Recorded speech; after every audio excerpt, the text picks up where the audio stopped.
Hey,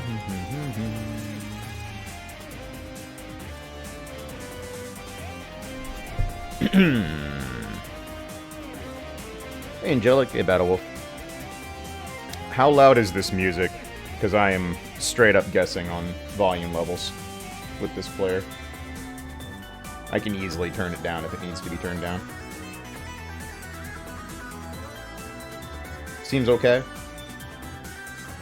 Seems fine. Okay. Yeah, as long as it's good one way or another. Okay, cool.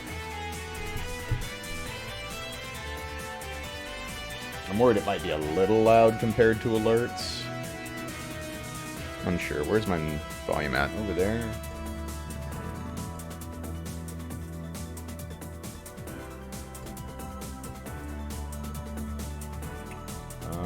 Oh, I can't. Let's see. I can't actually get to the volume because I cropped it already. I'm smart like that.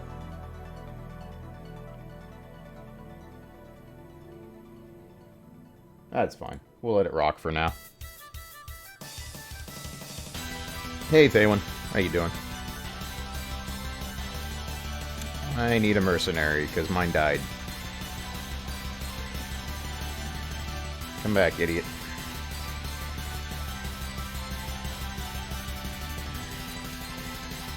Hey, Tark, how you doing? Hey, Bone Snail. Goes. Oh yeah, we found the Diggler. I forgot about that.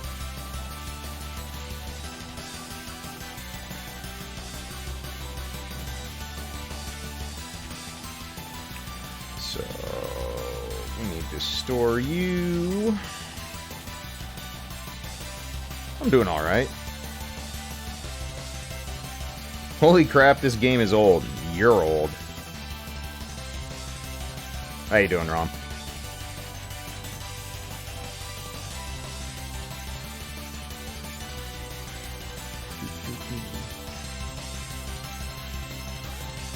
Let's see, where do we put daggers? I was right, I don't have the Diggler yet. Neat. Yeah, Combo Breaker will be a good time. For sure. Always is.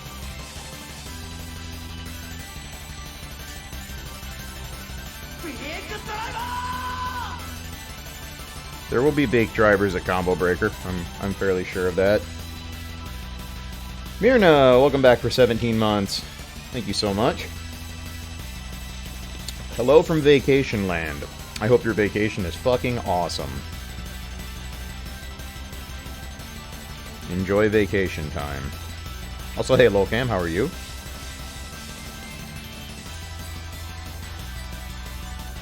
So as you can see, not much has changed from our last episode. I still need a fucking 5 open socket phase blade. Because Diablo 2 hates me. A lot.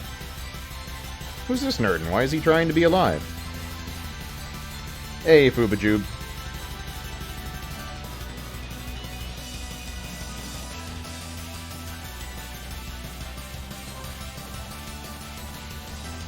Do you guys want the link in chat to the Rainwave player so you can vote? Because people can vote on what song gets played next and all that silly shit, if you want. Obviously, I do not have strong opinions either way. Because I am too busy killing monsters.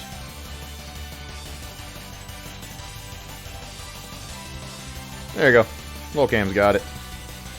Thank you for the assist. You're a better assist than Lanny. Don't need a Curious. Don't care about rare armor. Now it's diet time. Yeah, I know that feeling. Because I had so much beer. You know, I talk a lot of shit about St. Louis, mostly because I have friends there and because I'm a Cubs fan, but there is a lot of good beer in St. Louis, even I will admit. Not the beer that everybody thinks is good, because, I mean, Busch is still Busch. I don't care what you try to say.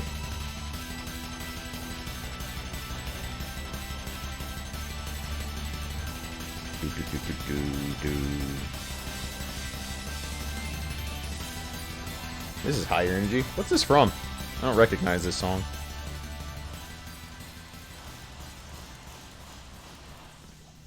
Also, I'm pretty sure I set it to only play actual game music and not all the covers, because if you start getting all the covers, as much as there's some really good ones, you also end up hearing, like, the Crystal theme and the Prelude theme 47 fuck million times.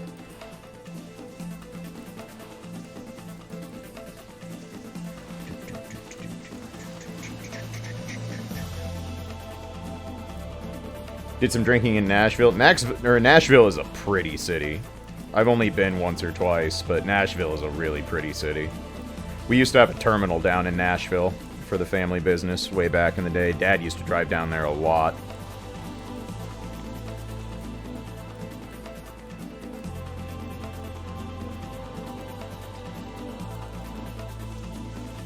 It's actually a really, it's a really pretty drive from the Midwest, too. Like, once you get down past St. Louis and into Kentucky, that's a really scenic drive. Highly recommended. Hey, Lady Amaran, how are you doing?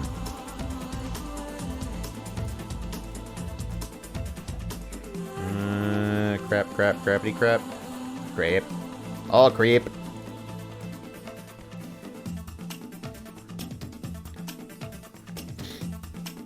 So my original intention today was to take another crack at beak drivering people, of course. No, I intended to take another crack at the combo randomizer today, but I just got kind of busy taking care of some things this morning and afternoon, and I'm like, I don't want to start that at 3, 4 in the afternoon, even though I know I will do much better next time. But we'll save that for another time. Hey, Blade, how you doing?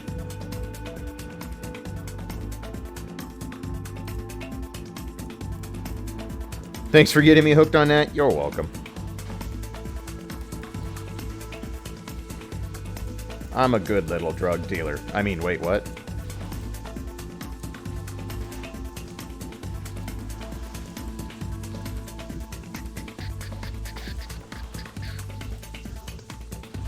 This is cool music. I can't actually read the Rainwave player because I don't have OBS at a very big size on my second monitor, so I'm just kind of, ooh, superior lacquered plate. This could be good. Any chance you'll do multi-world thing for SMZ3?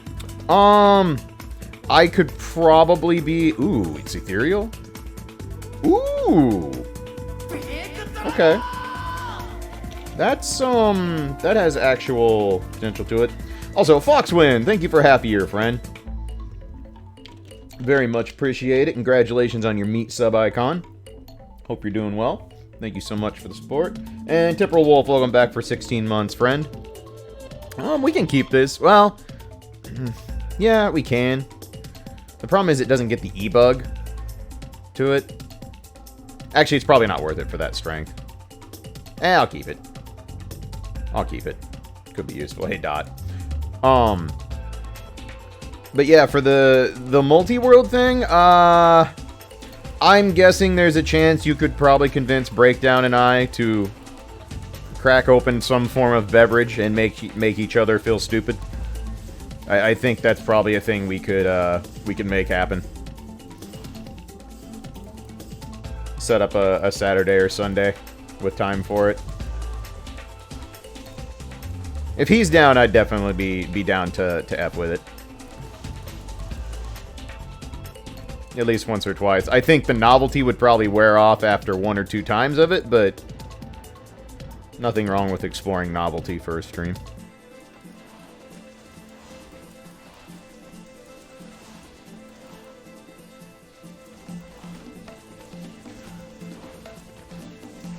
So the next time I do the rando, I'm doing a couple of things. One, I've actually been kind of restudying both games and their randomizer routes, so I'm more familiar with things. Just having done it will help a lot, because now I'll remember, like, hey, look at all these worthless places that I don't need to go, and other things like that. Also, Dot, I agree, tornadoes kind of suck. We aren't having that problem up here. It's shitty and stormy today, but we definitely aren't having tornadoes. Just rain again. Hope you're doing well. But the next time I do the randomizer, I'm not going to be a prideful dipshit, and I'm going to actually have the maps with all the checks open. and systematically click them off instead of trying to be like, nah, this is cheating. I can do it. I can remember where things are. And it's like, dumbass, you already have a tracker open. Like, that was definitely my downfall. Weather in the Netherlands has been weird. I don't actually know what the average weather in the Netherlands is like. I assume it's cold more often than it's not in the Netherlands, but that may just be my stigma of thinking about what that part of Europe is like. And I may be completely full of shit. Well, we all know I'm full of shit, but I may be full of shit on that particular subject.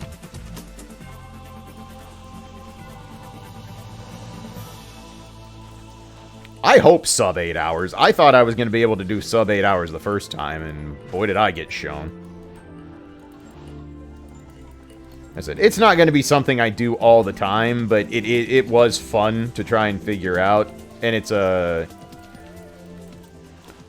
really good thing to have in my back pocket to go, I want to do a long stream today, but I don't know how to fill that much time. Like, that's a pretty safe bet to do it that route, I guess.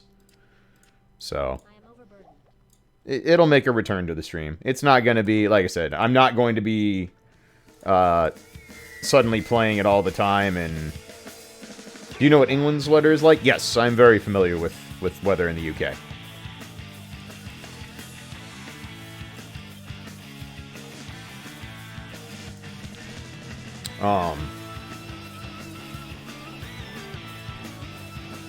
But yeah, it'll just be a fun stream. Something to do once in a while.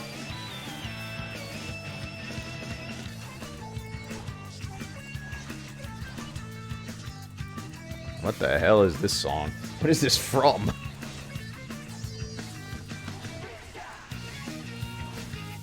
Oh, it's Splatoon. Okay, now it makes sense. Now it makes sense. It's like, the hell am I listening to? Never actually played a game of Splatoon. Have only watched Mecha play it a few times.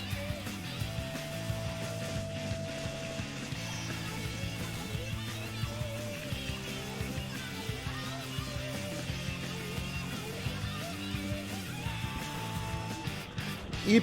Please don't murder me. I'm so bad at Splatoon. I'm bad at anything that resembles a first-person shooter in any form. Also, how you doing, Zallard?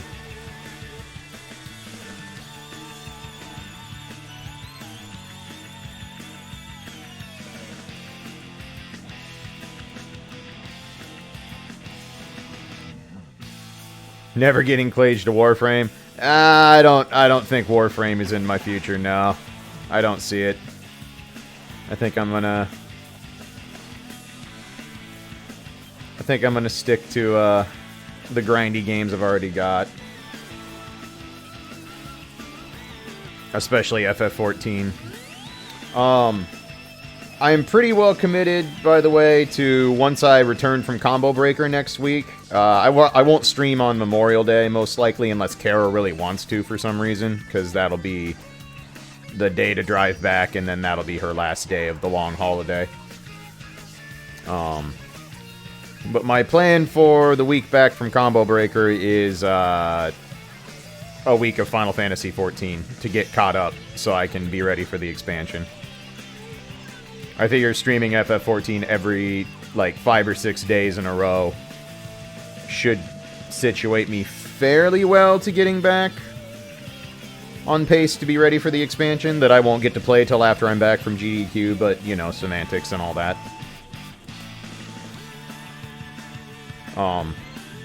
And since FF14 has been notably absent on the stream since Dad passed away, for the most part, I figured that would be a good balance. I will totally understand if some folks don't watch the stream for a week because they just don't want to watch me play an MMO, but I do want to get caught up because I feel really bad about how far I've fallen behind in trying to get ready for Shadowbringers.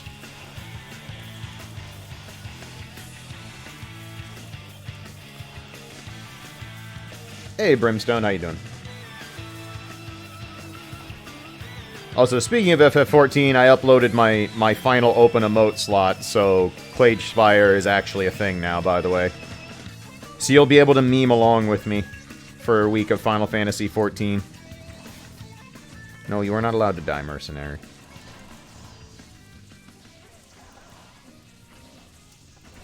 Oh, good, it's active. Sick.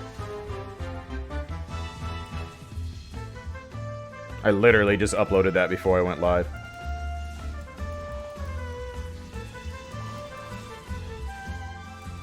Is my mother still alive? Yes, she is, actually. I just talked to her this morning. Yeah, I need to take Nugget's scarf off. I keep forgetting to do that. I will do that next time I sit down.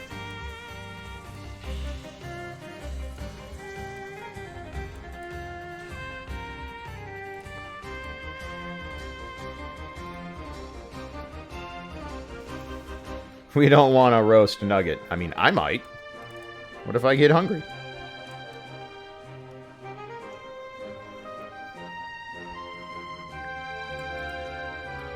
Don't you dare touch our boy. I mean, it doesn't have to be that Nugget. I may just want a Nugget.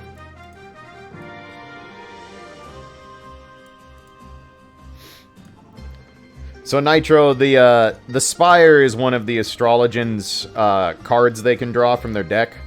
And it is just fucking useless. It's a terrible card. It's the worst card you can draw as an Astrologian. There are extreme fringe situations where you might want the buff out of it, but for the most part, it's really bad. And I have an amazing habit of pulling it on the regular on stream. To the point where my brain is actually programmed that every time it comes up, I literally just mundanely say, oh hey, the Spire.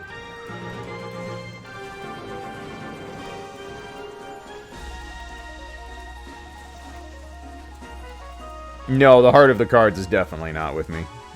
I am bad at playing my 6-card deck.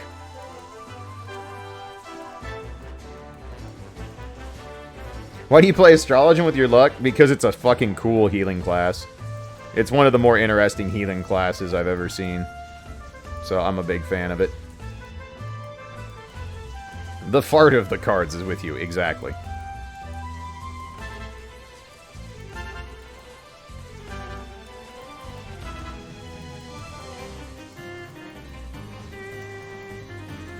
I keep saying I'm going to work on other classes in 14, but that's mostly a lie. I do enjoy playing my samurai, but have all the bird photos to upload. I was following along on Instagram with your St. Louis Zoo shenanigans. St. Louis got a nice zoo. Karen and I went there 5 years ago, something like that.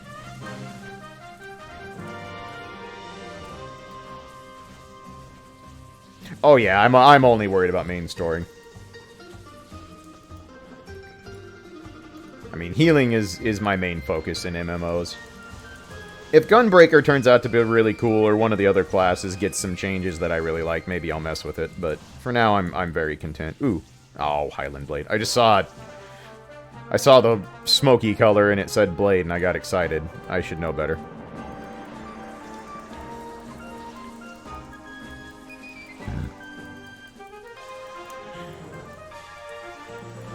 Dark Knight's a cool class. If I played a tank, I don't know what class I'd play. I mean, Dark Knight to me is the most thematically interesting. If Gunbreaker turns out really cool, I would consider running it, but I'm assuming... See, I say I'm assuming there's going to be a ton of Gunbreakers, but then I remember it's a tank class, so it's actually not going to be a ton of Gunbreakers sitting around.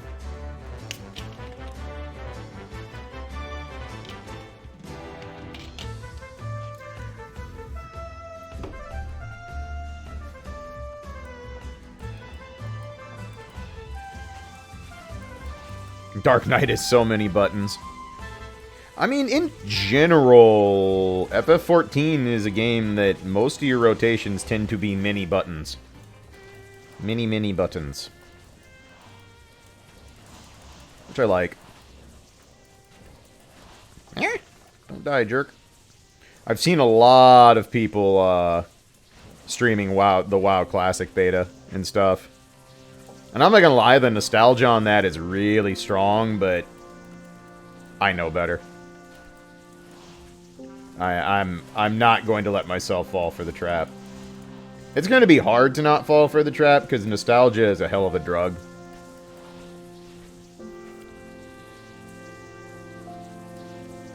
And WoW Classic was definitely, like, I mean, I played WoW in its beta.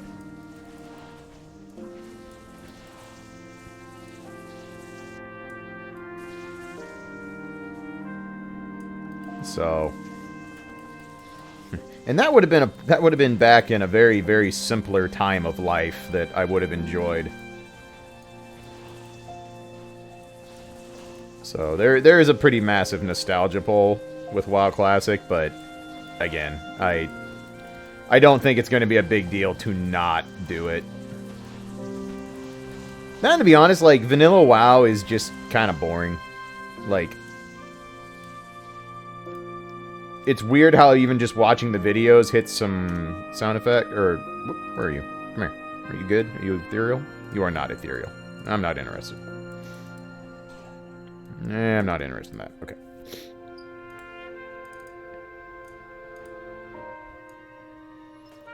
WoW Classic came out before I was even a freshman in high school. Jesus.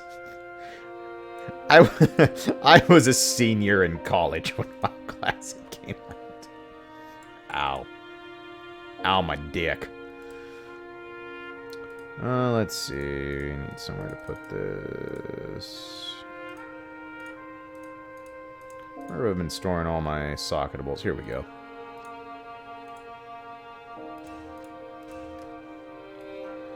WoW launched in 2005. Or was it late 2004? Oh, it was 2004, that's right. Wait, did it launch in 2004 or was the beta 2004?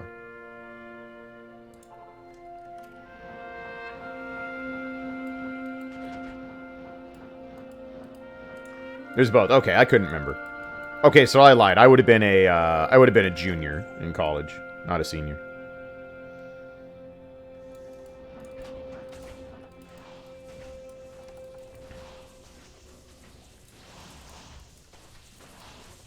Like, just watching some of the streams of WoW Classic, like, hearing the sound effects, watching people try to pull more than one mob and get fucking mollywopped for it, and I'm just like, man, this is kind of fun.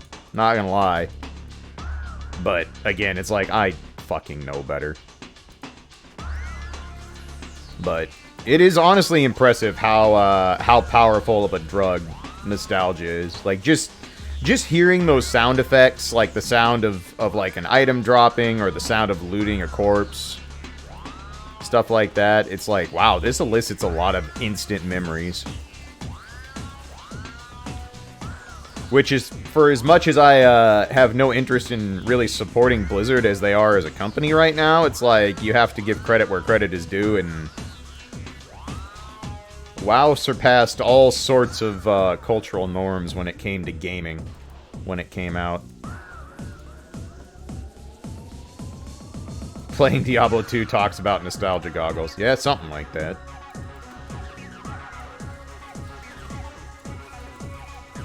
Diablo 2 is just my, I can play this without turning my brain on and enjoy rolling a Skinner's box over and over again while streaming, so it's a good combination.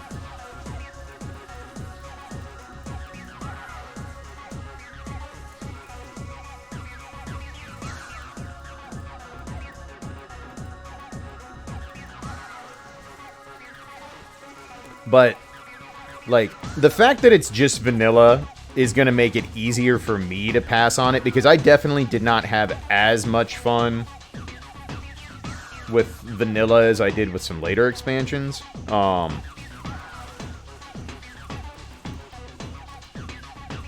Now, if they ever break their promise and end up updating WoW Classic to Burning Crusade, that could potentially be a problem. Like, that might actually be hard for me to resist. I'm not gonna lie about that.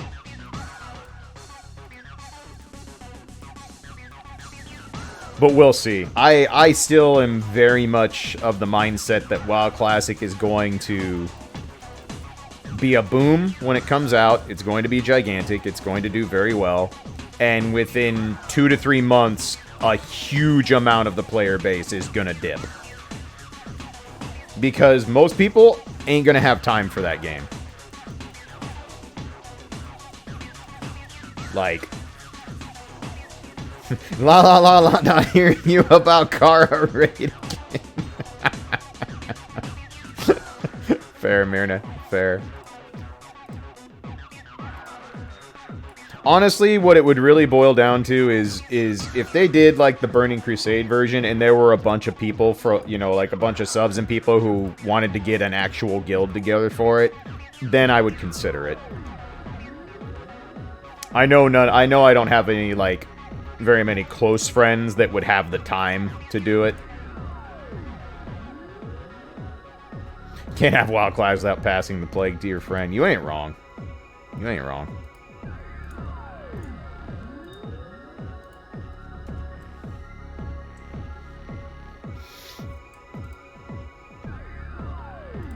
But yeah, watching that beta kind of cemented my plan to do a week of Final Fantasy XIV upon getting back from Combo Breaker, because I'm like, you know what? I really want to play an MMO now, and it's like, oh wait, I have an MMO that I am currently playing. I just solved my problem. What a smart guy I am.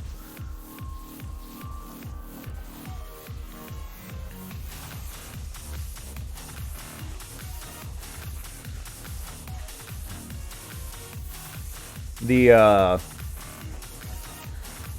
stream's still going to be not quite full song as we go through June, because obviously I will fit in as much stream time as I can before leaving for SGDQ. But as all of you are well aware by now, GDQ is, you know, just 11 days where I'm not going to be able to stream, at least. Plus whatever recovery time I have from lack of sleep. Once we get past June, though, I essentially have nothing else planned. I don't know what game this is from, but this music's fucking sick. I love when fucking high-energy trance-like music was a regular thing in video games. Phil's initial D? Yeah, a little bit.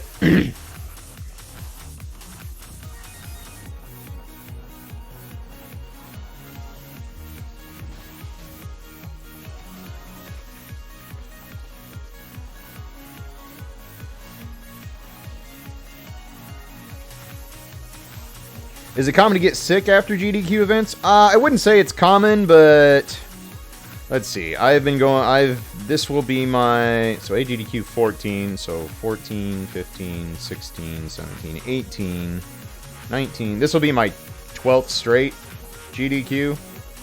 I think I have gotten ill after two or three. I mean, you're in a large group of people from areas all over the world that are bringing different forms of germs and stuff. And while people are getting better, and my wife being, you know, an on-site nurse and cleaning the fuck out of the site all the time has helped a lot, you can only make people not be gross and spread their germs so much. So,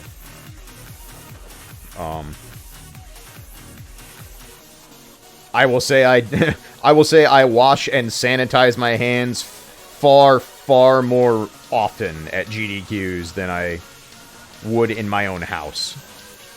Like, I always wash my hands and stuff after using the restroom, but it's like, GDQ is like, I touched a doorknob.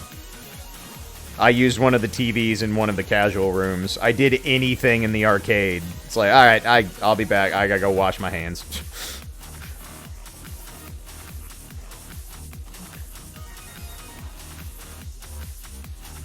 Fang Knife and Greaves. I have the Greaves already. I don't think I have the Fang Knife. That might be an item to check off the Holy Grail. We'll see. Hey, I know this song.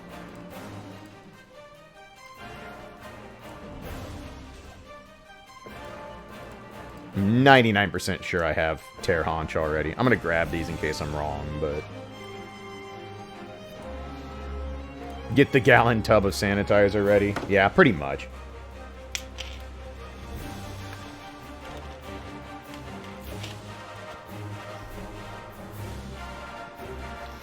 I mean, we do The thing that a lot of people don't realize is, like, hand sanitizer is great and all. Seriously, wash your hands with soap. You would not believe the number of things that hand sanitizer can't kill that soap does.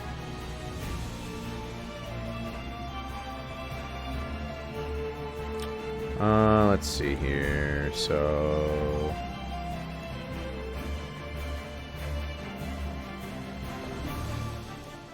we do not have the Fang knife. Sick. Flesh Reaper. Cool. New Holy Grail item. Go us. I said Tear Haunch. I'm almost positive I have. Where's the boots page? There it is. Yep. Alright. Away with you.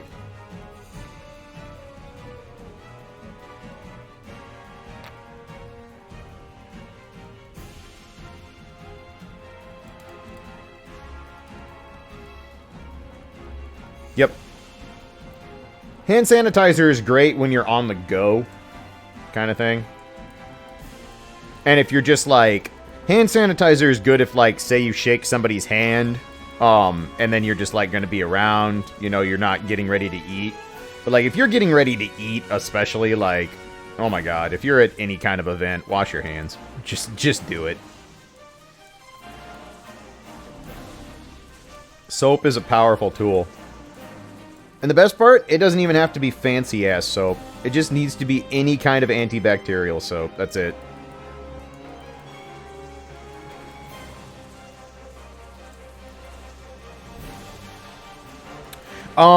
They don't do the chat signs here, but they do another form of it on how to properly wash your hands and when to wash your hands. It's not as necessary at her place of business because they're not performing procedures or surgeries or anything like that. But yeah, they have a similar system.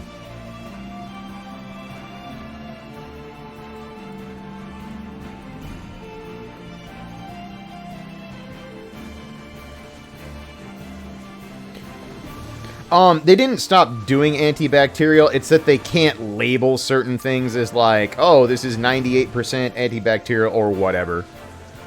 Soap by nature, like, most soap by nature is antibacterial.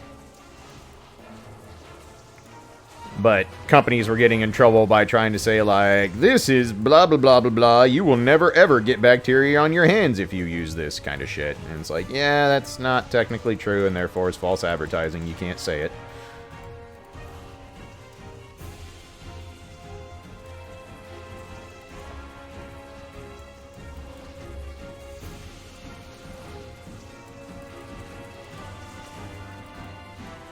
Yes, literally, you can solve most potential con crud problems by just being diligent about washing your hands. It literally will fix almost all that ails you.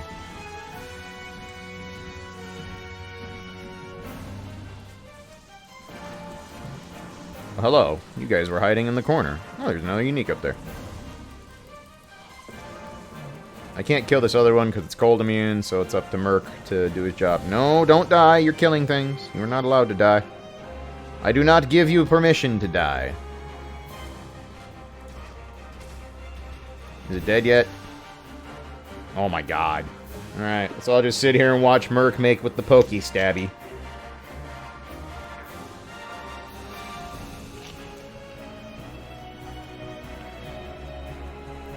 At least Merc has epic FF14 music for his boss battle here. Come on, buddy. Do your Dragoon rotation. Make with the stabby. Almost. Almost. Ta-da! He did it. He killed the boss.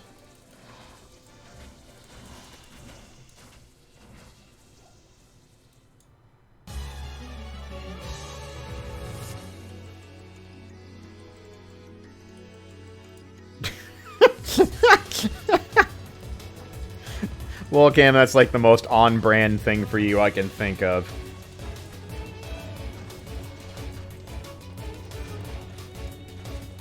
That's adorable.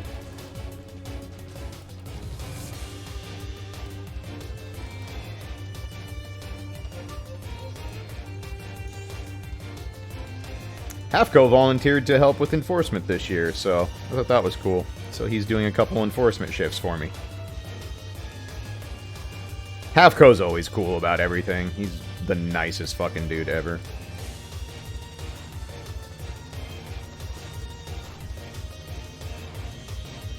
Nothing we care about there. I don't care about an Ithroon. Ta-da. Is this Pokemon music? I'm not familiar with updated Pokemon music.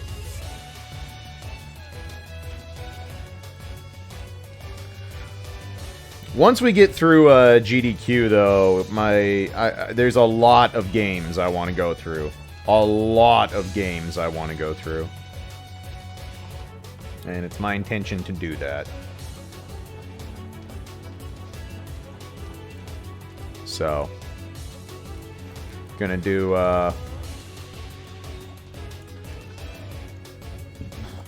still a lot of the games I initially planned before everything happened this year. Devil May Cry 5 was a gift. Gonna go through it. Still gonna play Sekiro. I already have the mesh boots. Don't need those. I just gotta finish buying equipment for the N64 so we can do the N64 incentives. I don't need much at this point. I just need a, I need a controller. Like an actual good 64 controller, because, like, if I'm gonna play that system, I'm gonna at least have a controller that doesn't suck fuck. So I need that. And I need to get a memory card and the memory expansion, because I just happened to find the one fucking RGB N64 that didn't have the goddamn memory expansion in it, because of course I did. Who's voting against me on Rainwave? I'm gonna cut that ditch.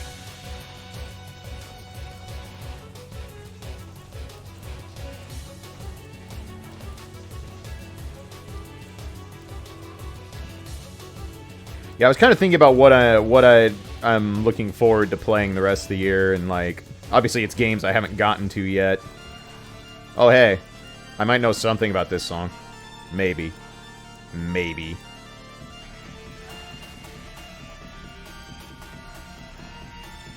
Shark skin gloves. I don't remember if we have... I think that's Laying of Hands, so I think I have those already. But we'll grab it anyway. Oh, hey, it's Castlevania 64 music. Fucking excuse you? Try again, sir. Oh, we got here.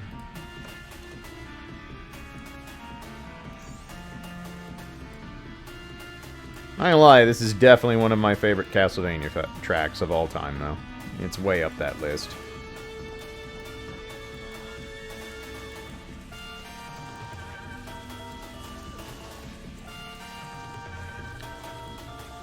I was having a lot of fun watching Ray play Castlevania 1 and 2 on Sunday. That was amusing. I was actually super impressed. Ray got through all the way through CV1 blind in about 3 hours, which that's no joke. Like, that doesn't sound that big of a deal, especially in the modern age where all the speedrun tactics are known by a lot of people and all that crap, but that's not easy to do. Stage 5 and 6 makes a lot of people want to quit that game. Made me quit that game as a kid. But then he watched the speedrun of it. I happened to be in the channel, so I was, like, explaining to people why all the things in the speedrun work, and Ray was just fucking dumbfounded. It was great. I told him, like, you need to DM me when you get to Bloodlines, because I want to watch that shit live and in living color.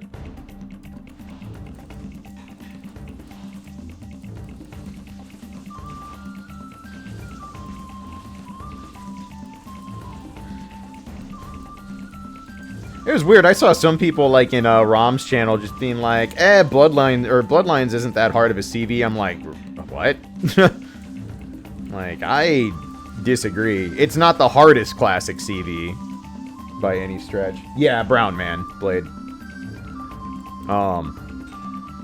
But For my salt, I think Bloodlines is only behind probably CV3 in terms of raw difficulty. CV2 if you try to play it blind, but that has more to do with its fucking cryptic bullshit than it does its actual playing difficulty, so those are two different things in my opinion.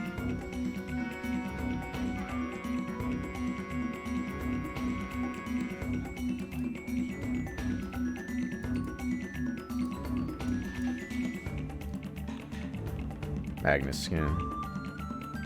Well, that might actually be what I'm missing. Hold up. Hold up. Let's see here.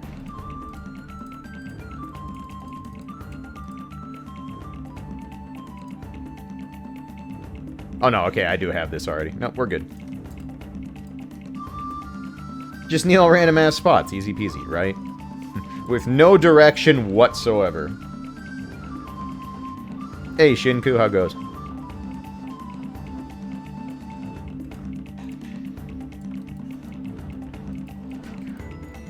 Yeah, for my salt, I think of the classic Castlevanias, I think Bloodlines is second only to CV3 in terms of actual difficulty. A lot of that has to do with the fact that it has limited continues, which you can immediately make the argument that, well, there's a password system, so you technically have unlimited continues, and I'm like, yeah. But it also implies that the designers felt like the game should be beat in a certain amount of lives. But either way, I still think in terms of what the game asks of the player to complete it, I think Bloodlines is right up there with CV3. Why does no one do serious speedruns of Super Castlevania 4? Oh, people have. CV4 has been done into the ground. The reason you don't see many speedruns of CV4 anymore is that the game is absurdly optimized. And it's also not fun to run anymore if you are trying to do it for high-level times, because it requires a absurd amount of RNG to fall your way.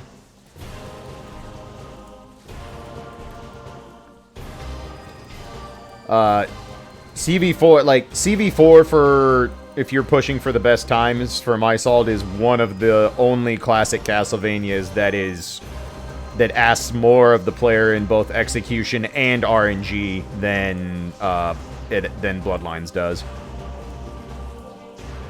I will not even begin to pretend that Bloodlines is a harder speedrun than CV4 at this point, because it's not.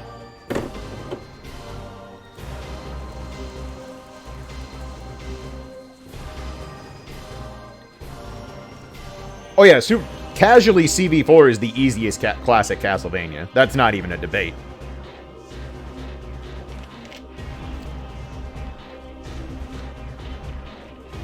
Is there much RNG in Bloodlines? At the level I run it now, there is.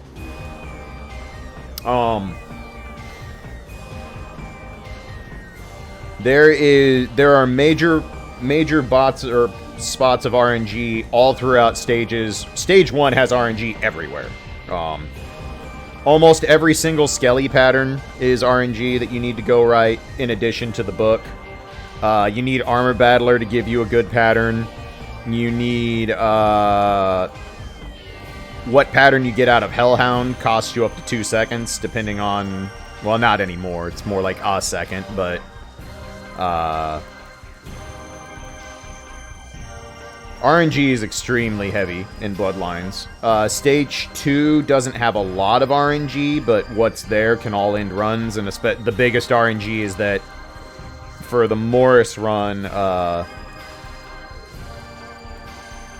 Stone Golem is a gatekeeper, because if he doesn't give you an exact pattern, you cannot get the quick kill. It's not always in your control, and the pattern you want out of him, I would say, is not the more common one of the ones that are available if you set up the quick kill properly. Hey Red, how you doing?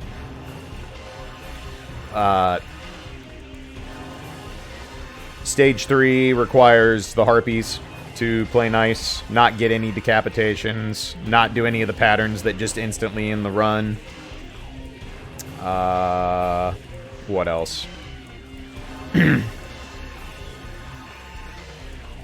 Once you get past the Harpies in Stage 3, RNG goes down pretty significantly. For Morris, there's almost no RNG in Stage 4 that is relevant RNG. That's not to say it doesn't exist, it's just not terribly impactful on your time. Ouch. And then, let's see. Stage 4 for Lacard is always random, because for the pole vault climb, you need skeletons to not get in your way. And there are no promises that they won't do that at all. You can't manipulate it.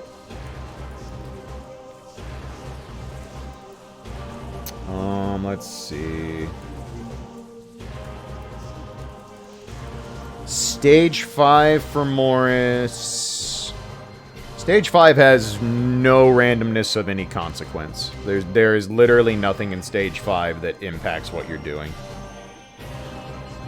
Kid Dracula is the hardest Castlevania. Kid Dracula was not very easy. I don't know how far I am from beating it, but it definitely kicked me in the dick a little bit at the end.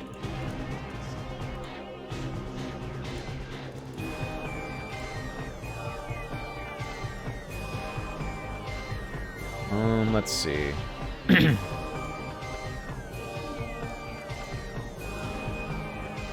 And then, what else? Stage 6 doesn't have much randomness for Morris, but you do need the Golem refight to go your way, and that's a huge bit of RNG at the end of a run, and that's really annoying, obviously.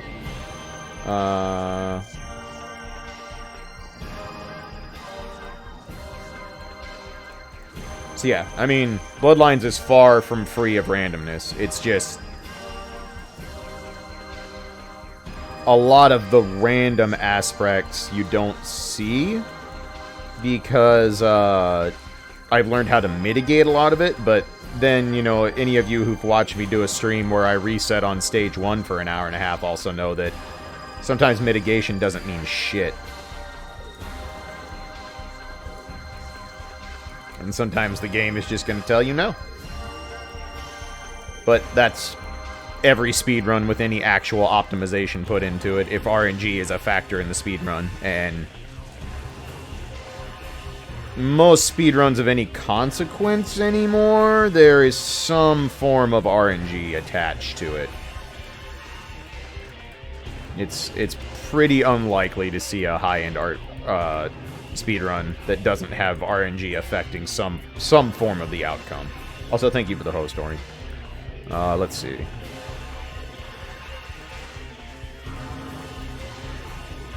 But people who are... I don't know why I clicked on that shrine, but whatever. But, yeah, I've more been talking about the casual aspect of the various games, since a lot of people are playing the collection right now. And yeah, it was amusing seeing someone say, oh, Bloodlines isn't very hard. And I'm like, that tells me you knew what you were doing going in. Or something, because I think Bloodlines Blind is on the same level as, around the same level as CB3. CB3 is definitely the hardest classic Castlevania. It's honestly not close. US CB3 is a really, really fucking rude NES game that does not care about your feelings. I could learn Bloodlines easy back in 2010. In fairness, the route was not nearly as punishing back then.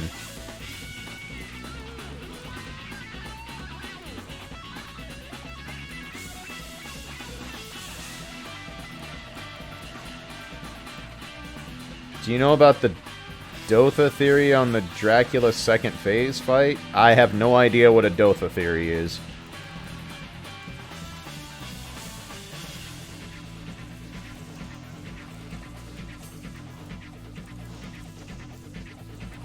Still don't know who that is. Or what that is. No, I am not familiar with what you're talking about. How about that?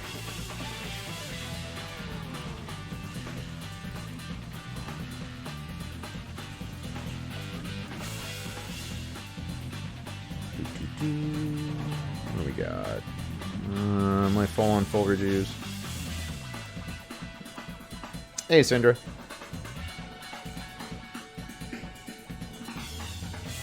It's actually Drolta and Drakus. Still don't know who Drolta is. I'm not familiar with this part of CV lore. Alright, Tack, thanks for stopping in, bud.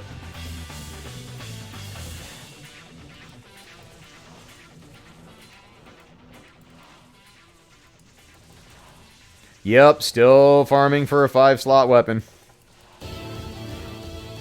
And let me tell you, it's not like I haven't done Ancient Tunnel runs since the last time you saw me stream this. It's just not cooperating. But welcome to Diablo 2 single player. Most of the time, you don't get what you want. Because the game knows you don't. You want things. Was the witch who resurrected Bartley in the game? Okay, okay. I'm listening. Hey, Dastrin, how you doing? Yeah, glad you're enjoying the pluggy mod, Ori. It's really good. It's really good. The desire sensor knows all. You ain't wrong.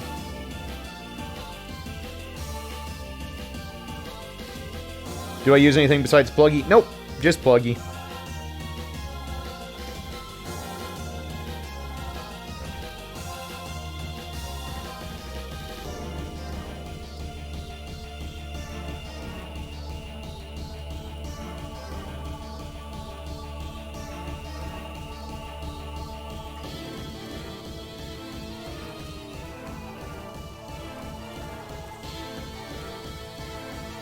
It's hard to know if Bartley was a mistranslation of Bathory or if they just called her Bartley because they didn't want to get sued or something. But Japan usually doesn't give two shits about copyright infringement, so I'm gonna assume nah.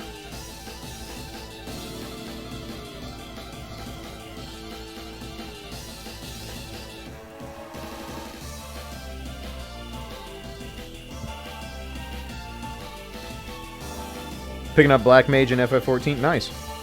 Yeah, Dastrin, you'll be happy to know I mentioned earlier, when I get back from Combo Breaker, I'm going to do a week of FF14 streams to get caught up.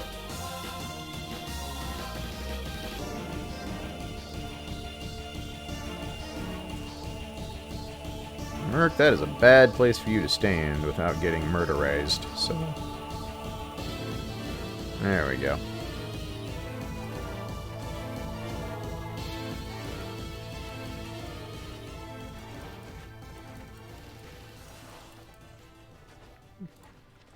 Yeah.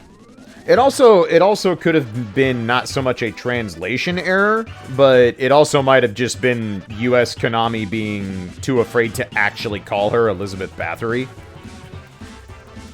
And using a historical figure without permission, sort of thing. It's hard to... You can never be sure in that era. It's really hard to tell if something is an actual translation error or if it was an actual choice. Because it could be either. Ow. Stop murdering my merc. I need him to stab you and to give me mana. Okay, stop dying. Yeah, I mean, Drac is a historical figure. So, more than likely, it's just a mistranslation, but, I mean, who knows. You'd have to actually ask the localization team who did it.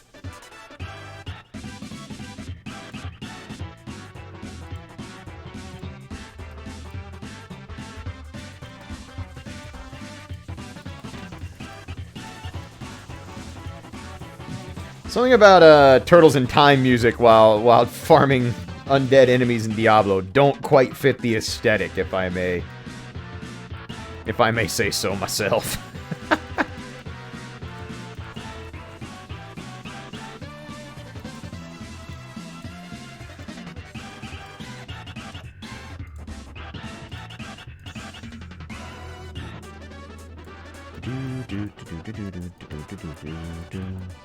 Yeah, I still need to make an Infinity at some point.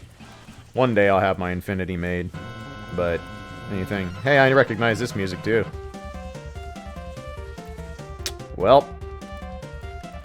Time to trigger my PTSD.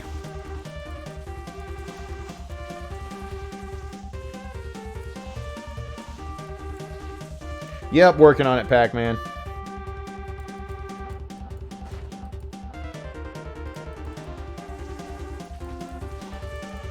Yeah, Sindra, that's kind of what I was thinking. It could go either way. It's one of those, it's like, at the end of the day, it doesn't really matter, but it's always interesting to see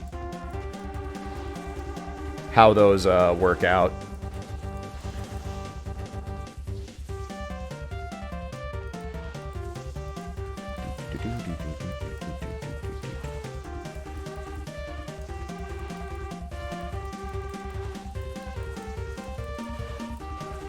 So since the last time I did a Holy Grail stream, not only have I not found my 5-socket phase blade, or even a Berserker Axe, I haven't even found, like, a regular phase blade or Berserker Axe to attempt to roll the recipe and get the 1 in 6 to get sockets in it. Because Diablo hates me right now.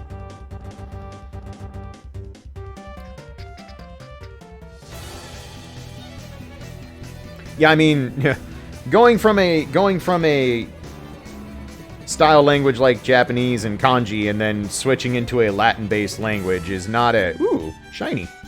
Alright, we'll keep that skiller. Kind of a shitty second mod, but whatever. Huh, IAS Jewel. Okay, those are both keep-worthy. Where did I put my skillers? There's my skillers.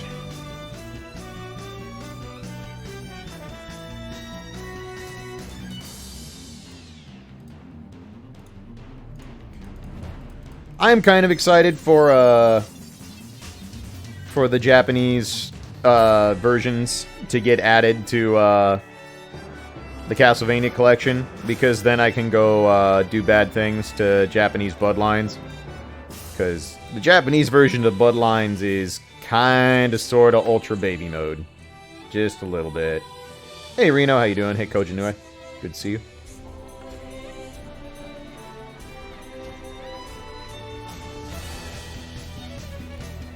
When is Castlevania Season 2 for Netflix? It was last year.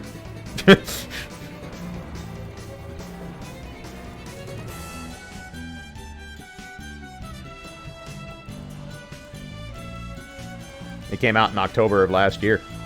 It's quite good. I recommend it.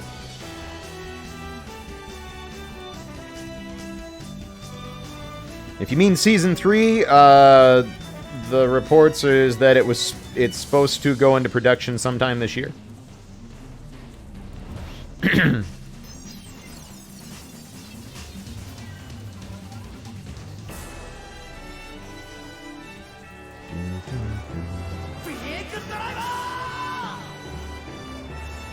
I can beak driver things. Right now I'm beak driving them with Blizzard. It's quite effective. Syndra, thank you for using Twitch Prime for 37 months. Glad to have you back, hon. That is a long goddamn time.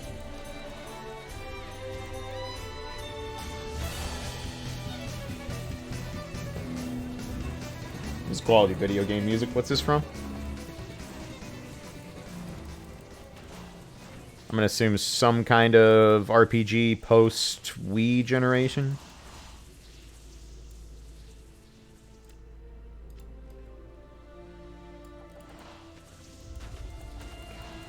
Merlin just got crit for 14k and lived. Jesus. What Rainwave channel? I just did the basic Rainwave and have it set to only game music, not the covers. That song was from a PSP game? Oh, wow.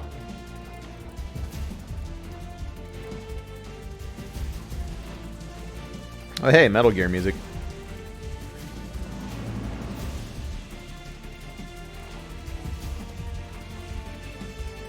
I love this particular part of the Metal Gear soundtrack because this straight up sounds like the music that Hans Zimmer made for The Rock, if anybody remembers that Jerry Bruckheimer film in the mid-90s. Easily one of my all-time favorite awesomely bad movies. The score for that movie is sick, by the way. If you've never listened to it, I highly recommend it. It's really good. It will give you immediate Metal Gear Solid vibes.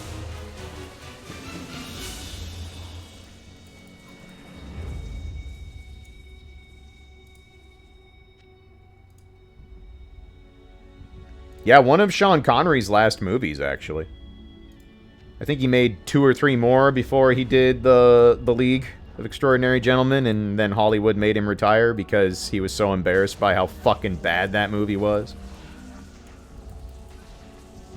The Rock is especially ruined if you have any Kim warfare training. Yes. The Rock is especially ruined if you understand anything about how atropine works. You don't take The Rock for its accuracy. You take it because it's amusing as all fuck. And it has some amazing one-liners in it.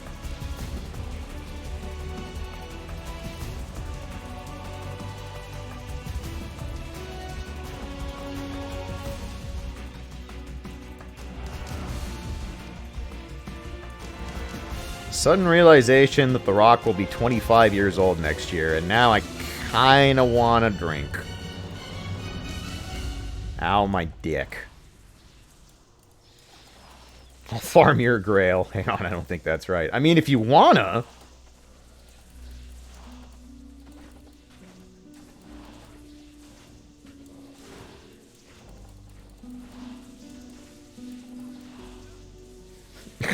No. Not Dwayne The Rock. The movie The Rock.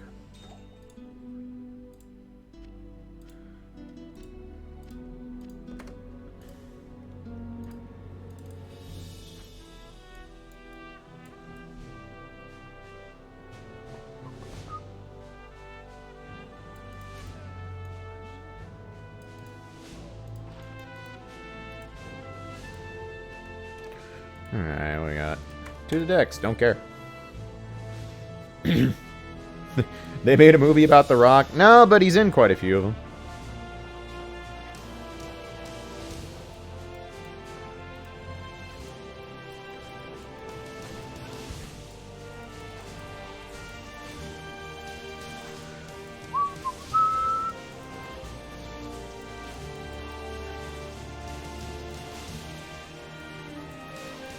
Ryko Lancer doing all the work. I need to order that hardware so I can do Fate Ghost streams this summer. I'm in full on save mode. Full on save mode. All courts and tickets are dedicated to summer. And my intention is to stream the gacha trolling the shit out of me for everyone to enjoy.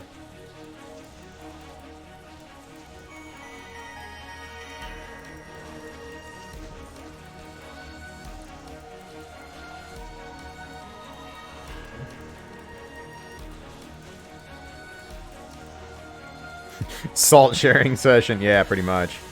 Yeah, I've pretty much decided I will not pull the gacha again until summer.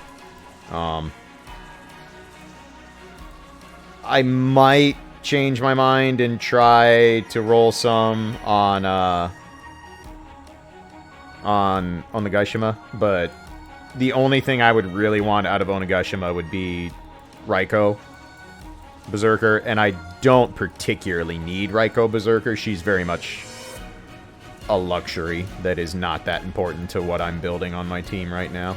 I would like to have her someday, because I like Ryko a lot. But I will accept just getting Lancer version.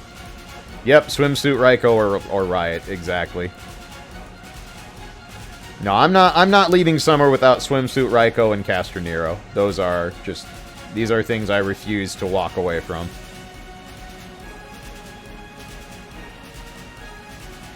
And the cool part is I'll be able to do the summer events and stream that too.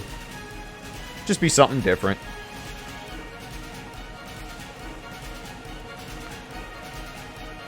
If you all haven't noticed by now, everything that's happened this year has kind of encouraged me to just be a little bit more experimental with what I stream, and by that I mean I'm just kind of streaming whatever the hell I feel like streaming. And I'll worry about how well the channel and stuff is growing as we go. I definitely haven't been able to grow the channel this year for obvious reasons, but it also hasn't exactly taken massive steps back either, which is all I can really ask for considering I've missed... What? We're in mid-May, and I would say between GDQ, Faustings, my father passing away, going to Japan, and everything else, I think I've probably missed 3 months of streaming this year already. Which is not a recipe for success if you are a full-time streamer, but thankfully it's something I've been able to weather.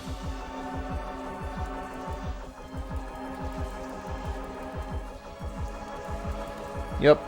Having fun is what matters. That's literally where I'm at anymore. Hellforge Blade. Are you ethereal? You are not. Alright. Don't care then.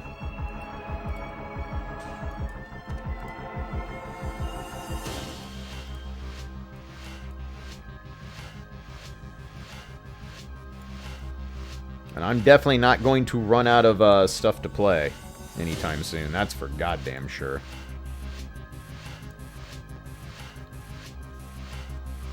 Oh, this is Perfect Dark. I never really played Perfect Dark. I played a ton of GoldenEye with my friends, but Perfect Dark we didn't really dabble in.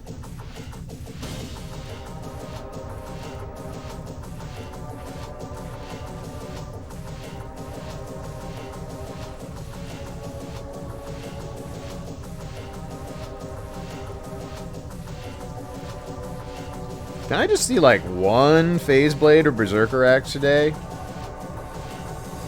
Just to, like, even if you're just gonna play just the tip with me on it, like, at least make me think for a second I got what I needed.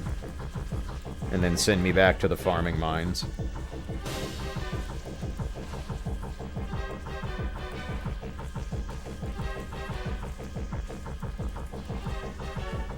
Just the tip Phase Dagger.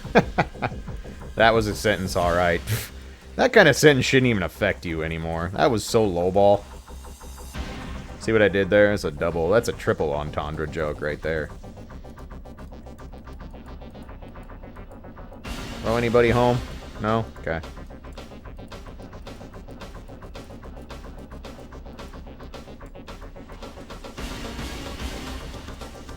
I'll show you a lowball. Can I have a highball instead?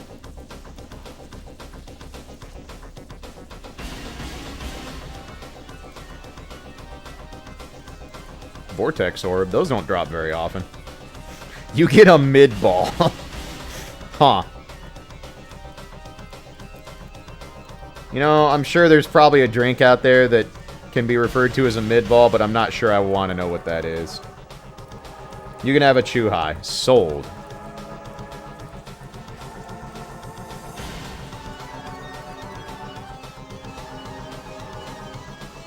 Please die. Please stop killing my merc. I need him to merc things.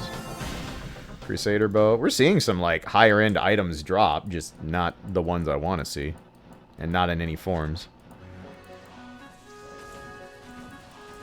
When someone pours a highball down your pants. I respect it. I mean, I don't. That's a waste of a highball, but that is a funny way to think of it. Excuse me.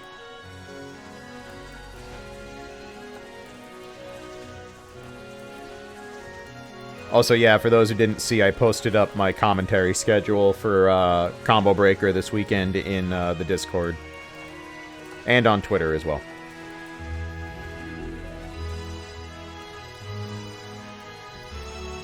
Hey Noah, how is?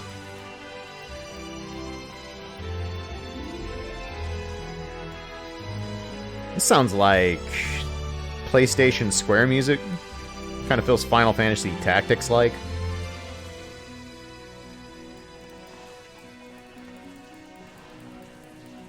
Is Final Fantasy Tactics? Nailed it.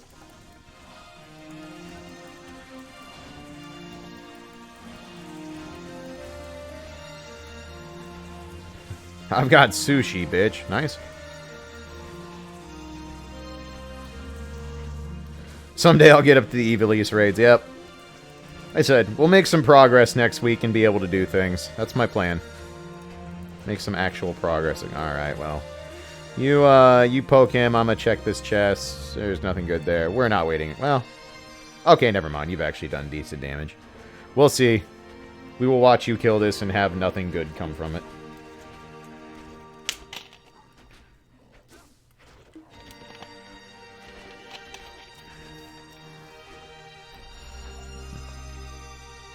As I said.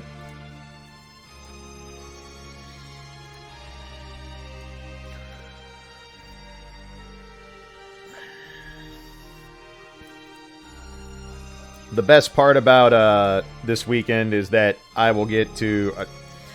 I can save enough room in my diet to enjoy some of Gekio's popcorn. If you ever go to a tournament and Gekio is there selling his popcorn and you don't buy it, you fucked up.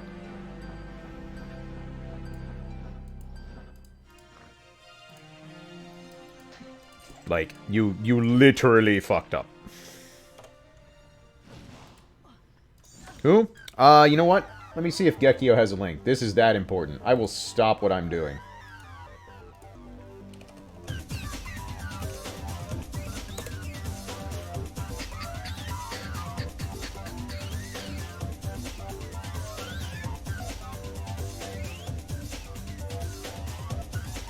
Let's see. Does he actually have a website, or is it just his Twitter? Also, hey, Watching Shadow, how you doing?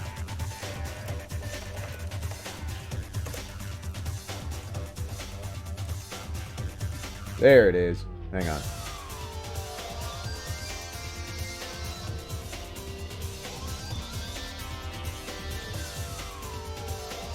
Ah, shit, his website's being updated. Probably for Combo Breaker.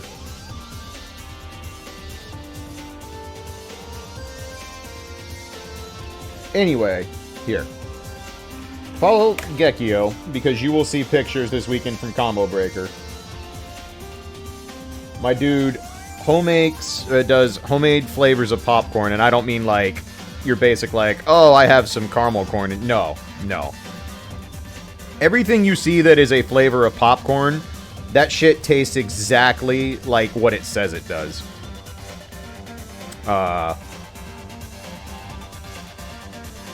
Like, the steak and onion popcorn tastes like fucking, like, fresh grilled steak and onions. The best one is, that I get every time is his cheesecake popcorn, and I shit you not, like, I straight up shit you not, it is just like eating a piece of goddamn cheesecake, but you're eating popcorn instead.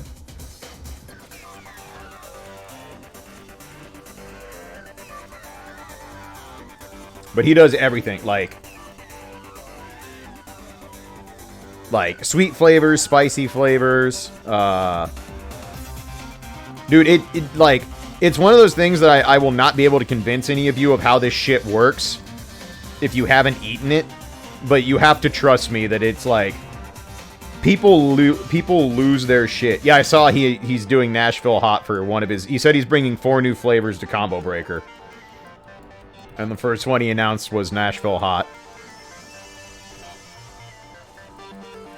Where do I find this shit? Go to a tournament where Gekio is selling his wares.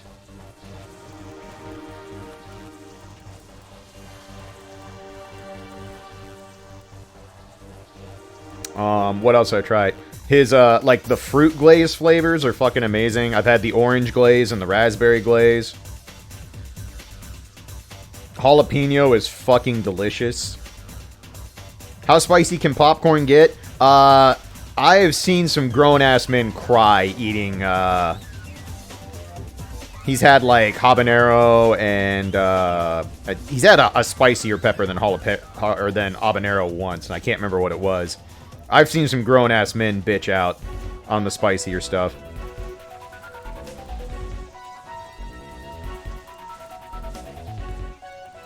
They were not worthy. I think he's done ghost pepper. I think he has. But I don't remember.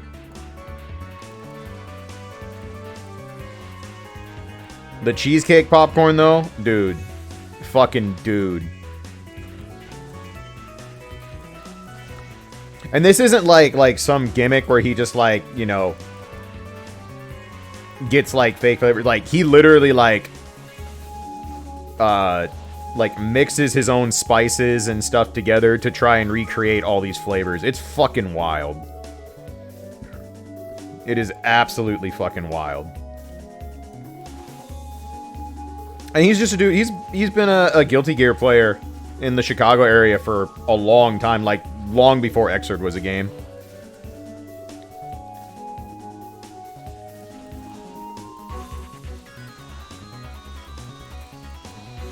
I'll keep an eye on Twitter and the Discord. I'll post up when I inevitably buy some this weekend. I'll buy cheesecake and something. I'm not sure what else yet, but it's like I can't go without buying the cheesecake popcorn. It's one of those like, look, Diet, you're gonna have to take one for the team today.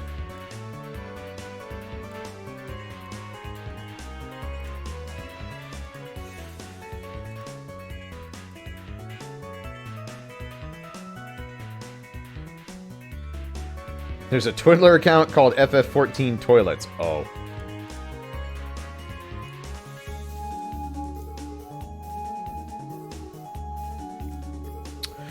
You have to have registered for Combo Breaker and have a badge, unfortunately. And I don't think there's any late registration left, to my knowledge, but I'm not sure.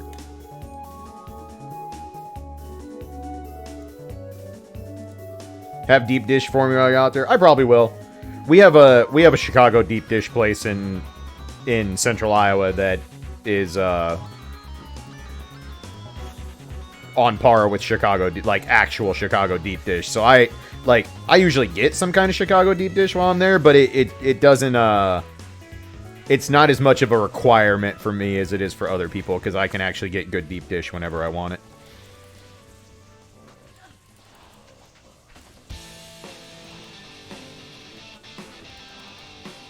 Yo, Persona music? I'm listening.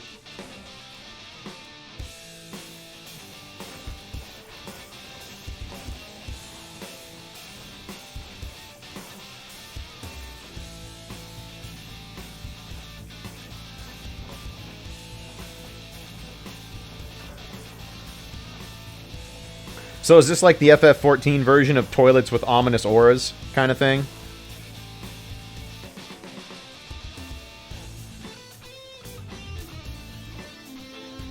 Ethereal? No. Damn. It's like the Dark Souls toilet account? Okay. Okay. Word up.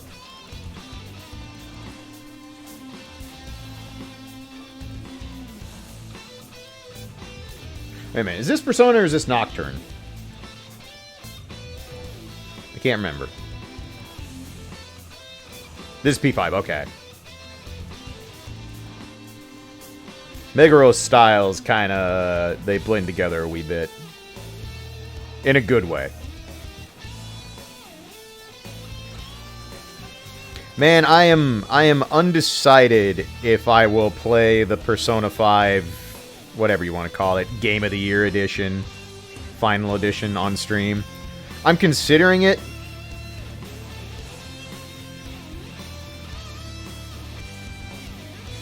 But I also don't even know if I'm going to play through that version. I don't know if I need to play through Persona 5 again.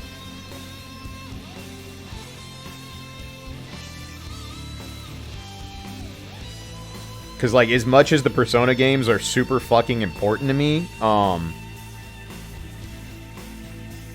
nothing ever really lives up to that first playthrough. For me, personally.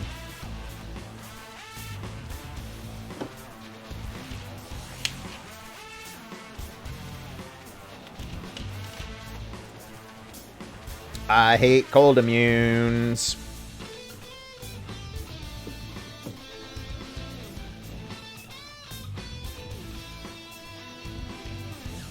I wanted to replay it right before the announcement. That's fair.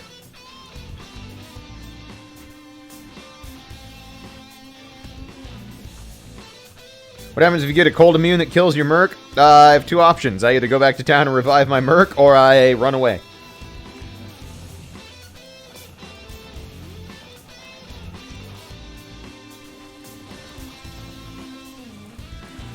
Yeah, big RPGs that I'll go through this year. Once Dragon Quest XI hits Switch, definitely going to play that. I'll probably stream that, I think. I shied away from picking up Dragon Quest XI and streaming it when it was brand new. But I'm strongly considering streaming that playthrough.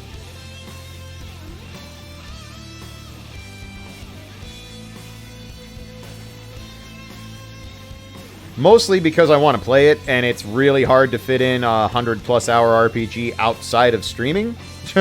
Because, fun fact about streaming, if you spend, 5 to 10 hours playing video games and trying to be entertaining while you do it, you don't particularly want to play more video games after you turn off the stream.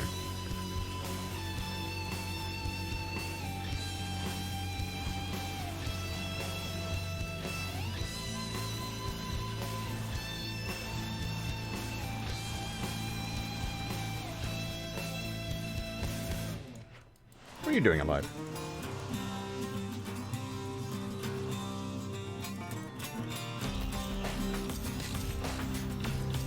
Yeah, Annihilation Hammer. That's why I didn't pick it up and stream it initially.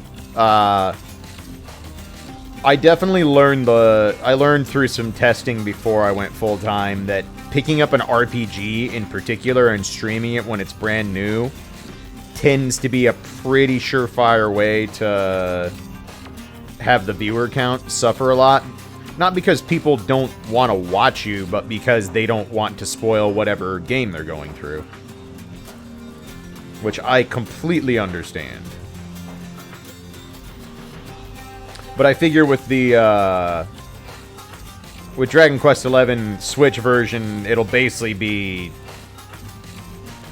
a year old at that point, then you kind of eliminate that problem. And yeah, getting backseated is a huge problem. There will always be certain RPGs that when I play them for the first time, it's like, I'm not playing them on stream. I will not give people the chance to ruin the experience for me.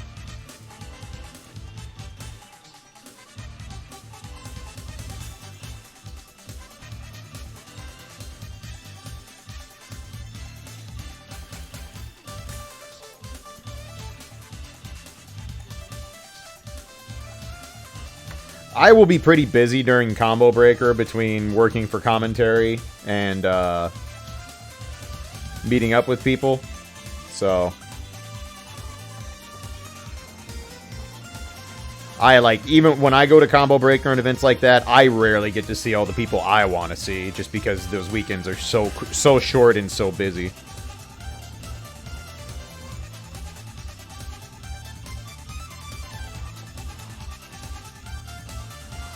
As with anything, if people are going to a tournament that I go to and you watch the stream, if you see me, I always don't hesitate to come say hi, but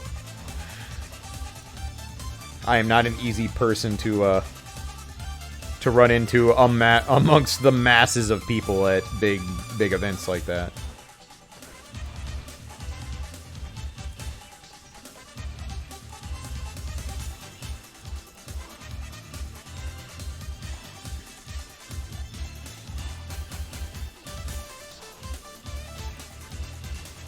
Don't drown. I'm going to try not to. Am I terribly short? No, but I'm short. I'm a whopping 5'7". I don't stand out in a crowd, we'll put it that way.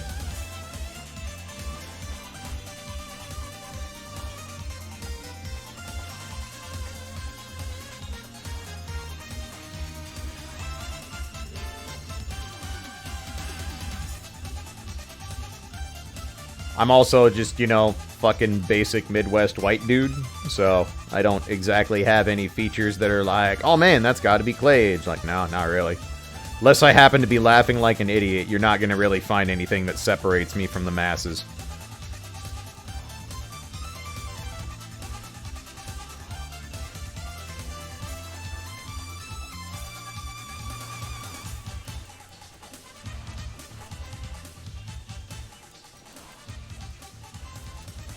I'm pretty happy with how this Sorceress has turned out, considering I'm doing this on Player 7 difficulty, and not really struggling to kill much. And that's with no Annihilus Charm and no Hellfire Torch yet.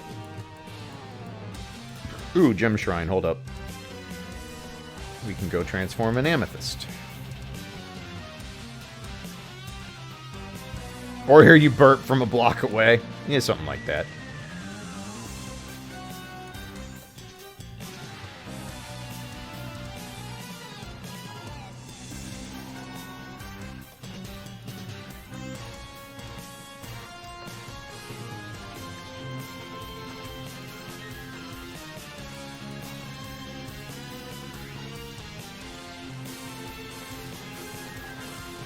One of these days, some tournament is gonna air in Judgment, and they're gonna put me on commentary with Majin Obama.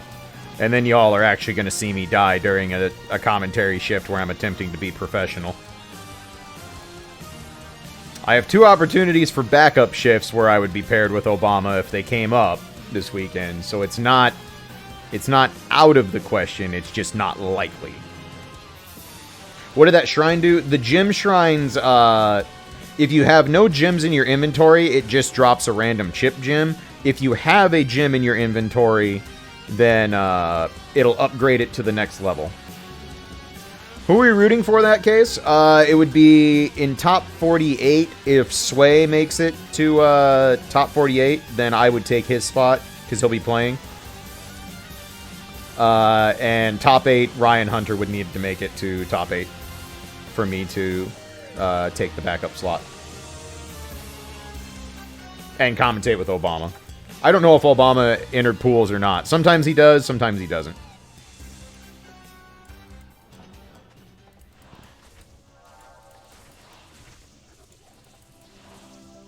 Yeah, I mean, Sway was in top 16 at Faustings. He was for sure in top 48, because I commentated a match of his with Sammy. I can't remember if he actually made a top 16 or not. I actually don't remember. Ooh, okay. First facet? Could be good.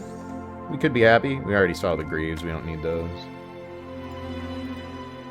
5-5 lightning facet, let's go.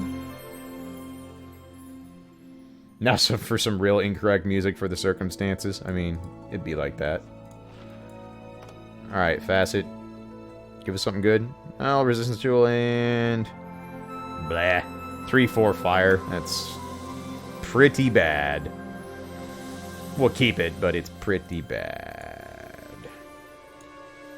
Oh, is this Anarchy Online? I never played this, but I definitely remember it. Facets can have their own page.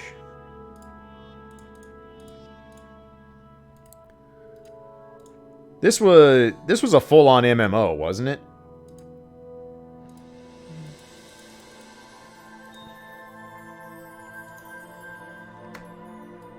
Oh, no. Okay, I remember why I remember this game. One of the assistant managers I worked with at Software Etc.,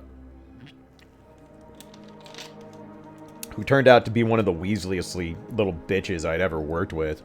She was all about this game. She tried to get anybody to play it at the store. God, she was a bitch. That's why I don't have a good opinion of this game. It took me a second to remember this. Co-rune, sure. Not sad about a mid-rune. Savadrian, thank you for keeping the tier 2 sub for 17 months, friend. Much appreciated. Hope you're doing well. Oh, Anarchy Online is still up? That is actually shocking. That is not a game I would expect to still be in existence.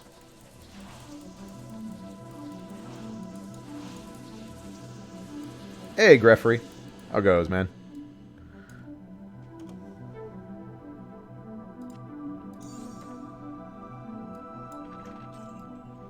I was debating booting up D2 the other day. There's always a good reason to boot up D2. Well, there's not, but there's always an excuse one can make to boot up D2. I don't know, like I said earlier, I've been watching a lot of the WoW Classic beta, so I've been thinking a lot on MMOs and the history of them and such, and it's like... I think one of the really unfortunate things about the modern internet age and how information is shared and how quickly things get optimized and the way everything has changed is you'll never be able to recreate the kind of experiences people had online with their first big MMO, whether it was WoW, whether it was EverQuest, whether it was like DAOC, Ultima Online for really old school players, like... those were unique interactions that will never ever be recreated, and that's kind of unfortunate. Like you can't placebo effect that in any way.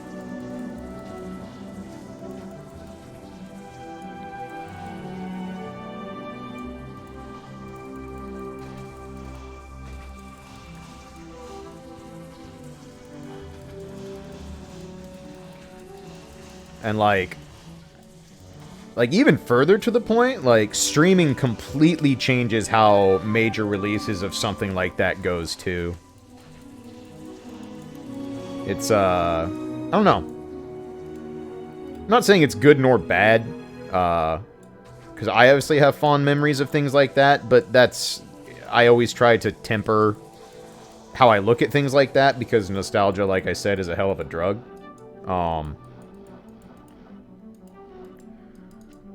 But it's really interesting how those kind of experiences will never be recreated. I feel like gaming in general is gonna struggle to have the big landmark first, like, unique experiences that it had in the first, 8-9 generations of consoles and changes to PC gaming and such. There's just a lot of that you can't properly recreate in the modern era. PSO, yep. I played some PSO in my day. I never really played online. I basically just played PSO locally with friends. But even that was super fun.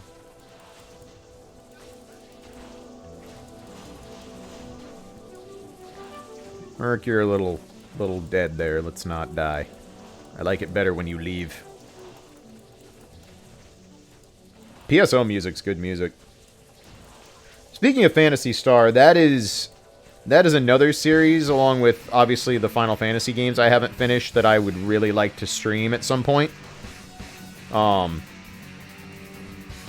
don't know if I'll end up doing all of them, but at the very least, I would really like to go through Phantasy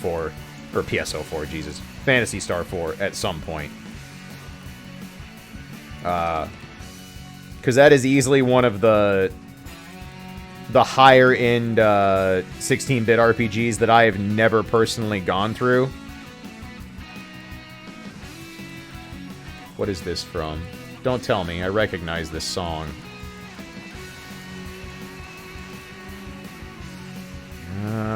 Merc, why?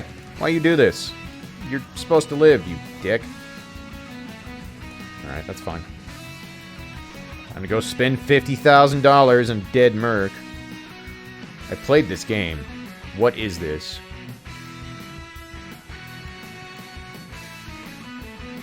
My gut wants to say this is KOF.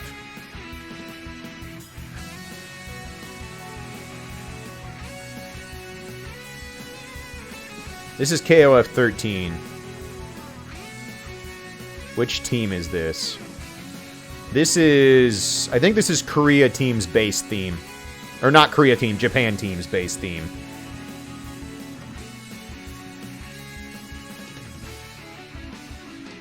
Yo. I remembered things. It's really hard to remember game music. Like, the older you get and the more games you've gone through, and then you realize that a lot of composers work on different styles of games, you're like, shit.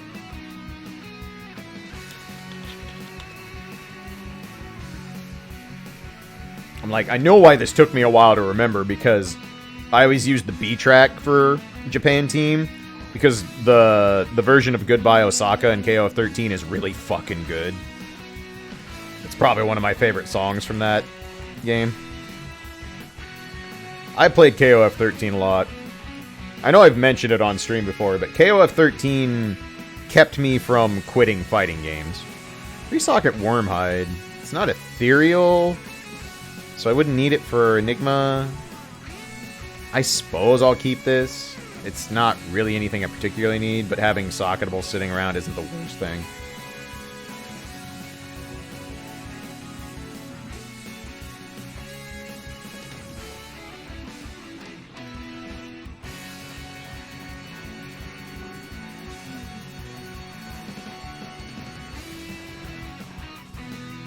KOF 13 was a really, really fun fighting game to learn.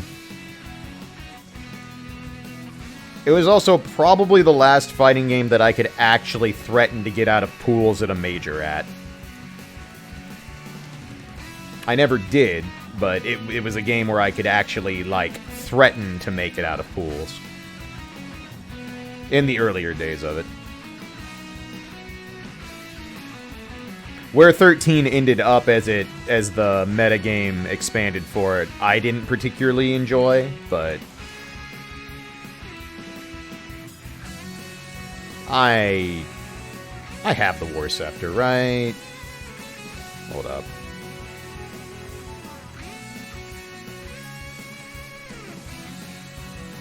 Yeah, that's Millibrega's. I'm almost positive I have this. I have to, yeah. There's no way I don't not have Millibrega's already complete.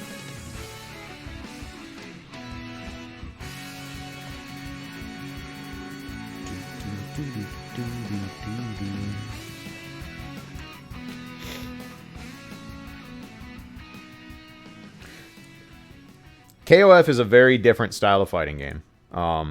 Which was good because that's what I needed at the time, to be honest. I needed KOF. This is Phantasy Star Online. I definitely recognize this.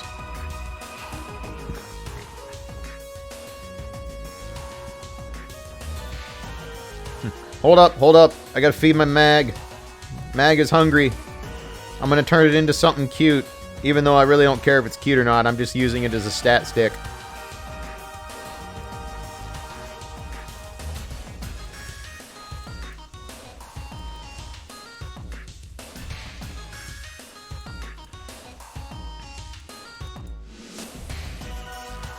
I only ever had... The only character I ever got above a level 100 was a...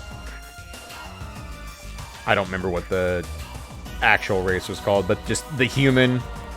I had a human,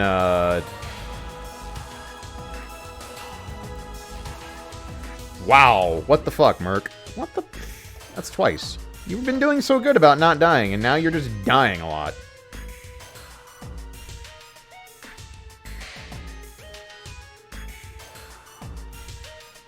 Oh yeah, no, this is heavy nostalgia music, for sure. For sure.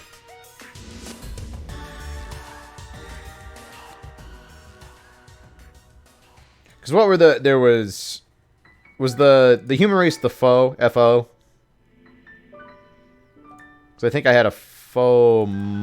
Whatever the human melee class was. Human using melee weapons. Force, yeah. Fomar. Yep, that's it. I had a Fomar. Fomar with the white, because you picked your color. Well, you didn't pick it. It was based off your name. So you got online and used a name generation. Faux hue. Okay, that's what I'm thinking of. Faux hue. Foe is caster, not melee. Oh, okay. Humar is what I'm thinking of. There it is. That's it. That's what I'm thinking of. My bad. Whitehill, yep. Whitehill class ID.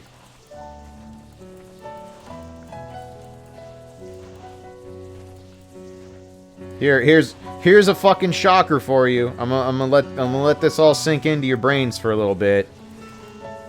The character had fucking silverish long hair, and the weapon I had on him was fucking Songe.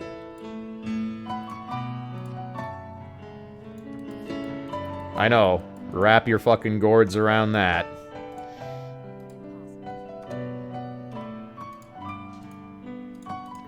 Wasn't really a Sephiroth thing, it was more of a Klaige thing, but... My entire plan was to get Senga and Yasha, but I never did get Yasha dropped. Also, a fun fact, that I think I was 112 or something like that was the highest level I got to. I did that without ever setting foot into Episode 2. Real talk, I've never played past the very first chapter of Episode 2. I stayed entirely in PSO Episode 1.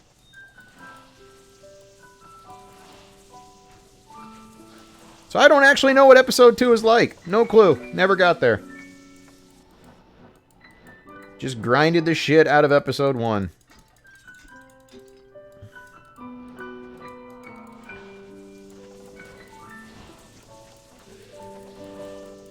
Merc, I swear to God. You're kinda living outside your pay grade here. I haven't saved up fucking nearly 8 million gold to waste on resurrecting your dumbass. Now stay alive. Please, thank you. You jerk.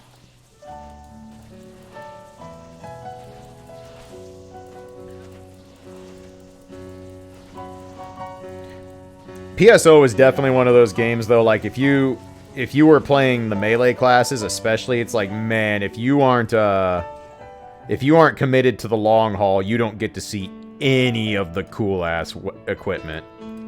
All the best melee stuff is so fucking late into the game.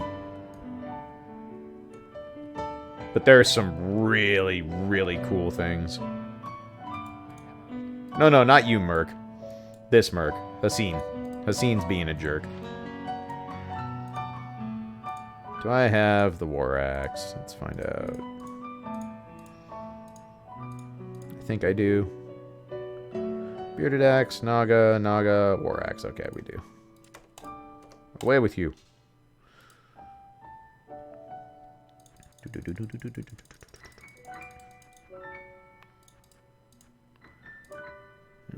Where's our co-runes? There they are. Co-rune. I mean, the one thing I always super wanted, and I knew I was never going to get it, was, what was it? The sealed J sword that you can eventually unseal.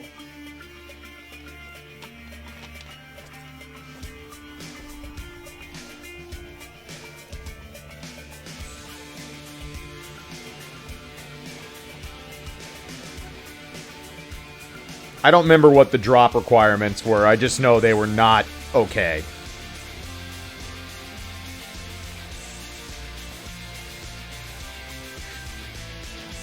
You getting that is a higher chance than me getting a VF that isn't Pachinko. I mean, man. I want to say you're wrong, but you might not be wrong.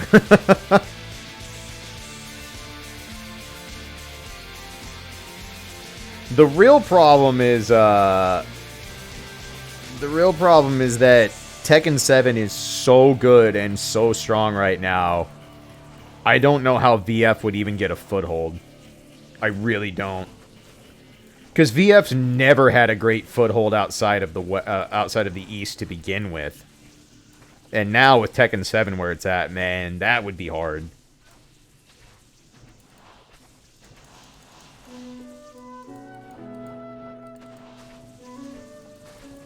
Yeah, sealed J swords was only one section ID.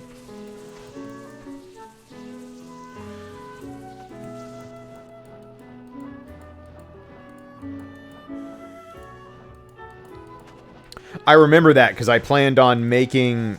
I think I made a Skyly that was another style. Might have been a Fomar. That might have been what I made my Fomar for. I remember I had two other characters I was working on. One was a Skyly, and one was a Pinkhall. Because there was other specific equipment I wanted for my Whitetail.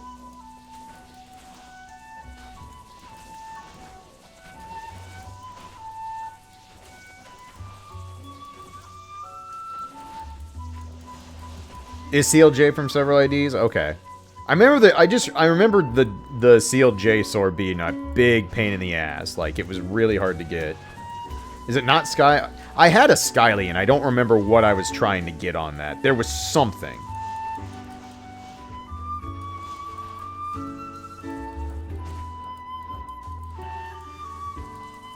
PSO is one of those things I have extremely fond memories of, but I remember probably like 5 years ago, 6 years ago. Maybe I made my green... I think I made a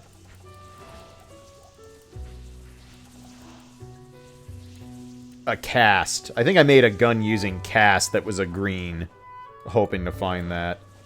Maybe? I can't remember. I had a green, too, for some reason, but I don't remember why. It's been so long. But like 6 years ago or so, I tried playing on a Blueburst server with Murph and a couple other friends. And man, it took like 2 hours. And it was just like, I can't play this game again. I cannot play this game again.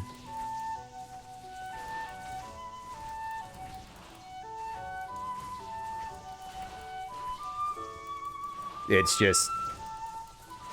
It is definitely one of those games. It's like, yeah, this was fun when I played it, but there is no reason to go back.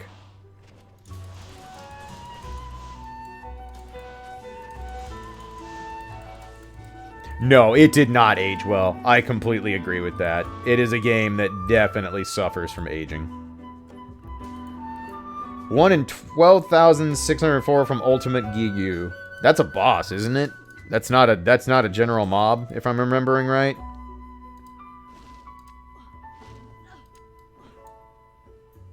That's a regular mob? Okay, I was gonna say. The real shit is when you have a fucking gigantic... When you have a super low drop and you can only get it from a boss. That is the shittiest in PSO. Because there is no rushing to bosses in PSO. I don't care how strong your character is. I recognize this song. This is the reason I didn't finish Wind Waker, because I fucking hated sailing. Yes, I'm that person who's a hater. I don't know what to tell you. I fucking hated sailing.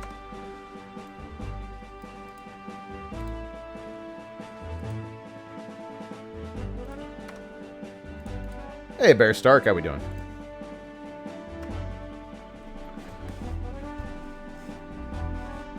Okay, I have not taken a break yet, so I'm gonna do that real quick, So, give me, 3 minutes or so here, folks, and, I'll return and we will continue on with the farming and chill and nostalgia talk, so, see y'all in here in a few.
Okie dokie.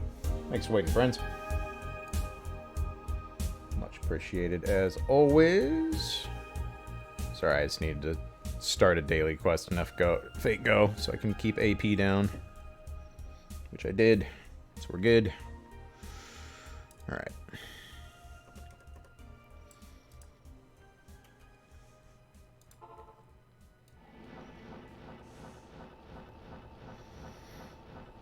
These hunting quests have been nice because I've been able to get...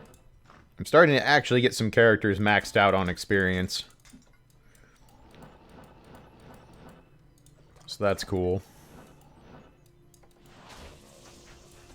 How practical get or lower resist charge for a Sork? Yeah, you pretty much have to shop wands until you find one. It's about the only way you're going to get it.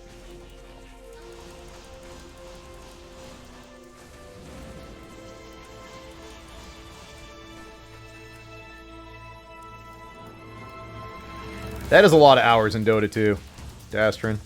I have just always avoided MOBAs. I just don't... I can't. Can't do it.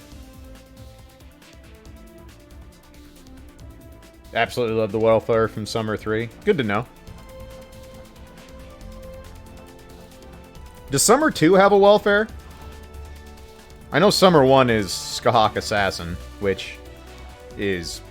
you know, is okay. She's not great, but I don't particularly have an AoE assassin right now, so it's something to have.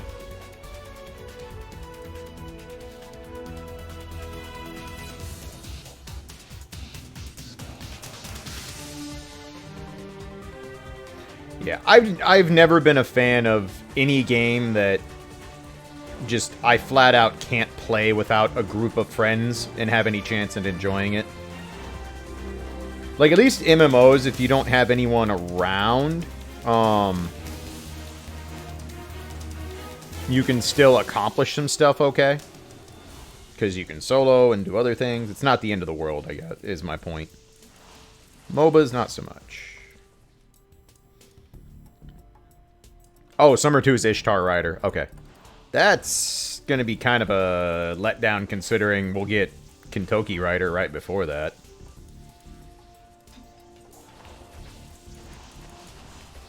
Kentucky Rider is going to fill a major, major gap in my squad because I don't have any fucking good riders. I literally have Marie and that's it. And Marie is okay at what she does, but she's certainly not a rider you can build around. Yep.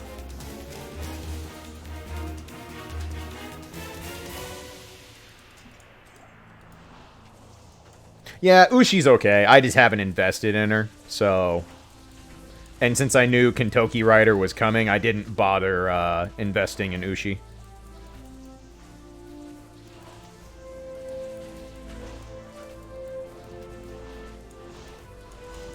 Yeah, my plans Kentucky Rider. Kentucky Rider might even get a Grail out of me, to be honest. Just because I know he's such a good rider. But we'll see. I'm very undecided on that. Right now, the only character I know for sure that I'm grailing is Lancer Raiko. I saw a rune in there. That's an Am rune. Damn.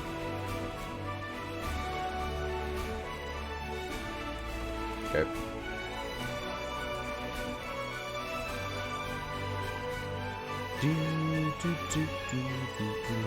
Good old Metal Gear music.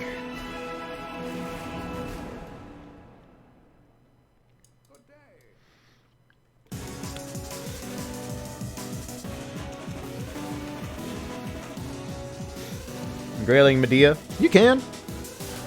The nice thing about grailing is Grail Grail whoever you really enjoy as a character. Don't Grail because you feel like they need the stats.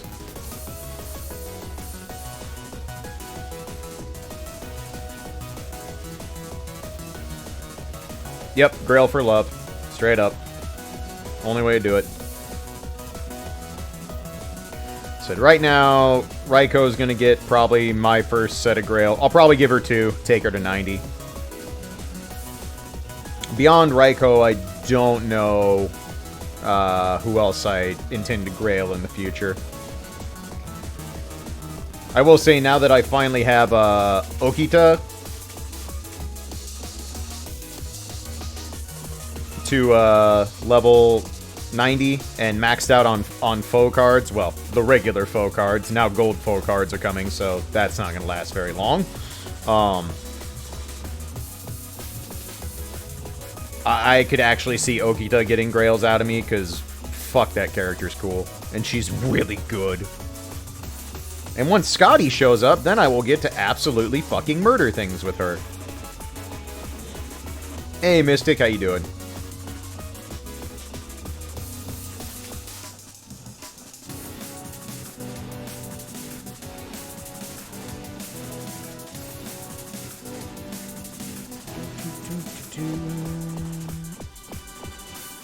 Beep.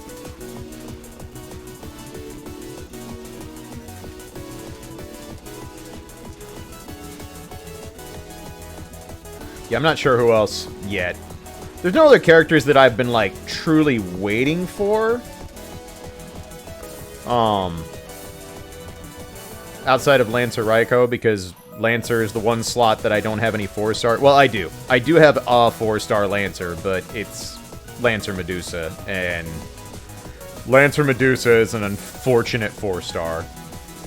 Because she's a character that came out well after launch, but sure is built like a character that was made at launch.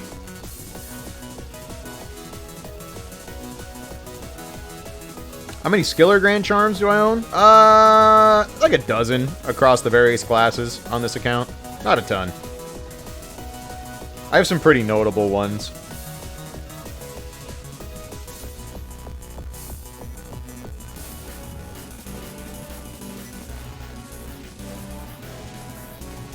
Asked how I could get into anime fighters. You gave some good advice. Happy to report I'm hooked on Eunice. Awesome.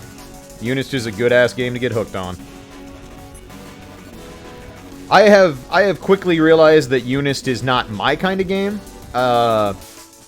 Like, the way I play fighting games just doesn't jive super well with Eunice. But anytime somebody tells me they picked up Eunice and are enjoying it, I'm always happy to hear that. Game's great. It's just an incredibly well-designed 2D fighting game. Also, yeah, wanting Lancer Tamamo, that's a good... You're set. Lancer Tamamo's not just hilarious, she's really, really, really fucking good. Like, that's a powerful-ass Lancer that you are basically set for life at the Lancer class for single target with Tamamo.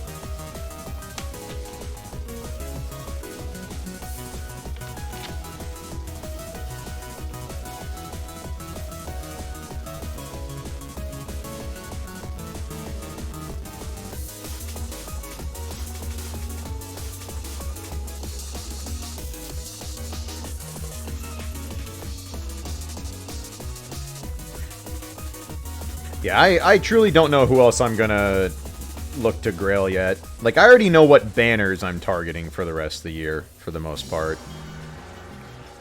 It'll be a lot of money spent on,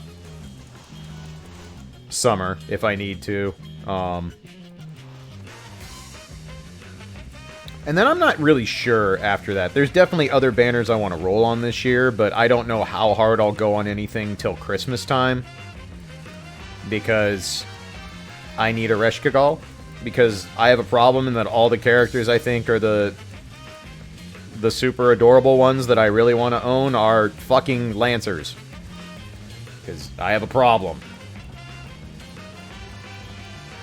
The good news is that a Reshkigal is a different type of Lancer, and can be a support over a pure damage dealer, so...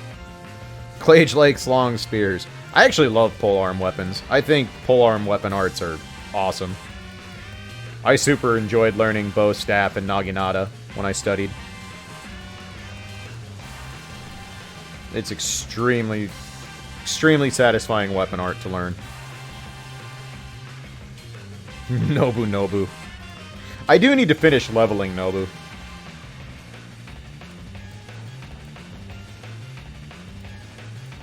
Aresh's skill up is cancer? How come?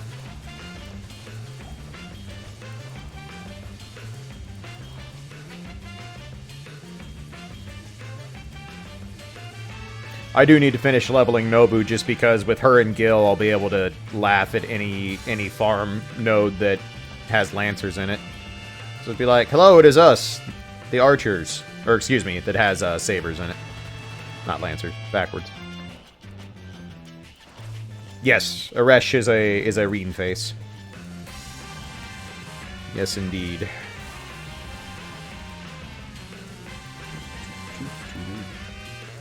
I don't recognize this music at all, but it's catchy.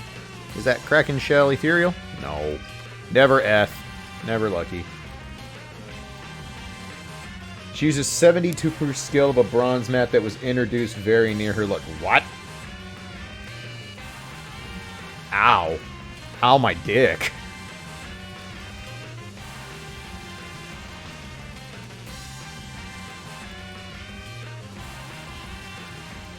Yeah, no. I have quickly realized that all the waifu material for me in this game seems to be fucking Lancers.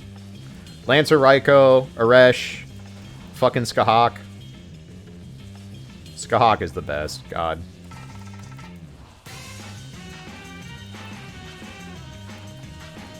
Face to farm shit. I mean, you're not wrong. You're not wrong.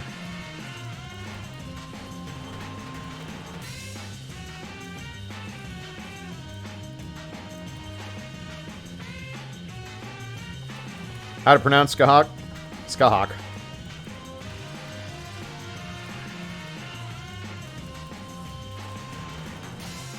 If you want to cheat, just do the Japanese pronunciation. Sukasaha.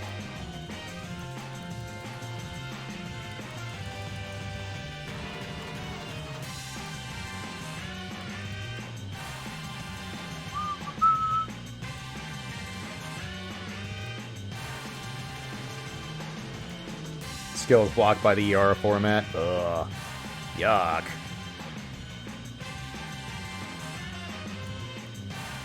Oh, this is Billy Hatcher OST. Okay, that would be why I don't recognize this. Definitely did not play Billy Hatcher.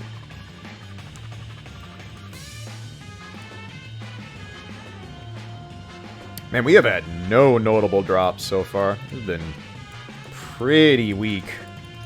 Ancient Tonal runs.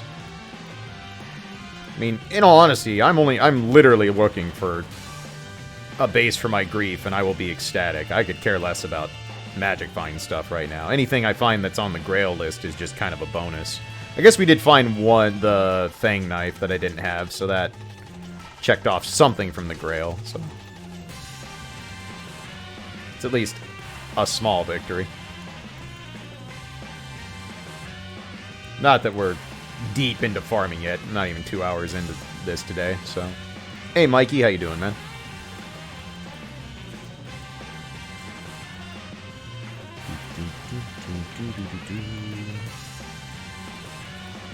Once you get the Grail, who are you using it on? Heh. Clearly on Diablo.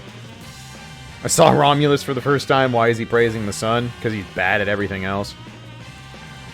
That's not actually true. Romulus isn't bad. He just is a 3-star Lancer, and 3-star Lancer is not the place to be in Fate Go unless your name is Ku.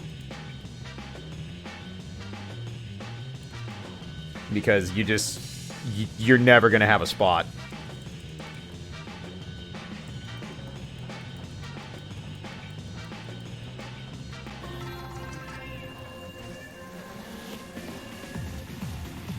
Taiga says hello. That's true. Taiga's not bad.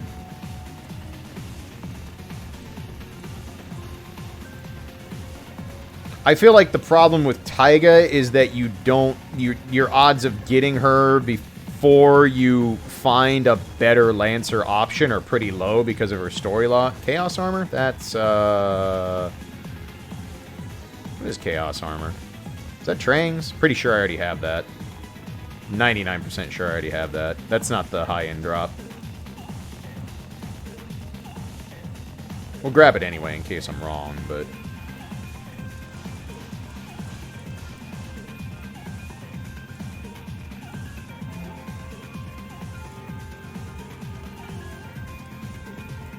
Yeah, that's Trangs. What's in there? What am I holding? What are you? I don't remember. I don't think I have that. I might, but I'm not sure. Let me test this, because I'm 99% sure I have Trangs.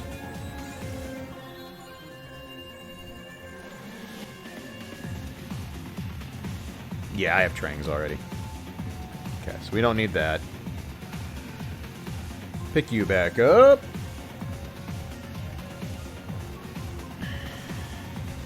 She's overall the best 3-star Lancer. Yeah, I can see it. It's just one of those where most of the time, at the very least, you're going to have a Cuckoo Lane, probably at NP5, by the time you get Taiga.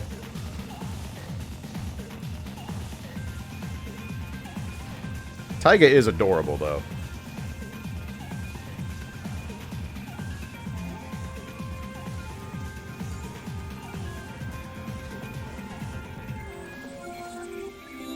Yeah, I'm a big fan of Skahawk faces, too.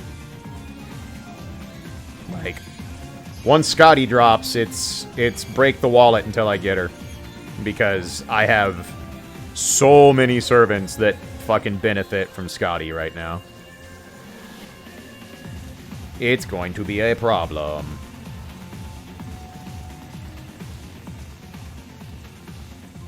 Please don't fall for Gotcha Trap. In all honesty, I have not really wailed out on FGO at all. I've spent a minimal amount of money on it. And I have gotten definitely above average gotcha luck in the time I've played the game. Yeah, Shinku. I mean, I have Okita, I have Jack. Like, I have too many characters that will line up with Scotty and wreck the fucking world. Marie, yep. Hey, Kyo-san. Hey, Mutant Little. Would like to know more about this game? Which one? The one we're talking about or the one I'm actually playing? Welcome to streaming, where they can be two different things. So, 1 second.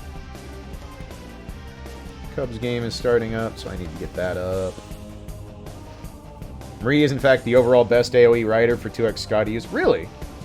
Okay, cool. I will keep investing her then. Okay, just checking, Mutant. This is Diablo 2. This is the old-ass game that me and many other people lost way too many hours of our lives to at the start of the 21st century. Just a second. Get the Cubs game going, even though last night pissed me off a lot. Sorry if there's noise here. Nope, I muted it. Sick. I'm so smart. Cool. Okay.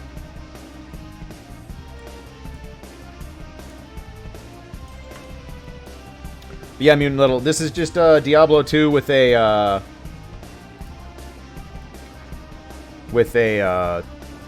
mod for single player, so that all the stuff on old school Battle.net is unlocked, and so you can easily share items between your characters in the stash.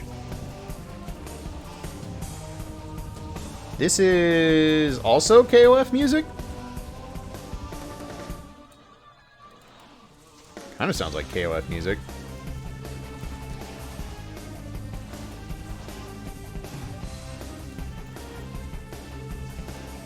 Oh yeah, no, if you watch one thing that isn't Guilty Gear this weekend, definitely watch BB Tag, because it's gonna be a shit show. There's going to be some actual nonsense.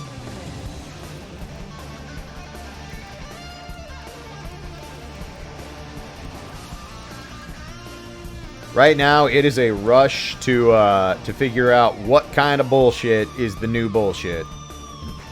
Alright, Mystic, thanks for stopping in. Take care, my friend. I've already got solo unblockables with Rachel. Sick. I mean, if you aren't playing BB Tag for degeneracy, like, why are you playing? I knew from the get-go BB Tag was not a game for me. One, I'm not good at team games. Two, I just... The set of system mechanics that BB Tag works on doesn't have Beak Driver for one, so... That's no fun. Two, just doesn't jive with me. Maya, welcome back for 16 months, friend. Thank you so much. Appreciate you sticking around supporting the channel. Hope you're good. Yep, BlazBlue Cross Tag Battle. It just got its first major update yesterday. Adding some new characters and rebalancing the main cast. So, I'm excited to see what kind of stupid shit happens. Because make no mistake, some stupid shit's gonna happen.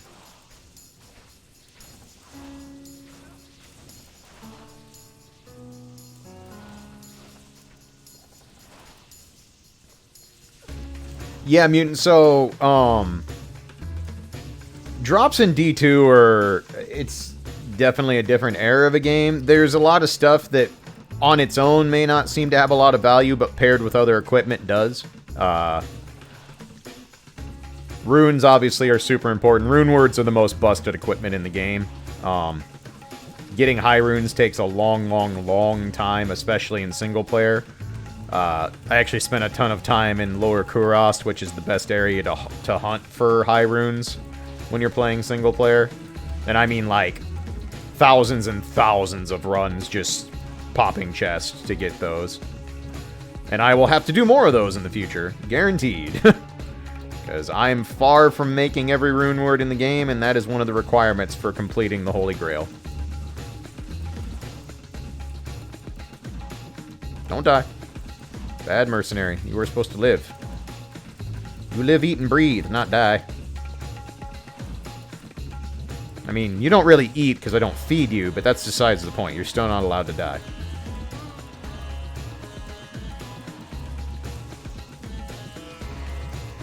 Garbad the Merc. That would be an interesting mercenary. Still know nothing of what's going on in this game. Kill monsters, get loot. That's, I mean, literally that's the entirety of Diablo in a nutshell. It's not complicated.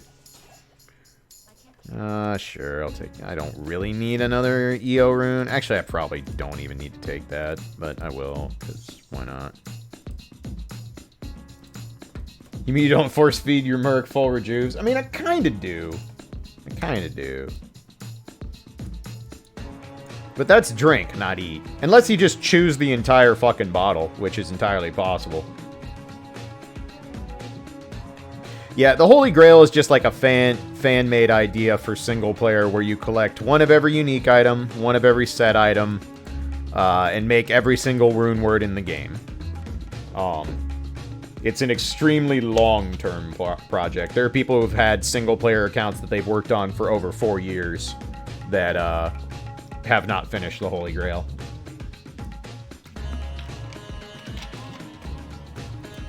But I wanted an excuse to start playing this game again, so I fired up this. I made this account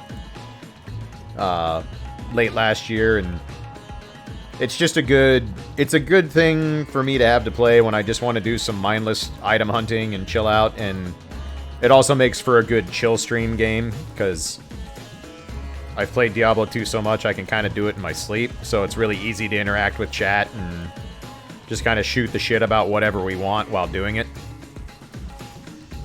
And I don't play hardcore, so there's not exactly high stakes on the line while I'm farming for items, which also helps.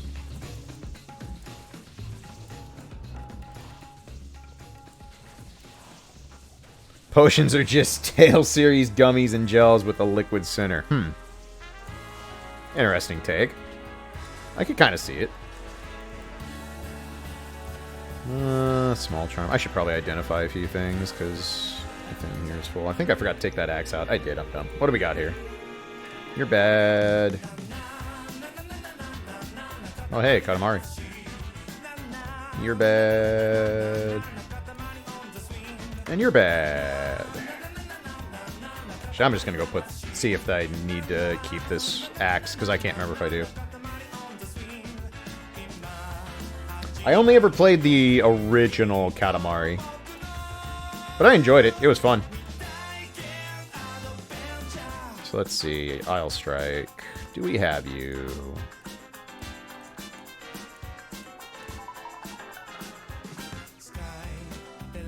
We do not have Isle Strike. Okay. I need to organize the axe page. This is a fucking hot mess. Throwing axes probably need their own page at this rate. I'm gonna put you here for now. Someday I shall cosplay as the king of the universe. There you go. I respect it.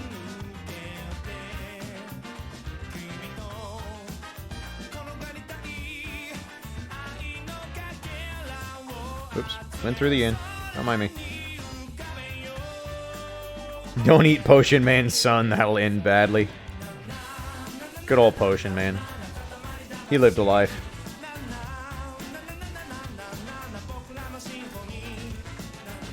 No, I think that's pretty much the gist of it, Dilettante. Throw them in the request list, people vote.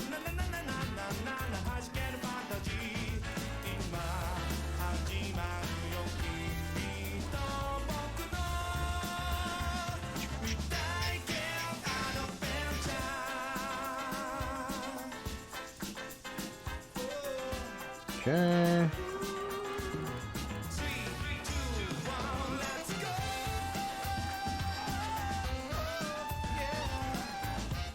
Nothing beats a catchy soundtrack. Katamari definitely has a catchy-ass soundtrack.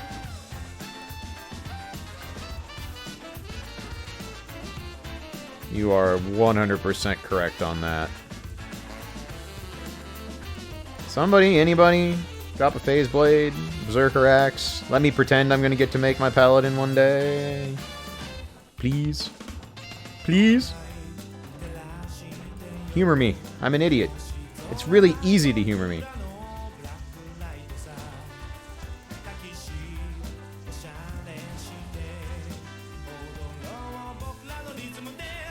Oh, hold up.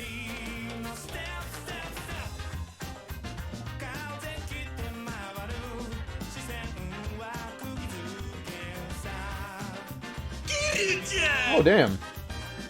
Majin Obama is becoming a manager for Team Liquid. Apparently Team Liquid's going to have a Tekken 7 team. That's cool. Good for him. That's really cool. Lily, thank you for the host. Good to see you. Hope you're doing well.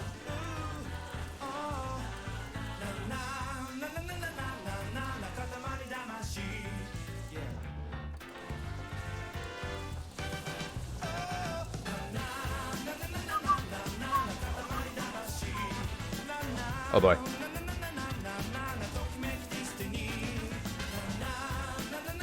That aura is not something you want to see with lightning enchanted. That's never fun. Okay. We didn't die. Good work, us.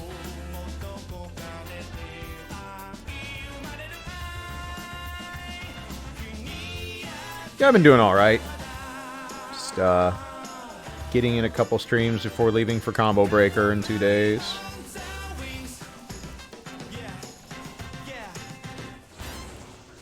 But things have been okay. Slowly getting better. Yeah, Combo Breaker is the biggest tournament in the Midwest for fighting games every year. So, I will be playing and commentating Guilty Gear, my usual shtick. This is Persona. Persona 3? No, this is not Persona. Sounded like it for a second. Or maybe it is. Can't tell. Already have the Chukanu, don't need that.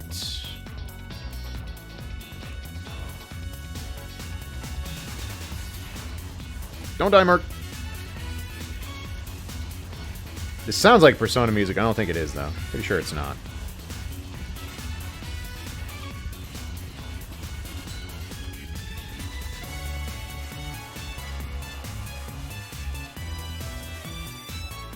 Nothing in there.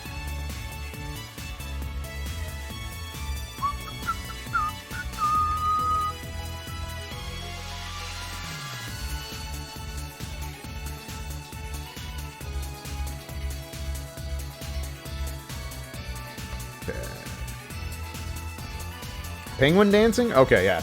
Nope, not familiar with this one.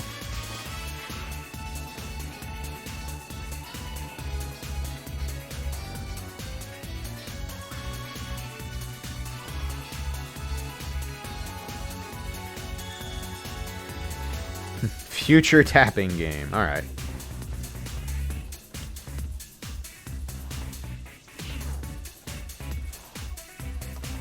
Small charm, give please.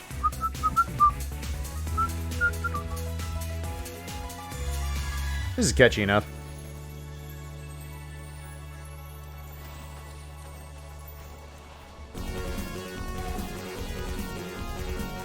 This is Genesis music. I want to say it's Sonic, but I don't recognize it. But I haven't played a Sonic game in a long time. It's garbage. It's DOS music. Oh damn! I got baited.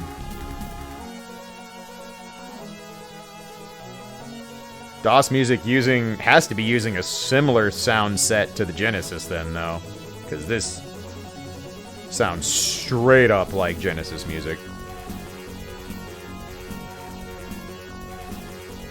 Like, that bass line style is straight up the same bass line you get out of the Genesis sound chip.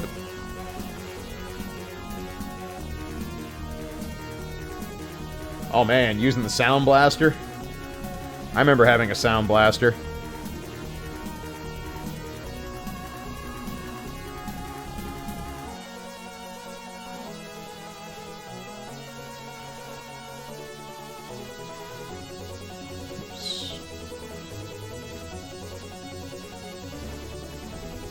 I remember navigating the DOS menus. I'm not familiar with Tyrion, though. That's not a DOS game, I remember.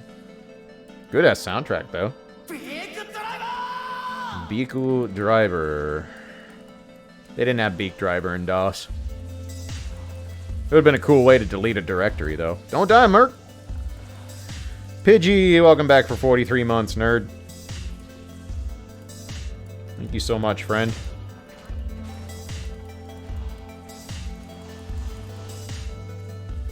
Appreciate you continuing to make all the worst possible decisions.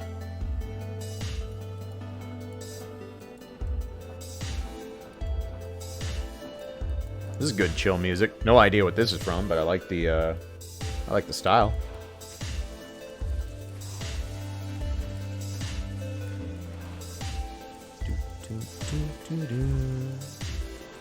You could get a banana ship? Oh man. A banana ship? I'm listening.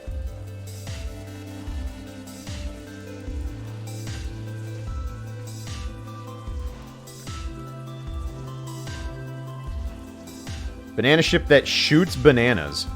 Damn.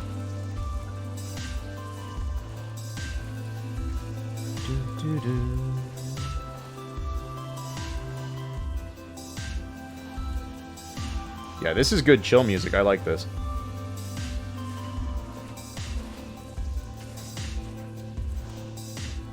We left up here. No. Hello there.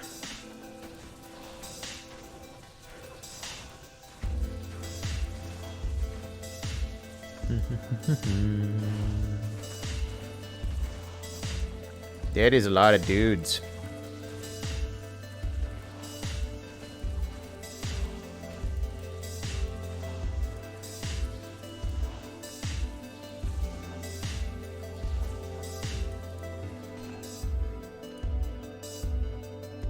Yeah, it definitely feels like space music. This feels like it could almost be out of like FTL. Kind of got that same vibe. Maybe a little too upbeat for FTL, but it definitely has that same kind of space ambiance to it, so to speak.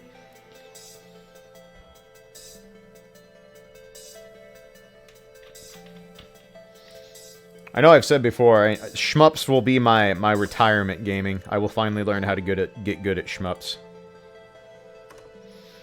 Because God knows I ain't good at them now.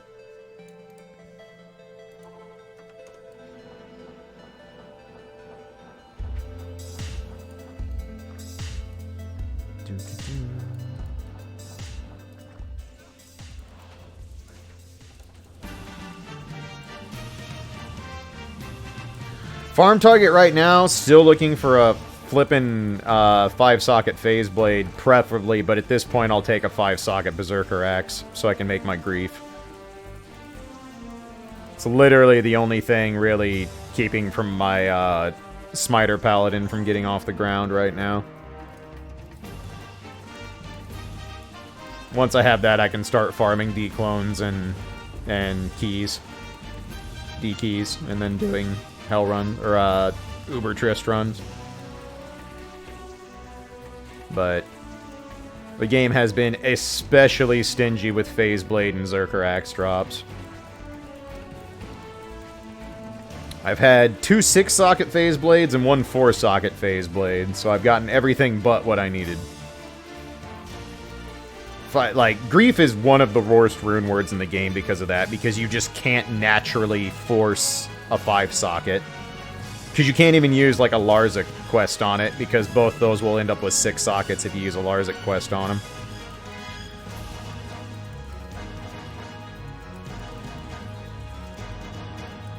Obviously, anything else that I haven't gotten from the Holy Grail list would be good, too. I got the Fanged Knife today, that I didn't have the unique one, so that was another one to check off the list. So it hasn't been completely fruitless today. I did get my first facet on this account. It was pretty shitty, though. It was a 3/4 fire facet, so definitely nothing to write home about.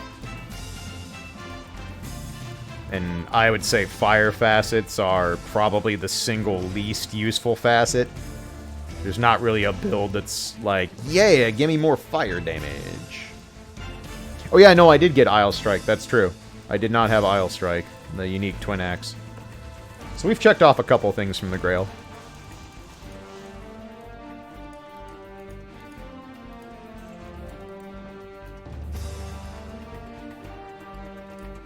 Game's certainly dropping plenty. Like, Player 7 difficulty's doing its job. It's just not... We're not finding the stuff I need. Stuff. I did finally put that in, by the way. That is an actual notification. After forgetting to do it for like a fucking week and a half. Because I'm a lazy idiot. Tim Trance, welcome back for 2 months, friend. Appreciate you coming back around. Hope you're good. Playing D3 like a filthy scrub at the moment. Hope your drop luck is better than mine. I'm not a D3 hater at all. D3 definitely doesn't push the same buttons for me that Diablo 2 does, but I think Diablo 3 is a perfectly fine, I want to mindlessly farm game, just like this is. So... I mean, I put hours in the D3, I don't really have a reason to ever play it again, personally.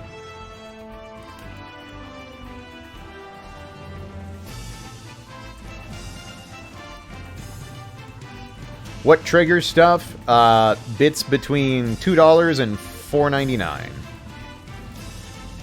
I decided to leave Majima as the intro bit for whenever Yakuza playthroughs come around again. But I figured stuff was a good prelude to burps. Puke Shank, that's a good one. Diablo 2 has some good-ass unique enemy names. The first one that ever truly caught me off guard was one of the corpse eaters from Act 4. Was spawned as unique, and his name was Puke Feast, and I'm like, huh. Hilarious and accurate. Grim Dawn is a super good game. I played quite a bit of it with PJ. I need to get back to it. I really want to try a different character. The deeper I've gotten into building with my assassin, the less interesting it's felt, especially because, like, PJ's build has looked so much more interesting in mine because he's just like, the shaman has big two-handed stupid weapons. I'm gonna hit things hard. And he does. Yeah. I can easily recommend Grim Dawn. Grim Dawn is a really good game. Grim Dawn is like they took Titan Quest, which it's the same developer, and made it actually have like a good skill system. And the combat feels much, much, much less janky.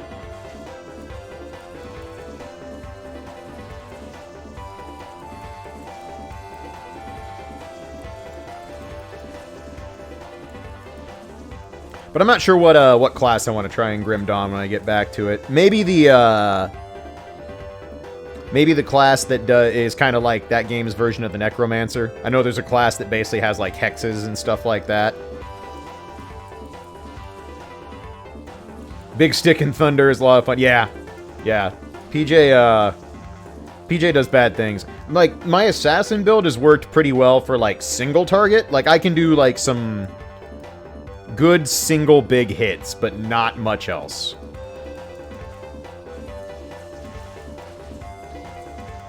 Whereas PJ's has felt a lot more consistent during our playthrough. That's definitely a game I need to get back to. PJ should probably punch me in the teeth and be like, hey, asshole, let's play Grim Dawn.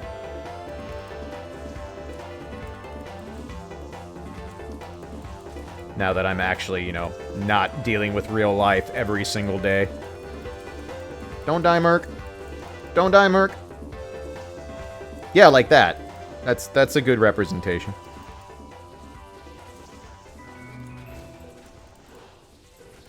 Witchblade is my current character. Is that the one that has, like, the hexes and stuff? Because that thing looks kind of cool.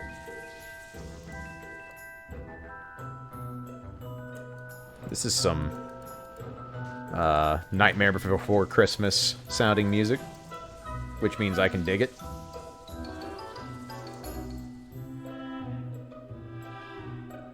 Just a second. Okay, I heard water. But it literally was just the, it was just the sound of the rain picking up outside. I still kind of have a freak-out effect anytime I hear water and it sounds like it might be running in the house, because, you know, when you have a major flood in your life, that's just kind of what you do for the rest of your modern fucking existence. But, never mind, it was just the water pouring out the gutters outside. We're good.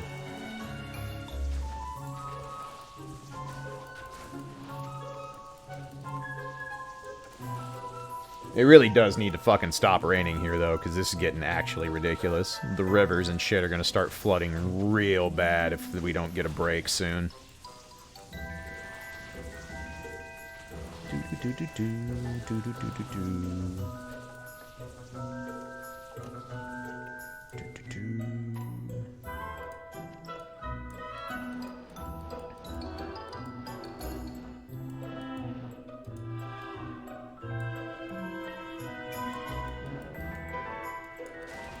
Hex's Storm Raven and one-hand shield build.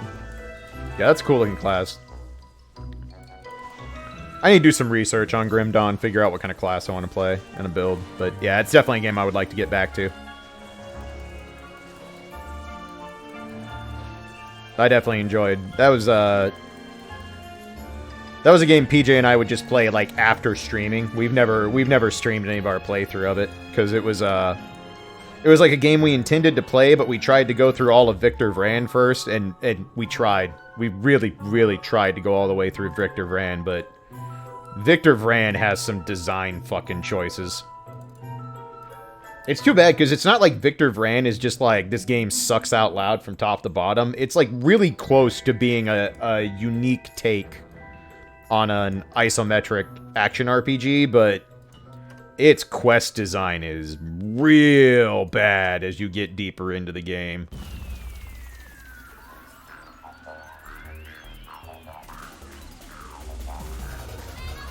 Yeah, playing every single map multiple times to do the challenges.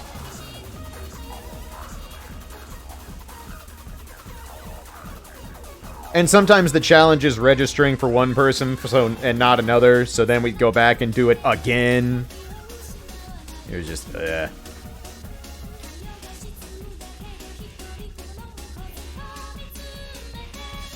Victor Van was close. It was close, but Once we finally realized we were tired of doing the same challenge attempt a fuck million times, like, hey, let's check out Grim Dawn off stream, and instantly was like, oh, this is good.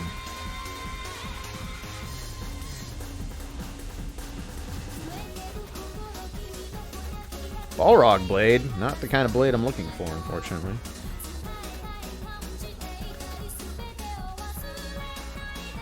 What I like about Grim Dawn is even on its regular difficulty, you, like, your character, it makes your character feel powerful as it grows and you get new items. But it's a game, it's like, that game will also spawn enemies that will absolutely mollywop your shit. You get the wrong glob of mobs on you with the right mods, and it's like, holy fuck, this hurt. Also, environmental hazards in Grim Dawn are no joke. I'm sorry, did you step in the glowy green electric spot for a little bit? Well, I hope you didn't want a fucking health bar. Yeah, that's what they are, the Aether Pools. God, those things are brutal. Zap, zap, you're dead. But I just got here!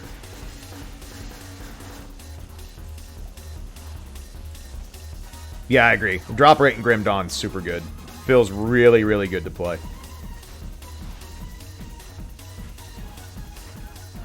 And the big thing for me it did over, say, like, Pact of Exile is, like, your character growth feels very consistent. Like, you get skills at a good rate, you get new items at a good rate. Doing the shrines to get the, to put points into, like, the constellations for your extra skills feels really satisfying. Real solid game. Real solid game. If they ever do a follow-up to Grim Dawn, I will jump in on it for sure. Yeah, having a built-in loot filter is nice.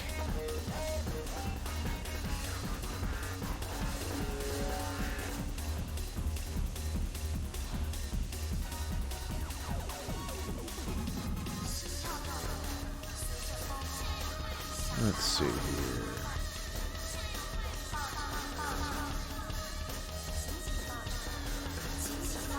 Merc, you gotta stop this thing where you almost die.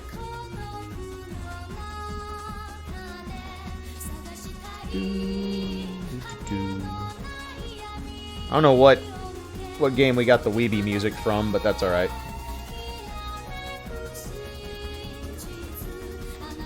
Cold immune. Alright, I'm just gonna check out this chest while you poke.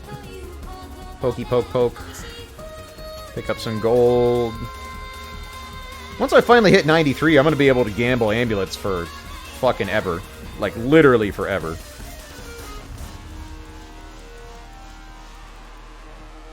More gold. Doink, doink, doink. You actually gonna die? Not worth. Not worth. New run. Would it be Grim Dusk or Grimmer Dawn? Jesus. Grimmer Dawn. Only the grimmest of the dawn.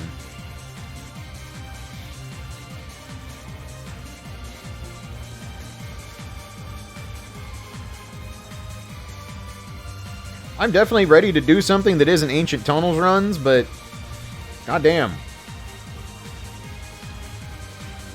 Who's gonna visit my groundbreaking new store? Uh-oh. Uh-oh. What's LLK got?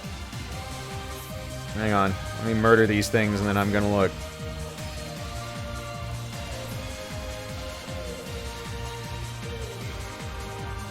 Let's see. Price cost. Where the price is the cost. Huh.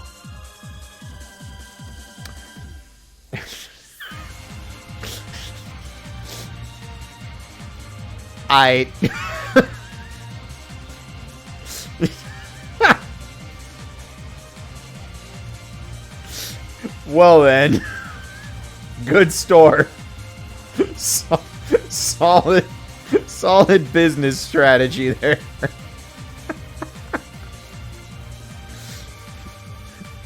No more bartering for livestock. Those days are over.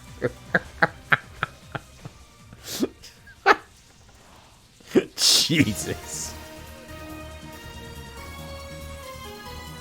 That is a power play right there. Sir, this costs $20. The chicken's name is $20. Wow, Merc just fucking exploded. What happened? Oh, that was bad. He basically got one-shotted. Merc, why you do this?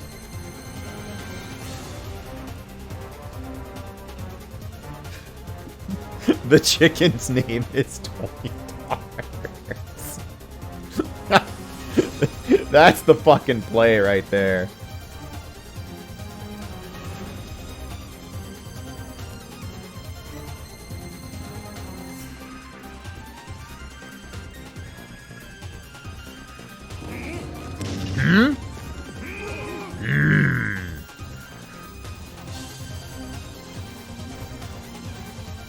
Hello there.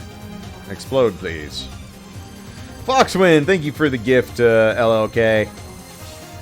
LLK, welcome back for an 8th month. As always, glad to have you. Looking forward to seeing you in a few weeks here. Well, I guess about a month, actually, but still. My statement remains accurate. As always, looking forward to seeing you. Also looking forward to what kind of awesome banners we have this year. Banners and badges for SGDQ.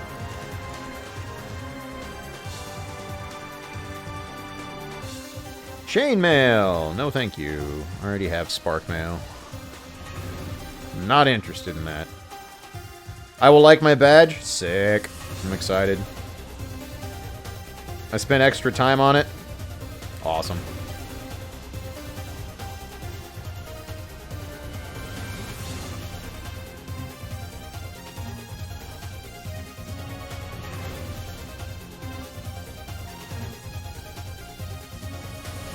Do I get a special badge for having the shortest name? You know what? I don't even know if that's true anymore. But you did definitely cause errors for the database trying to search.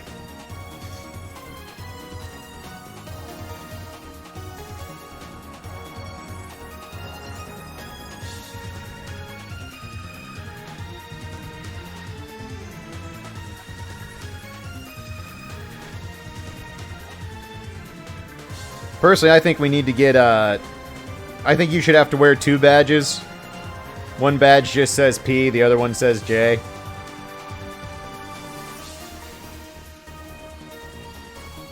As soon as you break something, we take away a badge. You lose an initial.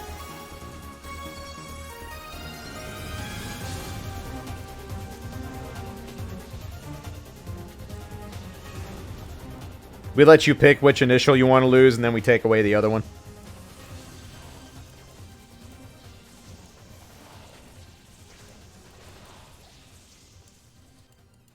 Oops.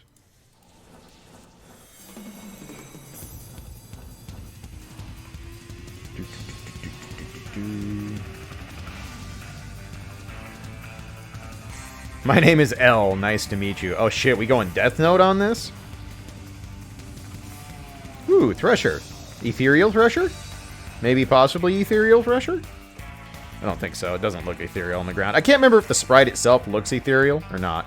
Nope, not F. Boo. Boo. Not interested in that.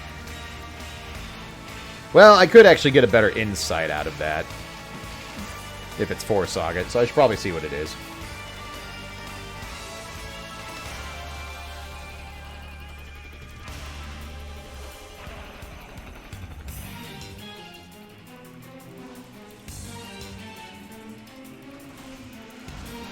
A conversation between PJ and his Xbox would just be the Xbox asking it who he is and then just replaying the line from SpongeBob about, "No, I'm Patrick."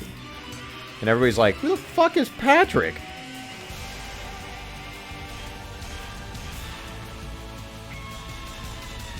That zombie tried to sneak up on me. He thinks he's clever.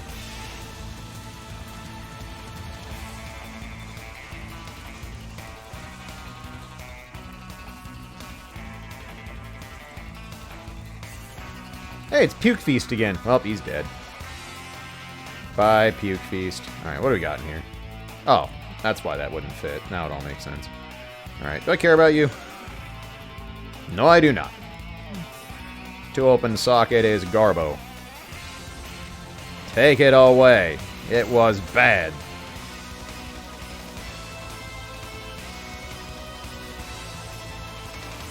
Ah, Puke Claw. We're getting a lot of Puke enemies today. Ever since PJ showed up, actually. I'm sure it's totally coincidence.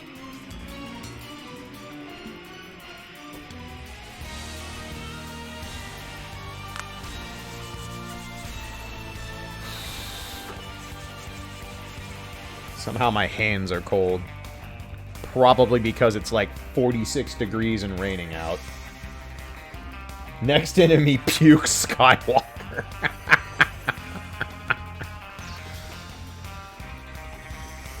Come on, buddy, make with the stabby. You can do it. You can do it. Stabby stab. Stabby stab. Oh, it'll be back to boiling hot here very soon. It was 90 last Thursday. It's just freezing now because Midwest.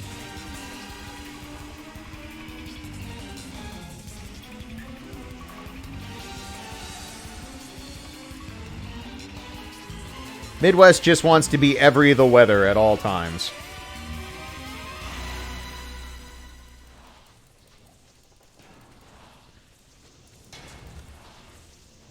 Snot Dancer the Quick, that's a good one. That's a good one. Unique Diablo 2 names can be really fun sometimes. You can get some good ones, for sure.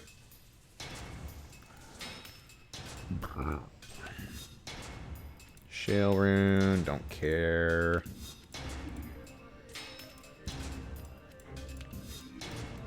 Nope, nothing in here we care about. Sad. Klaige Spire is my new favorite emote on Twitch. How you doing, Yomi? Good to see you. Yeah, I heard Oklahoma got fucking rocked yesterday. That sounded bad.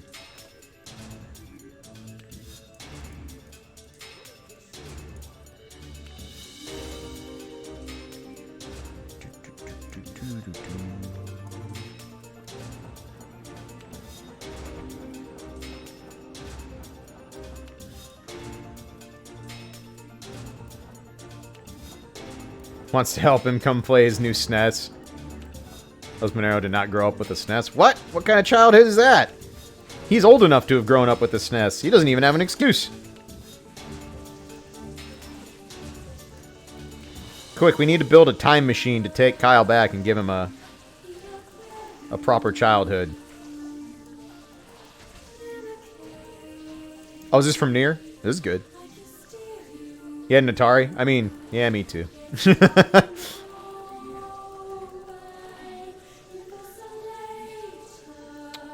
Nier is still a game I intend to play, hopefully sometime this year. I have a lot of games I want to get through this year.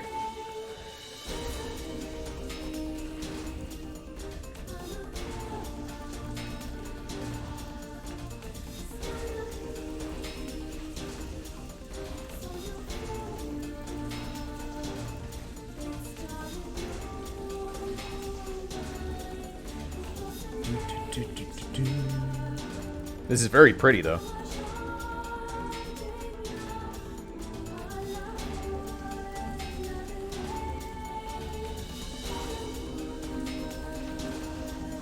Didn't ask you even though you're the gamer, right? Maybe he didn't want to get schooled. He's like, no, Aunt Lolcam's gonna make me feel bad. Want to hear a very troubling fact? No, but I'll listen anyway. Guess what time I woke up this morning? Oh no. Oh no. I don't even want to harbor a guess. I'm sure it was bad. I'm gonna say 2:30 a.m.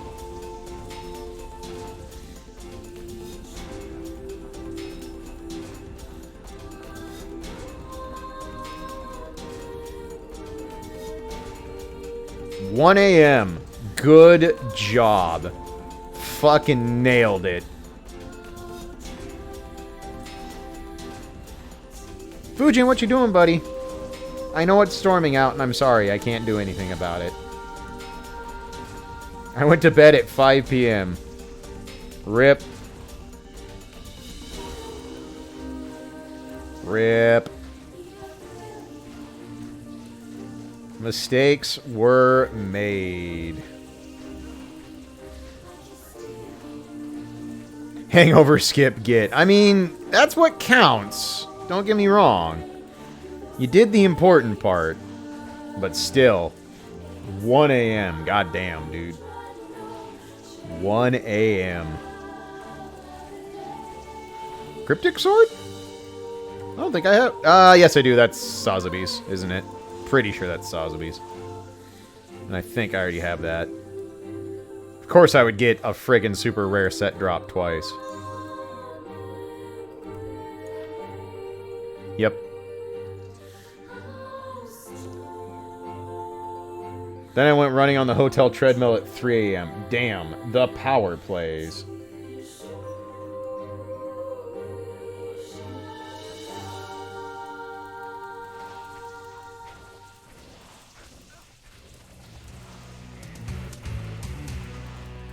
Just remember, kids, if you want to live the life of an engineer, take a look at Lolcam's schedule and then ask yourself again.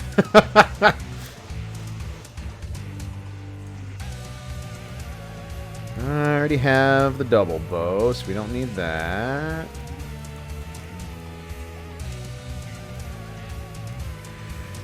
Grand Charm.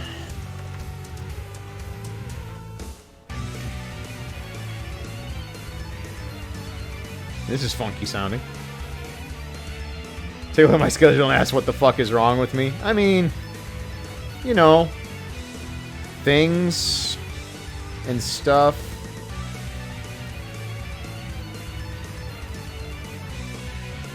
Yep, I do have the Cryptic Sword already. Lord.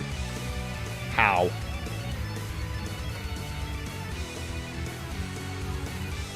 Extra gold, don't care.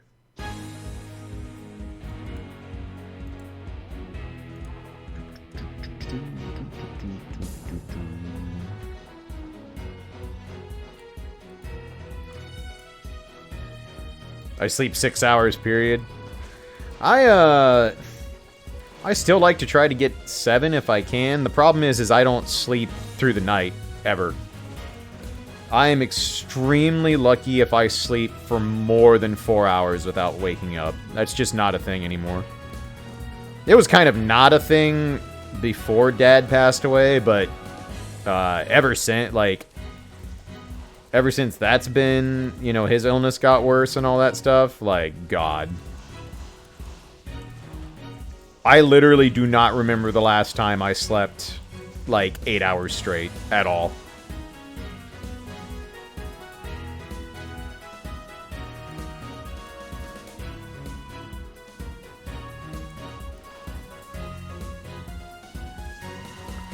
I'm apparently just really fucking bad at sleep in my later 30s. Which is too bad, because I kind of like sleep. I'm a fan. But somehow I just forgot how to do it right.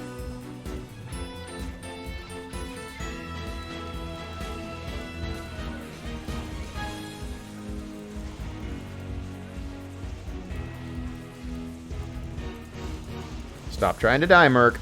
Not allowed.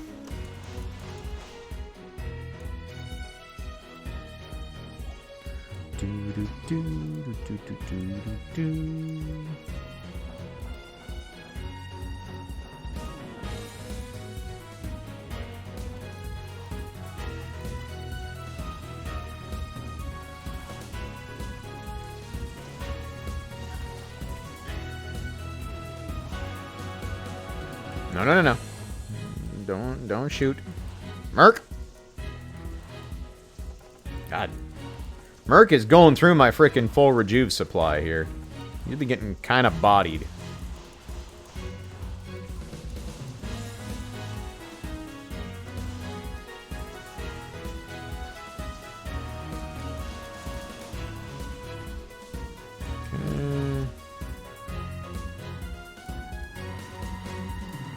Everybody always thinks I'm saying Murph, I know. I don't get it. I mean, I get why, but it's like, no, I'm saying Merc.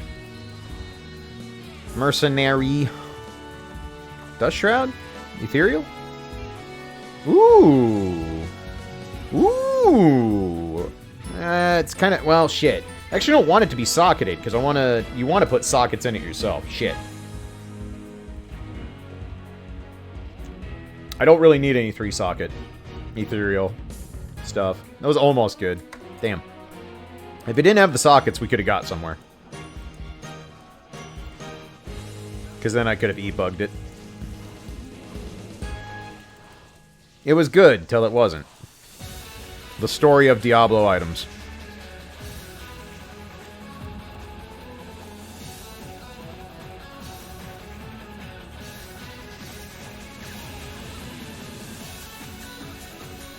This music sounds vaguely familiar, but I can't think what it's from.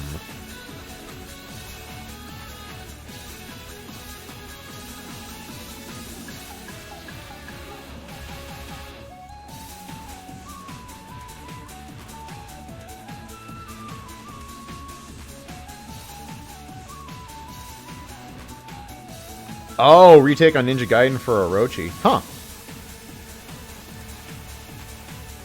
Why would you look for ethereals? For mercenary armor. Anything equipped on your mercenary never loses durability. So, you can do stuff like get an ethereal elite armor, and then use the socket recipe for the Herodric Cube. And when you do that, it actually causes a weird defense bug where it quadruples the defense of that armor when you use the socket recipe on it. So you can make some pretty busted-ass mercenary armor rune words by doing that. So any kind of ethereal elite armor is always worth checking.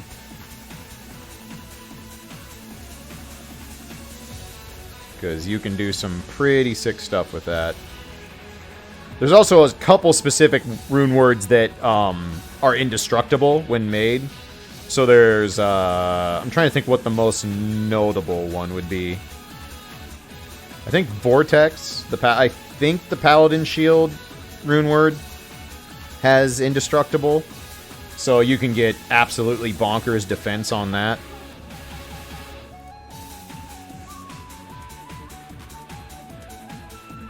But yeah, the ethereal items for mercenaries are super good. Super, super good.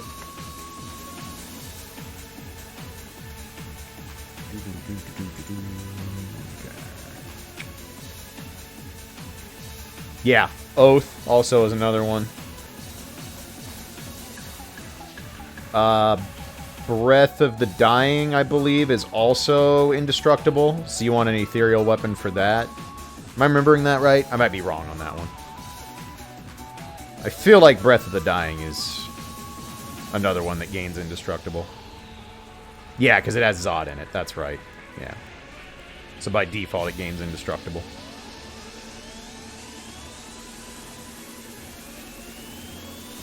For a while, people were convinced Breath of the Dying was the best rune word in the game, and then people actually started testing other shit, and Breath of the Dying can be the highest, like, raw damage on a weapon, but the other stats don't make up for it.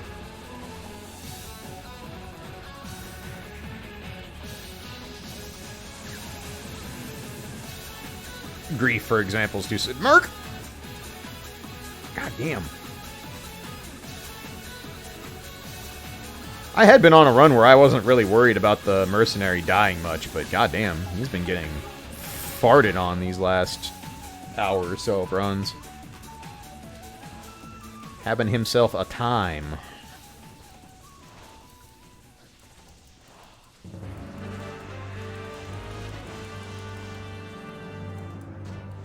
It's LTTP, except this is probably from A Link Between Worlds, I'm guessing, because this sounds like higher quality than the NES version. Or SNES version, I mean.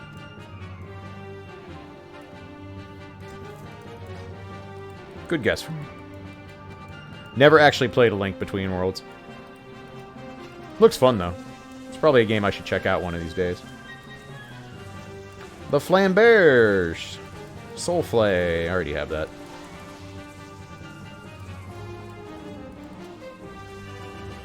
If you like A Link to the Past, you like it. That's what I've heard.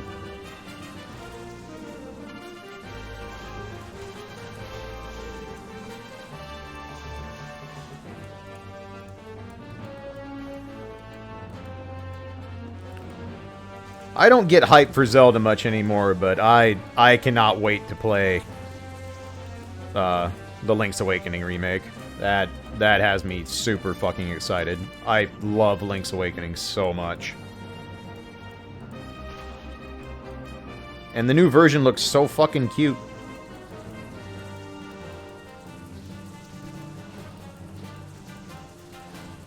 That'll 100% be a stream playthrough, because I've beaten Link's Awakening many times, so I'm not worried about backseating or people spoiling it. So that's one of the nice things when you get a remake of something that is a game that's brand new, because then you don't worry about the aspects of Twitch that sometimes make it not fun to play a brand new game on Twitch.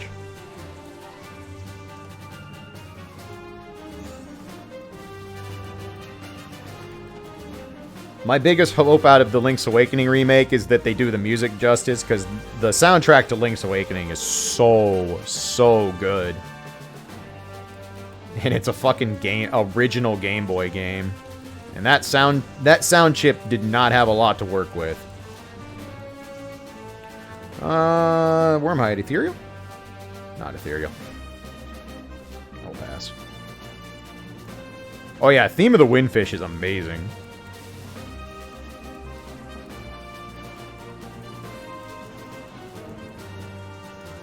Rainwave has remix albums you commission. No shit. That's wild, LLP. LLP. God damn it.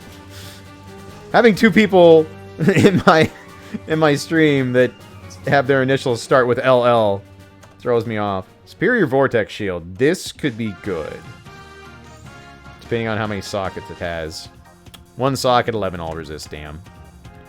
That's the first one of those I've seen. Vortex Shields can be insane. Absolutely insane. If you find the right Vortex Shield for Exile, you get one of the most absurd statted items in the game. Wondering how they're going to do the fish and frogword songs. Yeah, that'll be interesting. Hi, Hime. What can I do for you? You want attention? Oh, is it uppy time? Oof. Okay. It is apparently dog time. I need enough room to touch the keyboard. Hello, yes. Yes. Hi. Hello. Hi.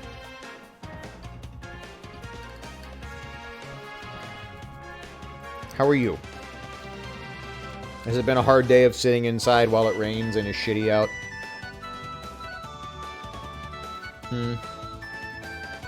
No, Hime is not bothered by rain. She doesn't like going outside in it, but she's not like Fujin and freaks out over the rain. Thank you for scooting forward so I could get my hand on the keyboard. That's very, very courteous of you. Thank you for kisses.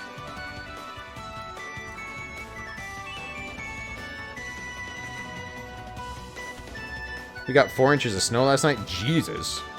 Oh yeah, you live in Colorado. Okay, that makes sense. I'm like, what the fuck, Dastrin? It's May. But yeah, no, story checks out. Hime is going to have a staring contest with me while I play. Thank you for kisses. Can I show my equipment? Yeah, one sec. Let me kill stuff so I'm not going to get mollywopped. This isn't a fully fleshed out character yet. Zapatals for a helmet. I still haven't found a Shaco on this account. Hodo. Enigma. This is going to my paladin once I finally get my fucking weapon to put grief in. 30 FCR, Spirit Monarch. Just a 1-sort. All resist Amiosynaph. Chance Guards. Volcathos. This is also going to my paladin. Ractic Mesh, Nagel Ring, and some random MF boots. Yeed's a cold skiller. The rest of these are various resist and MF charms. Blizzard damage. There you go. 4740 to 4980.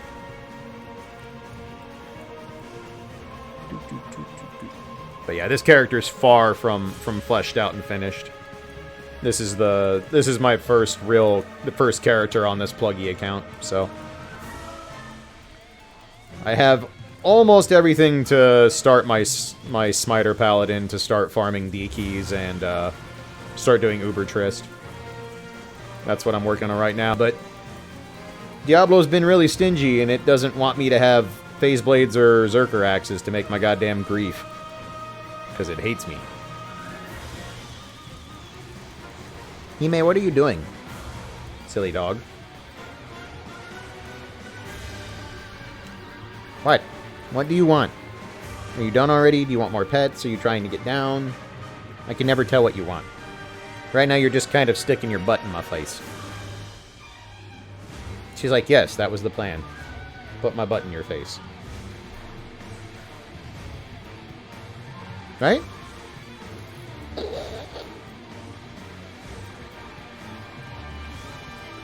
Would you say it's giving you grief or that it's not giving you grief? Yes. Good girl. You can't really make up your mind right now. You can just chill here, I guess. You can be stream doggy. If anyone would like to sponsor a very cute dog on twitch.tv, just saying. Here's your business opportunity.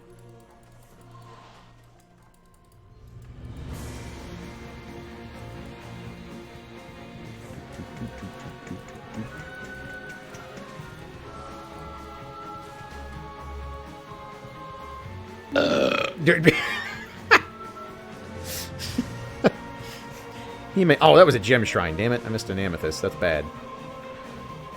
You burp like that sometimes, don't you?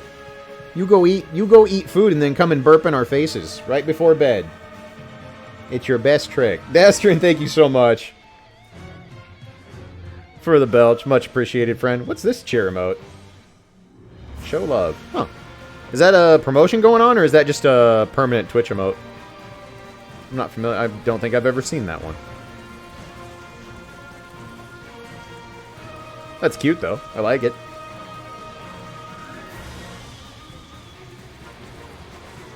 Just a thing now? Cool. More cheer emotes are always good. I'm always down for more cheer emotes. What? How would you like to resituate, Your Highness?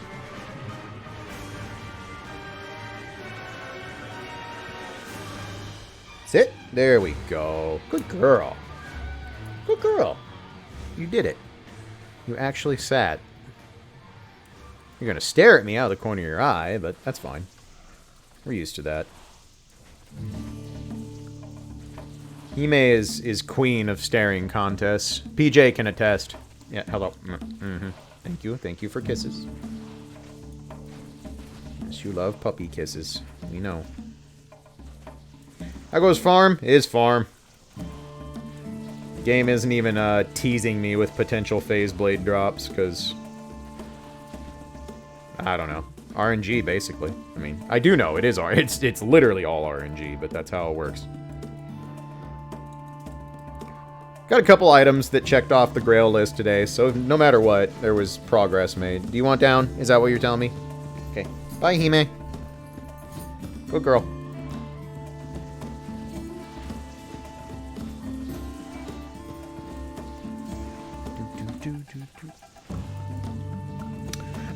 Those are the only two weapons that can become Grief, because Grief has to go in either an axe or a sword.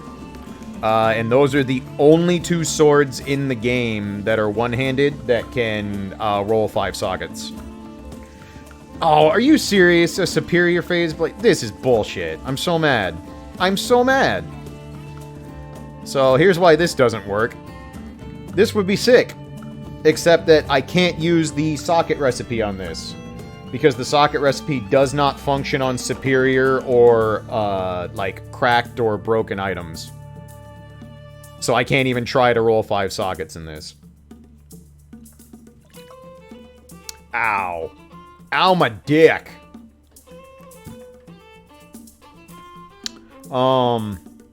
This is still worth keeping because I might want to turn that into a, something for like a Berserker Barb down the road.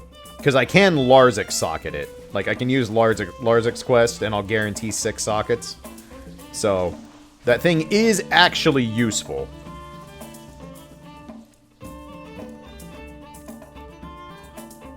Diablo 2 heard you talking shit. You're not wrong. You're not wrong. Boy, I heard you talking shit!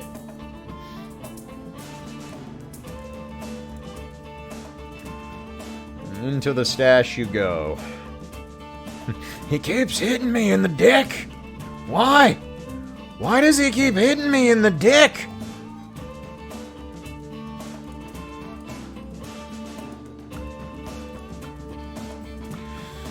Alright, into the socket pile. Sad day.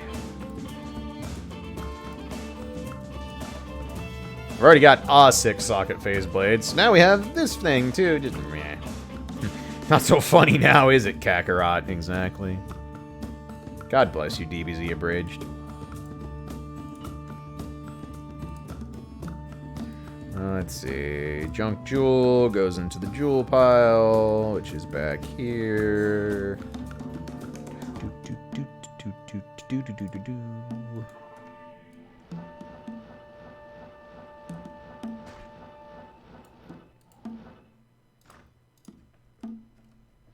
Not what you're looking for, but still useful. Sounds like all my MTG decks. Oh, this is, Alcahest. I recognize this song. This is the final boss music. Alcahest is a cool game.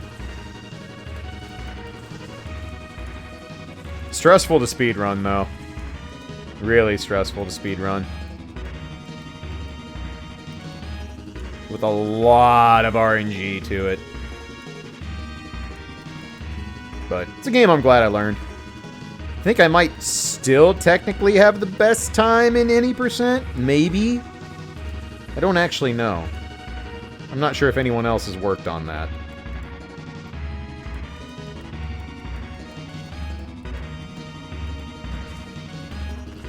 It's another game I might throw up for GDQ one of these years. I have a very hard time ever seeing that getting accepted for a GDQ. It's just a little too long. A little too long, and I don't think it does quite enough interesting things to keep people interested.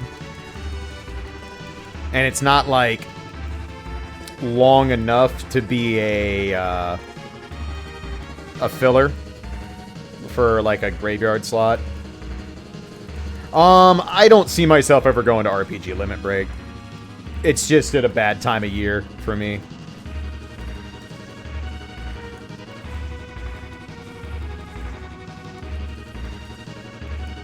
And if I'm going to add any kind of extra events to the table in the future for traveling, it's probably going to be fighting game related over speedrun related. If I was more all in on speedrunning, and especially if I was like really into Alcahest again and really wanted to try and get it showcased at an event, yeah, I would absolutely consider submitting it to RPG Limit Break. Because it would be a great place for it. And honestly, RPG Limit Break's gotten big enough that I don't even think Alcahest would be a lock for that event. RPG Limit Break gets a lot of really strong submissions now. As it should. I was thinking, what Kirby game is this? And of course it's Alcahest. Yep. Yep. What is your never ever of speedrun submissions? As in something I would never submit? Because that's pretty much any game I've never speedrun. But if you mean, what do I think is this makes for a terrible submission? I mean, lots of games make bad speedruns. Wouldn't want to submit it, but wouldn't expect in a million years. I don't know. I don't think there's... I don't know that there's actually anything I can name. There's tons and tons of things like that that are... just make for... not just bad marathon runs, but just bad speed runs in general. Happens a lot.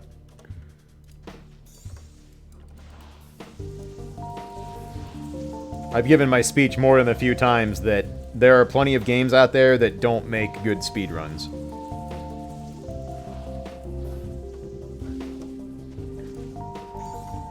More amethysts are always good. We need those for crafting, and we need them for... socket recipe. Whenever I do get another fucking phase blade. That is so rude. Get a fucking superior phase blade. That's more insulting than not seeing any phase blade. Diablo 2's like, I'm gonna work this boy. Talrune.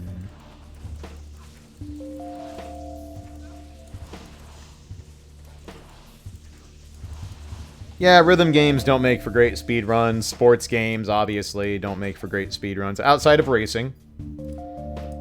But any normally timed sports game, obviously not too hot of a category, so to speak.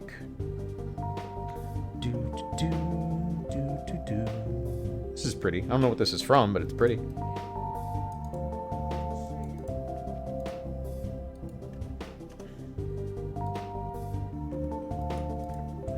Time for a superior Berserker Axe. I mean, I'll be honest, I would much, much, much rather have a Phase Blade over a Berserker Axe, easily. Phase Blade is by far the better option. But...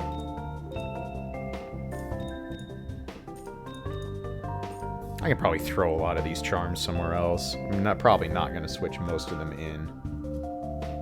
That's alright.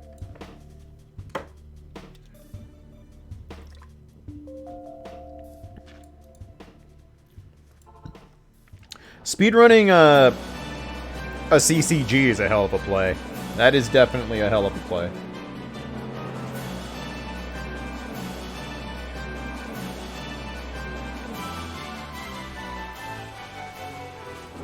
Speedrun Peggle, you cowards.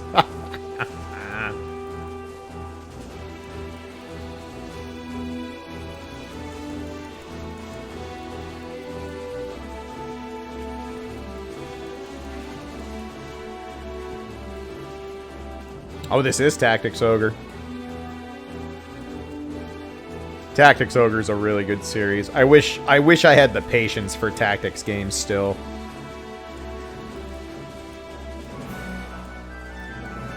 This is a series I don't think you will ever see another release of, either. I would be very, very surprised if you ever see another modern Tactics Ogre get released. I don't think it really has a fit anywhere anymore. Hey, Shea Wolf, how you doing? Grind goes okay. We haven't really found stuff we want today, overall, but... Welcome to Diablo 2 farming. It's a lot of finding things you don't want and waiting for the things you do. Take some full rejuves, especially since Idiot's almost dead again.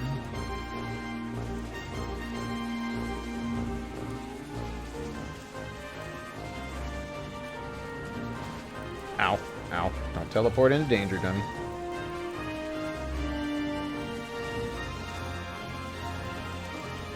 Yeah.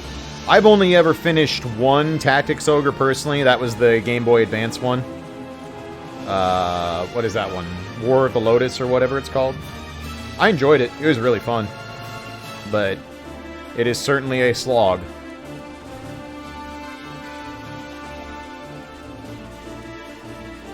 Knight of Lotus, that's what it was.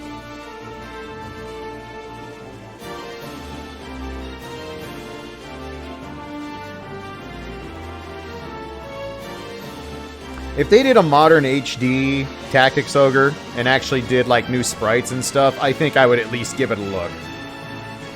I would definitely give it a look. Ogre Battle's a neat series too. I really, really like Ogre Battle 64. I haven't played a ton of it, but I really enjoyed what I did. I think I still have that game, actually, for my 64.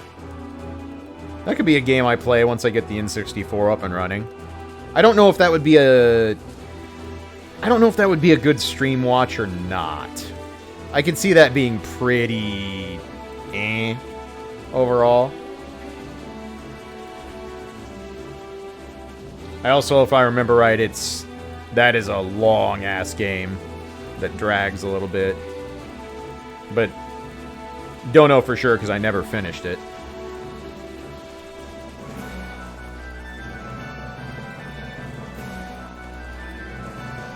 Yo, leveled up. Been a while since I've done that. 91, 2 more levels, I can actually gamble ambulance. While you stab that, I'm going to spend these skill points, pick up my stuff. Take this jewel.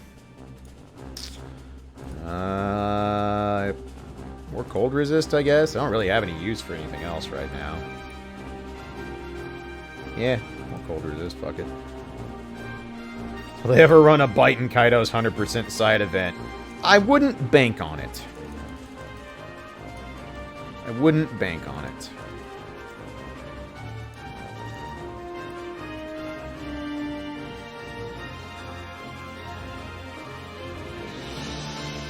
Okay, it's been about 2 hours since my last break, so I'm gonna go ahead and take one of those real quick like. So everybody chill out, stick around. I will be back in very short order, and we will continue the farm grind here. See y'all shortly.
Oh, okay.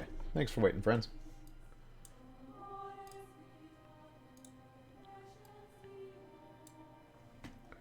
Do-do-do. Oops, let me rearrange this window real quick. There we go. That's better.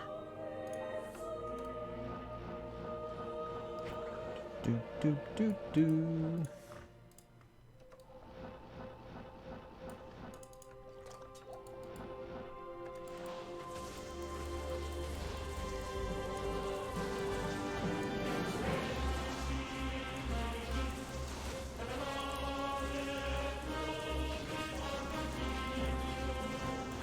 Another thing that'll be interesting with this particular doing the single player playthrough is I think the highest level character I've ever had in Diablo 2 was 94? I don't think I've ever actually gotten to 95 with a character before on Battle.net. So in theory, I'm going to end up with a higher level character than that.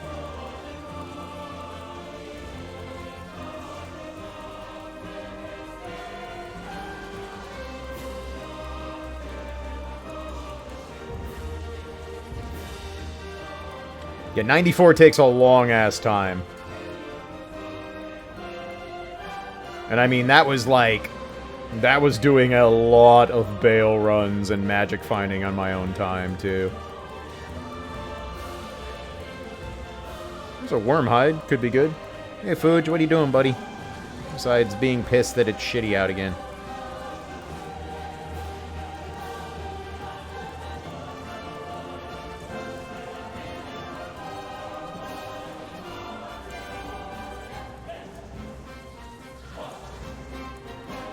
Fastest way to level up in Diablo 2 with the expansion is bail runs. Definitely bail runs. Alright. Are you ethereal? You are not. Damn.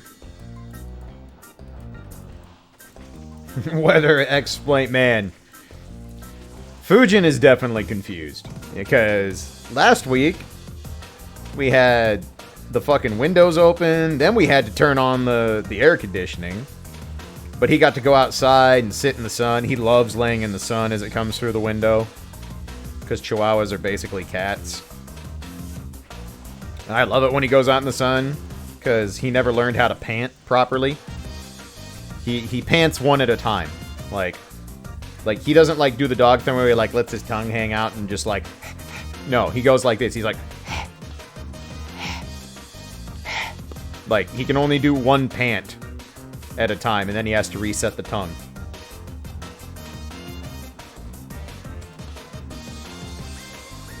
Need to get that on video. I've gotten some pictures of them both doing smiley pant faces, but I will try to get video of Fujin trying to pant.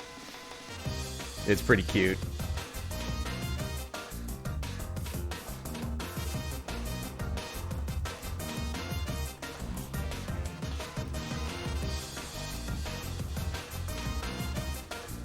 I think it's more that he wants to enjoy every single time he pants because it's Iowa and it's actually Chihuahua weather for him. It's like, oh my god, it's hot and it's great and I love this. There's none of that shitty white stuff on the ground and I don't freeze every time I go out to take a leak.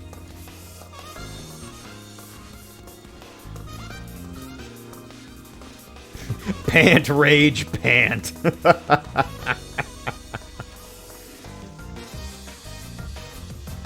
Rare ring, sure, I'll grab it. It's gonna be pure trash, but... Yep. Hot garbage.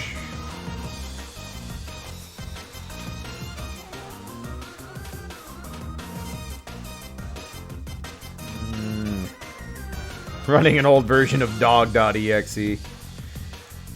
Man, sometimes when you update that, shit goes haywire. It's something to be said for consistency.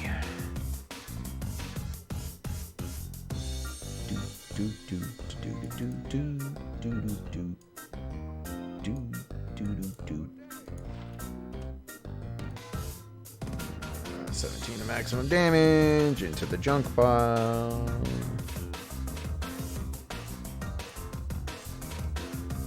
I have a lot of gold. I should put that away. How much stored gold am I up to? 6.6 million plus the 2.5 million. That's a lot of gold. Alright, Lolcam, thanks for stopping in, hun. Take care. Good luck resetting a sleep schedule into a proper parameter.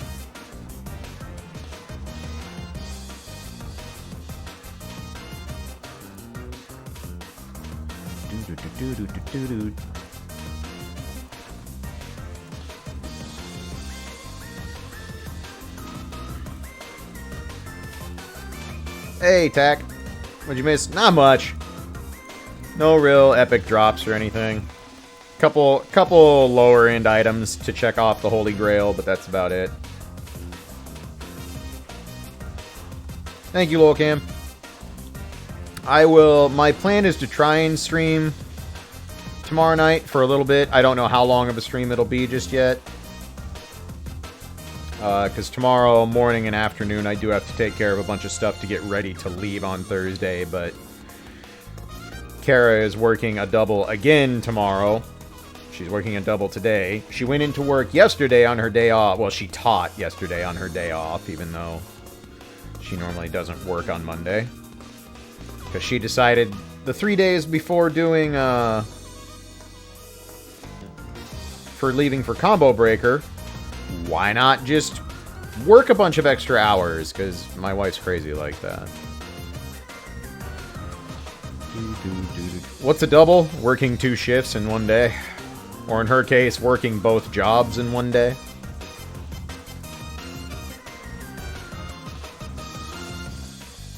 Quit dying. What event? I leave for Combo Breaker on Thursday, Felly. Castlevania music.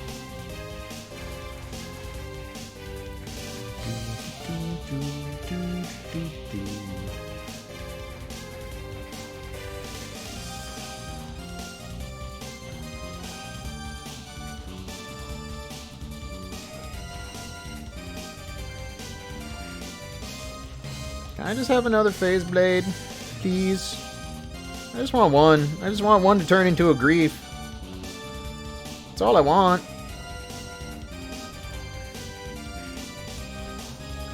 One day. One day we'll get lucky.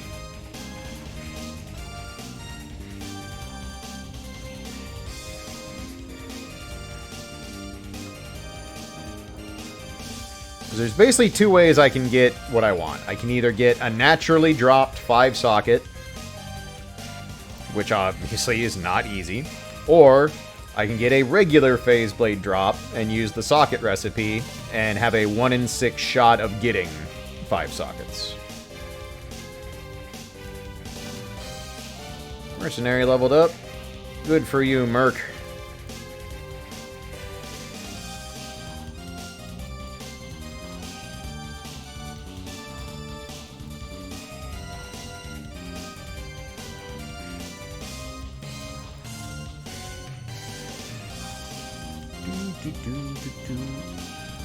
Klaige is the only DS-vania I've never actually finished. I got about 70% through it. I got pretty far into the castle, I just didn't finish it.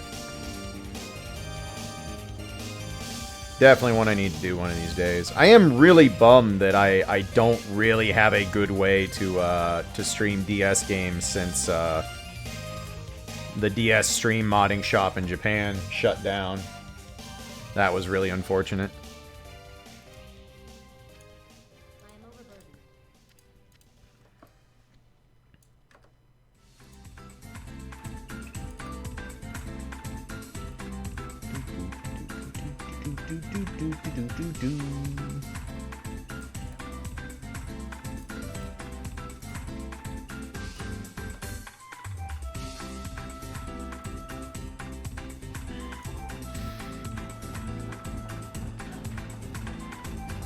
I still wish they would add DS emulation to the Switch. I would be the happiest person ever. They're not gonna, but a man can dream.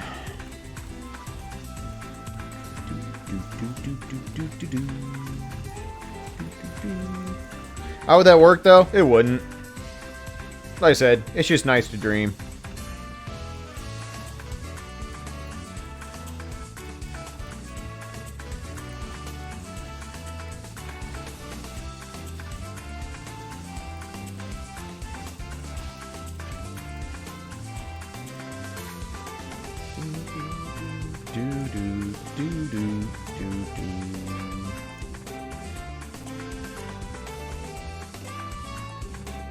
We too good to listen to the dulcet tones of Diablo 2? No, but not exactly a lot of music when you reset every 3 minutes to do a new run, so it's kind of a you know. Oh, those are ethereal, that's bad. Pure Funk, welcome back for 16 months, dude. Hope you're doing well. Hope the little one is doing well as in addition. I can spend my 5 free seconds to say what's up. Yep, that sounds like a new dad to me. Thanks for dropping in, dude. Appreciate you sticking around, supporting the channel. Hope everything's good.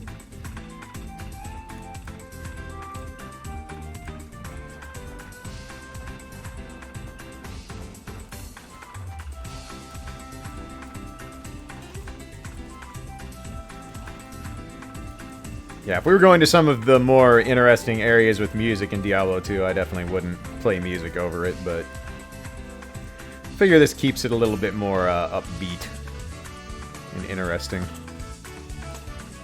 You might as well just drink that full rejuve, because you're mostly dying, because that's what you do.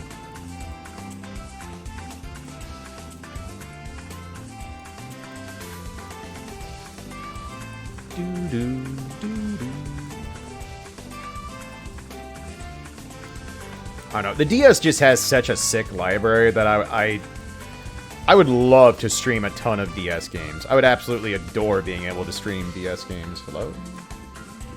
But I just don't... one of my plans of going to Japan was to go to that modding shop in Akihabara and have my DS worked on. But it just didn't work out, because they closed before I got to go on my trip. So, I just don't have a good way to stream a DS. Unfortunately. And I refuse to use one of the American modding shops, because they're all based around doing the original DS, and it's like, if I can't do the 3DS version, then no thanks. Tui alone would make it so worth it. I was super satisfied playing the Switch version of Tui. I really enjoyed it. The upgraded soundtrack was so good for The World Ends With You. I really appreciated hearing that more fleshed out.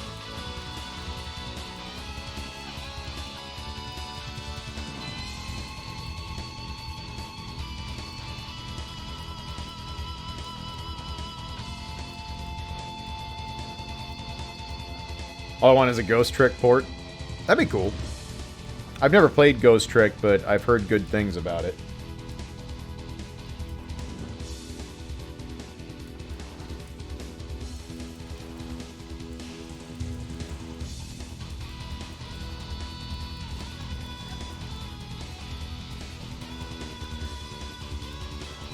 Yeah, the two-screen battle was definitely unique. I mean, The World Ends With You's battle system was part of the thing that sold it, but the Switch version works really well. A lot of people super complain about it, and it's different. You definitely are playing a different style of the game.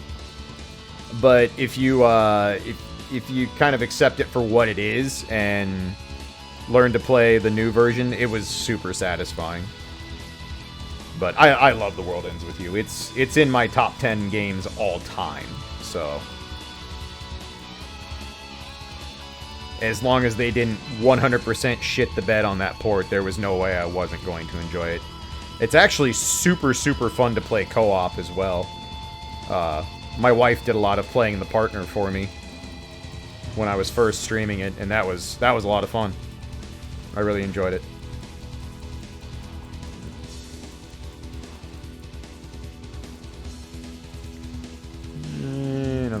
Shiny chest, anything in there? Not really. If I scroll, etc., etc. Okay. Doing combat actions to the music? Yeah.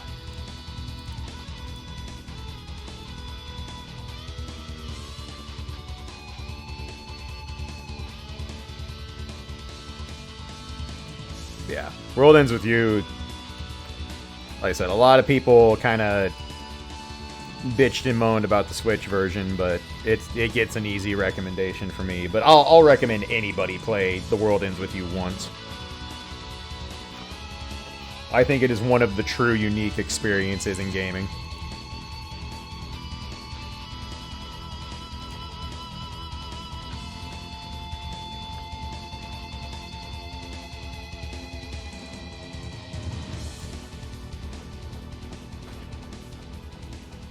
Second favorite game of all time? Like I said, it's in my top 10.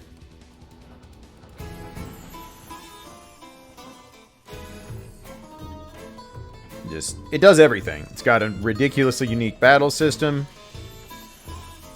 This is Bravely Default.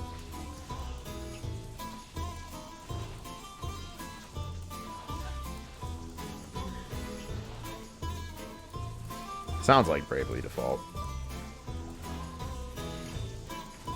Welcome to yet another game I really enjoyed but didn't actually finish.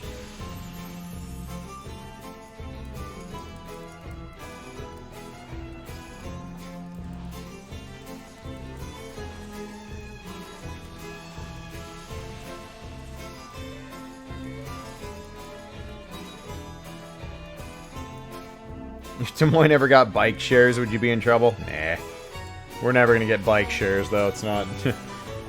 Des Moines is, do you have a car and a license? No. Well, have fun fucking getting anywhere, nerd.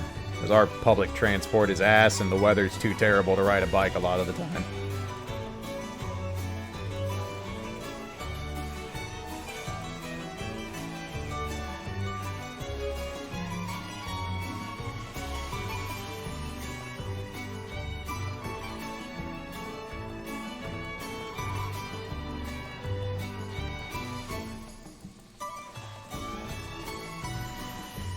Changes the age. I think that's the same for me, Paul. I have some specific ones that stand out that'll like... I always make a point to just say something is in my top 10 because it gives me leeway. Like, if you put a gun to my head and would be like, you have to give me your top 5 games of a person, you know, top 5 favorite games ever, that's going to be real hard to do.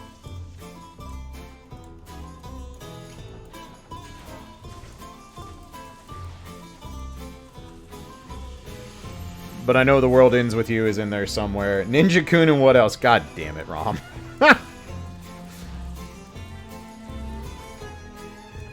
I have 5 answers and get shot for being wrong. Does a version of Guilty Gear in your top 10? Yes. Guilty Gear is in my top 10 alone because it literally changed my life. Like...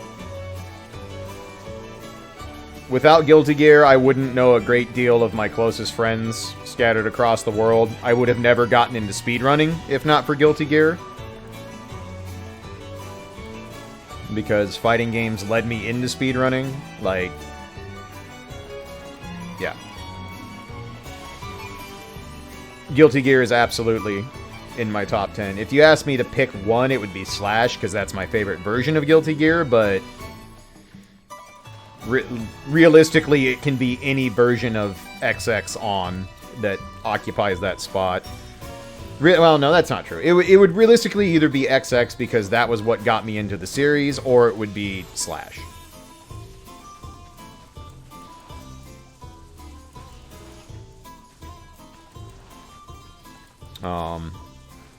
Like, other games that are probably floating around in my top 10 somewhere. This is probably in there. Diablo 2 is probably sitting somewhere in my top 10. I think I'd be hard-pressed to not put Bloodlines in there somewhere.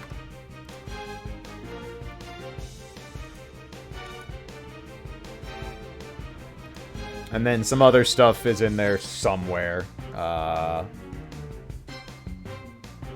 Chrono Trigger is probably somewhere in the top 10.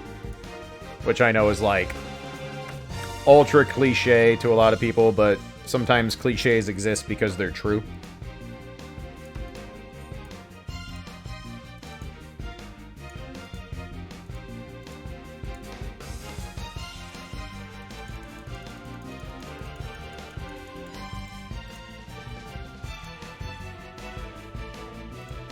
But other than those, it's hard to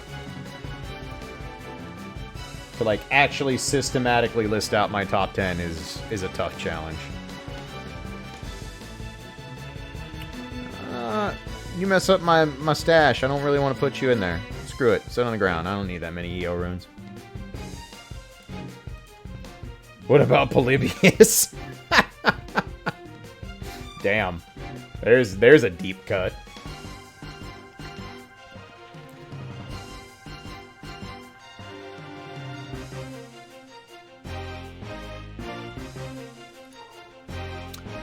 Let's see. I'm trying to think of what else fits in my top 10. It's hard. It's really hard for me to pick those kind of games.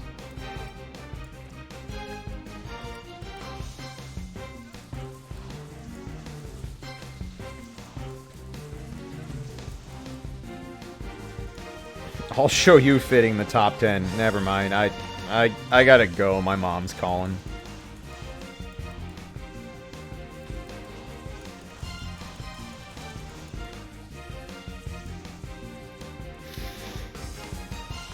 Like, for me, it's a lot easier to list, like, my favorite games, like, in a tighter vacuum. Like, what are your top 5 NES games? What are your top 5 SNES games? Stuff like that. That gets a lot easier for me than just, like, what are your top 10 games ever? But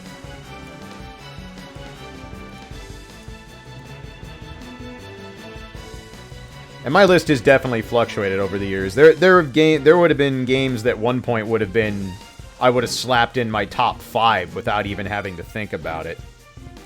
But now those same games like wouldn't even make my top 10. Yeah, Paul, I was gonna say I feel like one of the Mother games has to be in your top somewhere.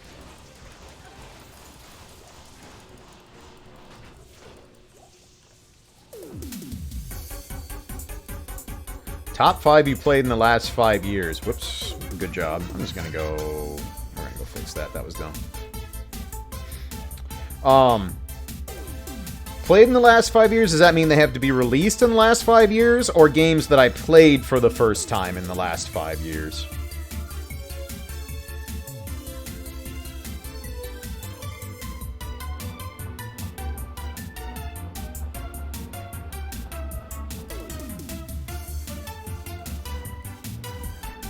Played for the first time in the last 5 years. Yakuza 0 is absolutely in that list. Without question. Let's see, in the top 5, it's in the past 5 years, so since 2014. Let me think about what I've played since 2014.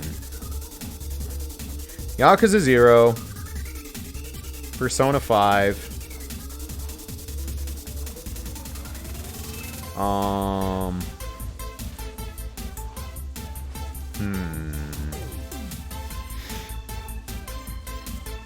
Bloodborne.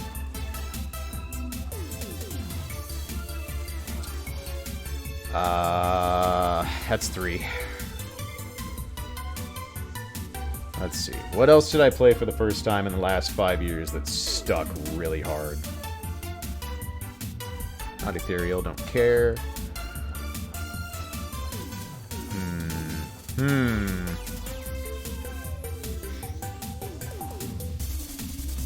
Trying to think of stuff that I got to that I didn't play initially that I can put on that list.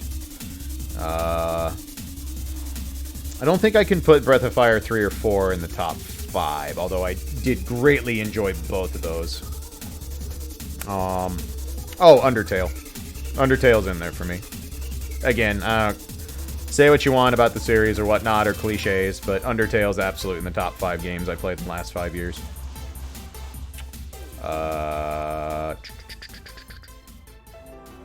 What did I learn from Yakuza that I applied to be in Japan? I mean, a lot of the stuff that Yakuza taught me is stuff I already knew about Japanese culture, so not a ton. Let's see, so that's 4. Let's see, since 2014.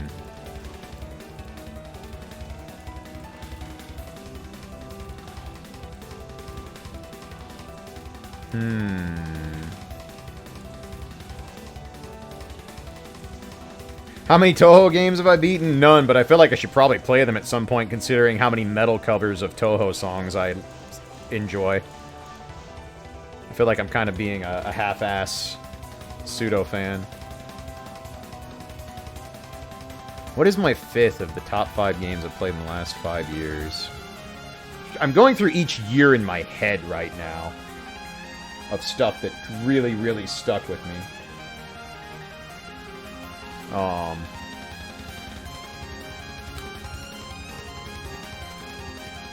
It is hard.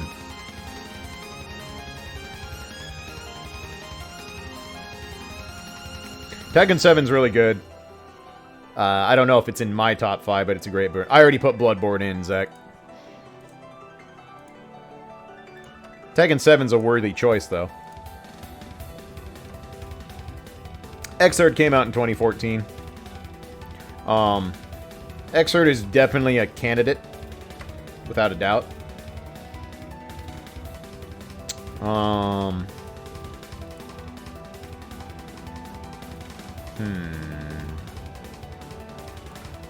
There's a strong part of me that wants to put Dark Souls 2 as the 5th game. And I'm not gonna lie, part of that is just I am a fucking contrarian about Dark Souls 2, and I love fucking mocking people who shit on that game and call it the worst Souls game ever.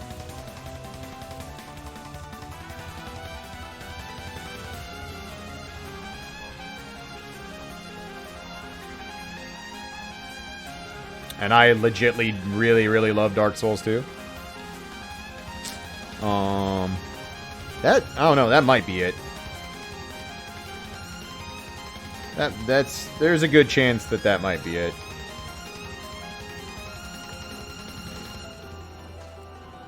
From and George R.R. Martin collaborated on an open world game. I did not know this was a thing.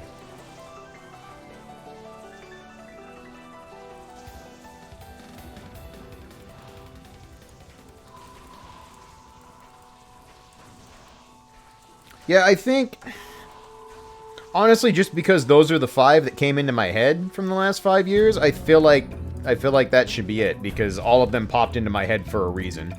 And if something had truly stuck with me, I wouldn't easily forget it. So I'm gonna say the games of the games that I played personally in the last 5 years, I think those are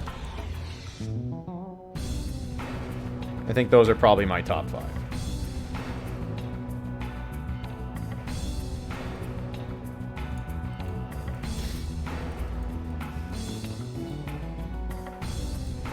I think I've shared my feelings enough on Dark Souls 3 for most people. Can I have World Ends With You Final Remix? I mean, you could. It is a different version of the game. I feel like Final Remix and the original might as well be 2 separate games. Yes, the plot is the same, and yes, there's a lot of similarities, but it is definitely a different playthrough, without question. At least in my opinion.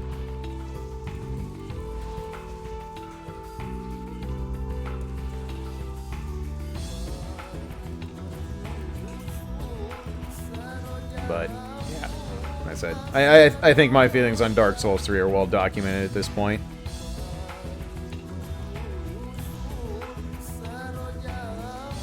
I get why a lot of people really love Dark Souls 3. I totally get it. And honestly, I think that's cool. I really don't have a problem that a lot of people really enjoy Dark Souls 3. I just hate that a lot of those people are the same ones who turn around and call Dark Souls 2 a bad game, and it's just like, yeah, fuck you. If you don't like Dark Souls 2, cool. If you call it a bad game, you're fucking objectively wrong.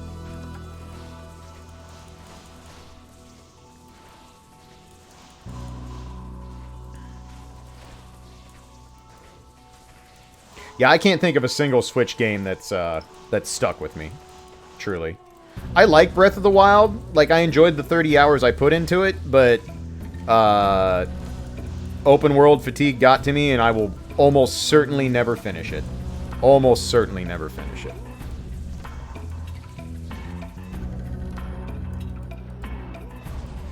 Breath of the Wild did manage to kind of rejuvenate Zelda as a franchise for me, though, so it definitely deserves that in mention, without a doubt. I was pretty fatigued on Zelda prior to Breath of the Wild. And I used to be a massive Zelda fanboy, like I bought a Wii for Twilight Princess. And after Twilight Princess, I just kind of nothing stuck. Wind Waker didn't jive with me because it doesn't have enough dungeons, and I fucking hate sailing with a passion. So, you know, for me, that kind of kills that experience.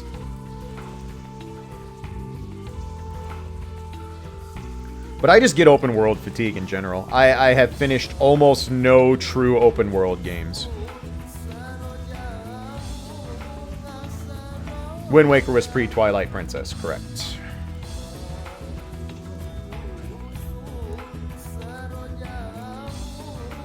Wind Waker was on the GameCube.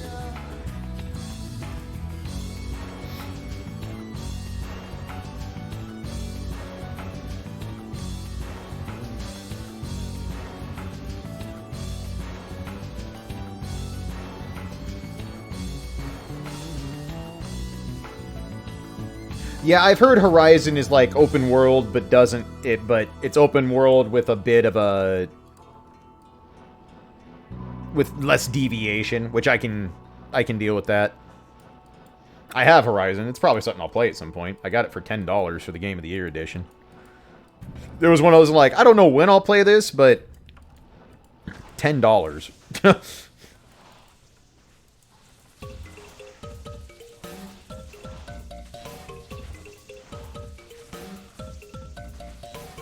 Like, I think there's probably open world games out there that I would really enjoy. I guess I did finish New Vegas. I did finish Fallout New Vegas. New Vegas was really fucking fun.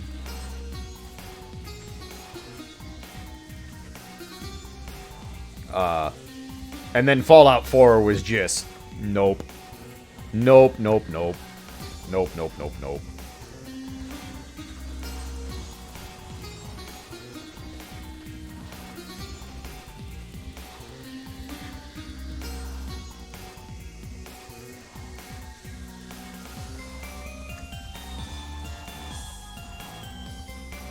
Put 2 hours in and give up. I am never gonna, like... if somebody picks up a Bethesda or an Obsidian game, and then they put it back down, I judge no one on that. Absolutely no one.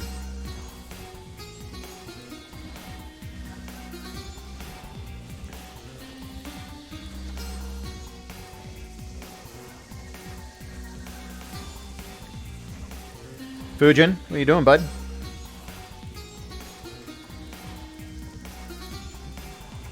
You went out not that long ago, so I'm not really worried about you, but you are hanging out by my guitar, and that does worry me. Because sometimes you like to be a dick.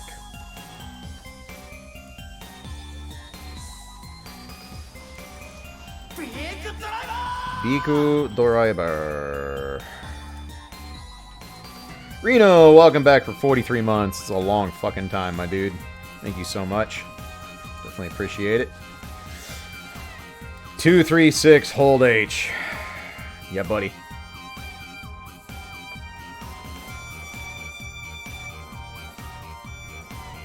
I played a lot of Fallout 3 as well, and I enjoyed it, but I ended up not finishing it. But I put like 60 hours in that game. Fujin. Hey! Get away from there. Come on.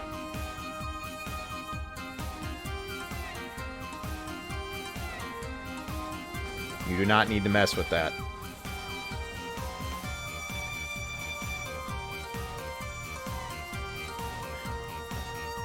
Fujin pee on his foot. Please no. Then I would have piss foot for the rest of the stream. That's no fun.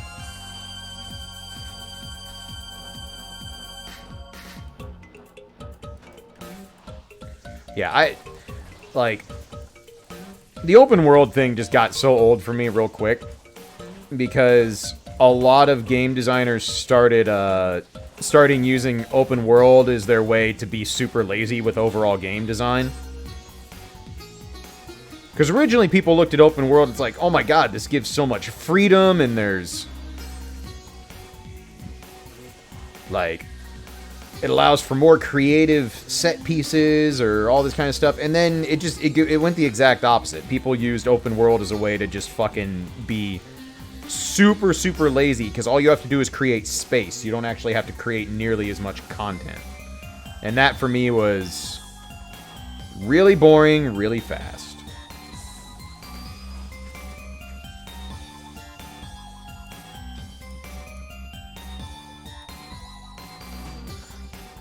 Like, because I really, like, I enjoy big, long, I enjoy big, long journeys in games. I love big RPGs, but I need the narrative to carry a decent amount, and with open world games, you can get in these situations where suddenly it's like, you don't get any narrative or story or anything for fucking dozens of hours, and it just... like, I like side quests, don't get me wrong, and I like extra things to do, but the pacing that properly for me, personally, is not easy to set up. Not easy to set up at all. I'm kind of finicky.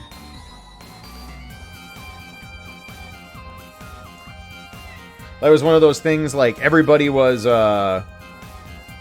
hyped the shit out of, The Witcher 3. And it looked awesome. It's like, on paper, it's like, this looks like a game I would fucking love to play. And I never picked it up because I knew exactly what would happen. I would play it, and things would have gotten blown wide open, and there'd be so much to do, and I would have gotten fatigued, and I never would have finished it. So I didn't even bother. Hey, Skin of the Viper Magi. I already have it, but it could be better resist, so... actually, I might have a perfect Viper Magi already. I don't remember. Either way, Viper Magi is good. We'll take it. If it has resistance for the ship, we'll take it.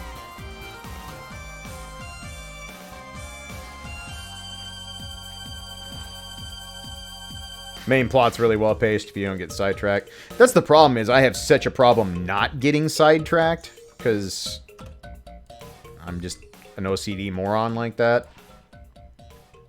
All resistance 21. That is hot fucking garbage. No thank you. Did I try Xenoblade 1? I did. I do have Xenoblade 1 on the Wii. That's a game I have no chance of ever finishing. Yeah, almost the minimum Viper Magi. Strong rolls.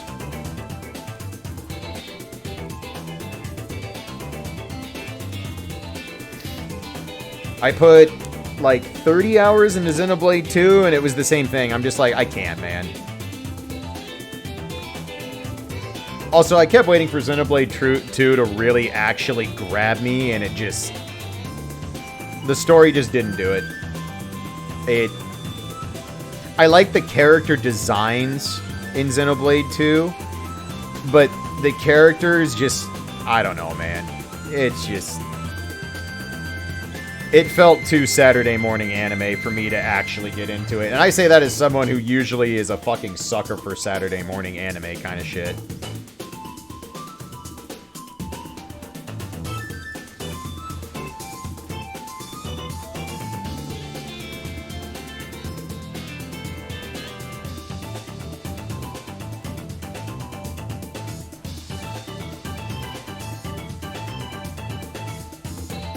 Also, I know the battle system in Xenoblade eventually starts making sense once you take some time to figure it out, but there's also something to be said for a battle system that's just like...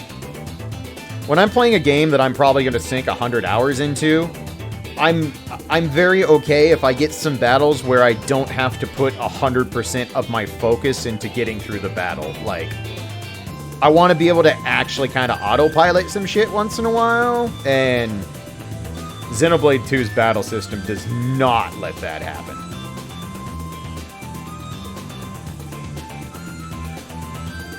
Hey look, another IK Mall. Don't need it.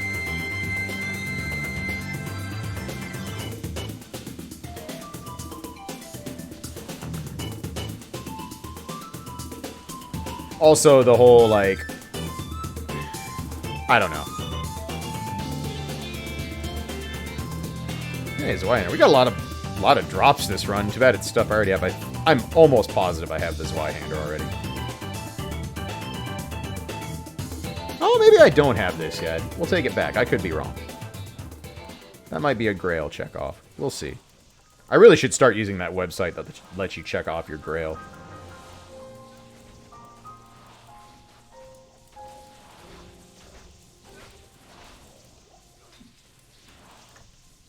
Yep. Spire mode is live. Like I said, once I get back from Combo Breaker, you get a chance to use that quite a bit, because I'm doing a week of Final Fantasy XIV to get caught up so I can be ready for the expansion.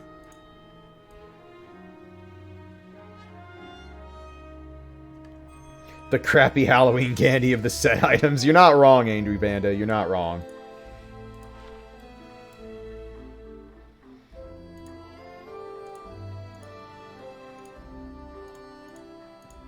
Let's see. Do we have Zweihander? Oh, I do. Damn. No new Grail item for me. Sad times.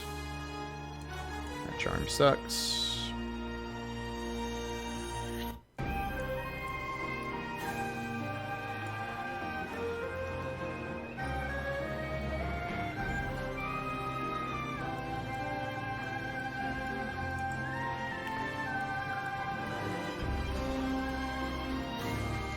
Like, I think if Xenoblade 2's story would have gripped me a little harder, I think I probably would have kept going with it. But I got to, like, the first major, like, tragic moment in the game, and it did absolutely nothing to me, and I was just like, yeah, I'm out.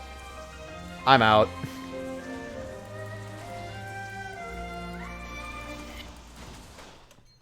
Plus knowing,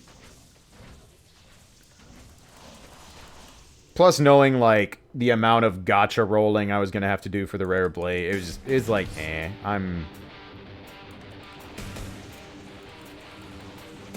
don't know. It didn't hit home.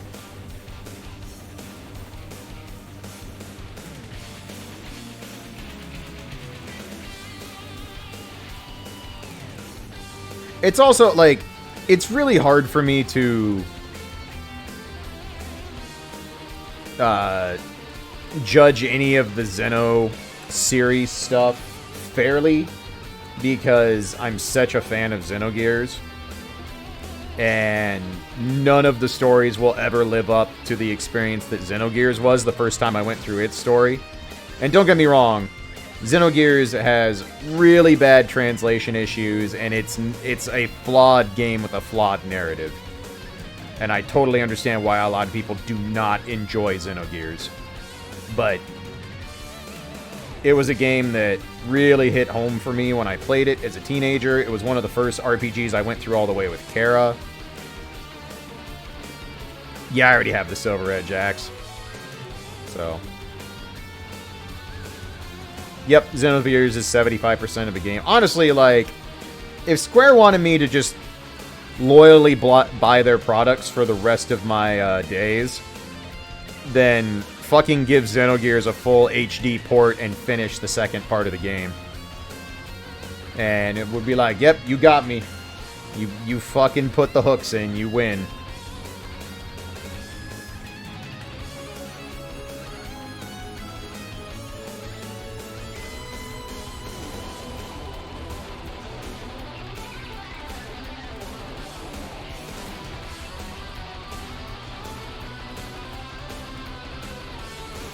Anyone remember Xenogears clearly? I do.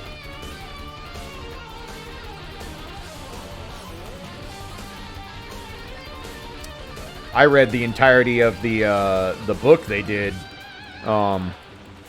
many years later, explaining all the plans that were laid out for the Xenogears series.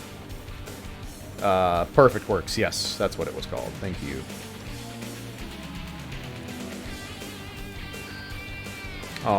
It's a great read, and it's also really depressing at the same time, because you see this world that they had prepared and how cool it could have been, and then you realize that it was never, ever, ever going to come to fruition.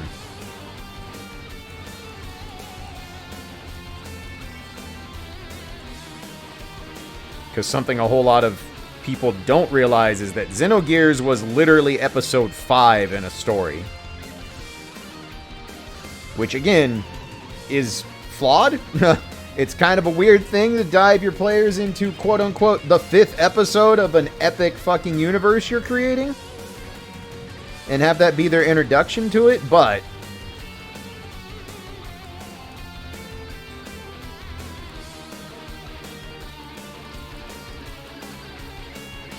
yeah, it was very much trying to pull a Star Wars. It absolutely was.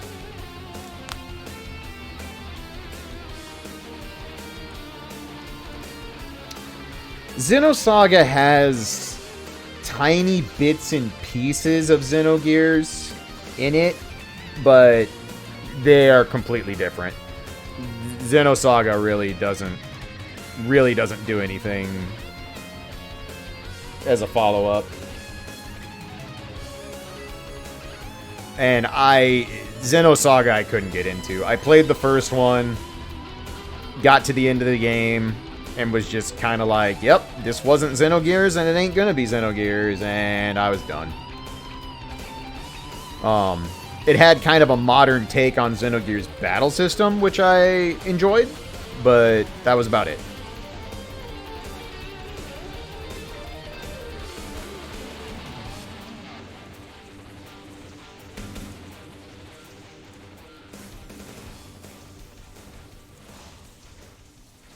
How do I feel about Chrono Cross, though? Chrono Cross in a vacuum by itself is a really cool game. I think it's got one of the most unique battle systems in an RPG ever. It pushed hardware limitations in ridiculous ways. It's got an all-time great soundtrack. And I fucking hate that game. Because they force-fed it as a story sequel to Chrono Trigger. And literally just shit all over every single fucking event Chrono Trigger had for the sake of, I don't know, a mature contrarian narrative. I really don't know why. As a game, I have almost no beef with Chrono Cross whatsoever. My biggest problem with Chrono Cross from a game standpoint is it has too many fucking playable characters, and a whole lot of them are not important in any goddamn way, nor do you develop any attachment to them.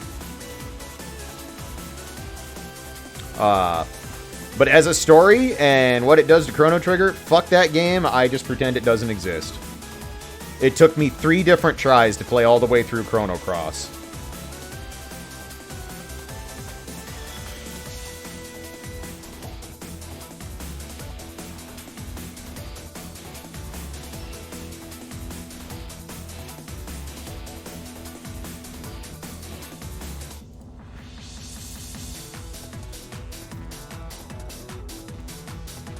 I remember not understanding the magic system in Cross and turned it off. It is definitely one of those that demand you invest time and knowledge into it, without a doubt.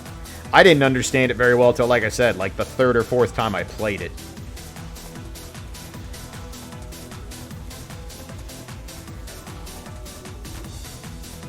You should listen to Chrono Cross's main theme and not play it. Yeah?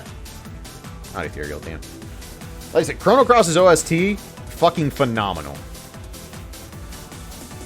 Maybe Yamane's best work. Maybe. It's really good.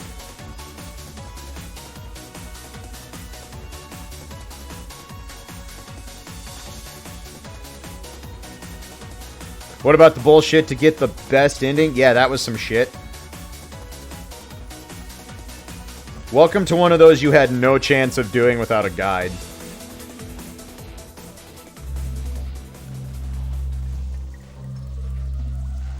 Ooh, Donkey Kong country music. Speaking of great OSTs.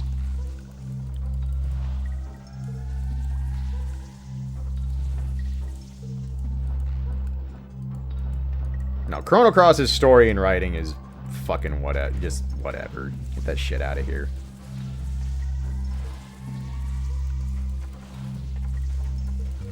If Chrono Cross had taken its core gameplay and the ideas behind it, that ridiculous soundtrack, and then had created its own story and universe to work with, or had completely abandoned any main point of trying to tie itself to Chrono Trigger, like, you could have just done the Final Fantasy thing. Like, be in the same sort of universe, or even a separate timeline or universe in the same game world kind of thing. And I've been like, cool. Cool. But I can't ignore what that story did. Like, a huge part of whether or not an RPG is going to stick with me over time is its story.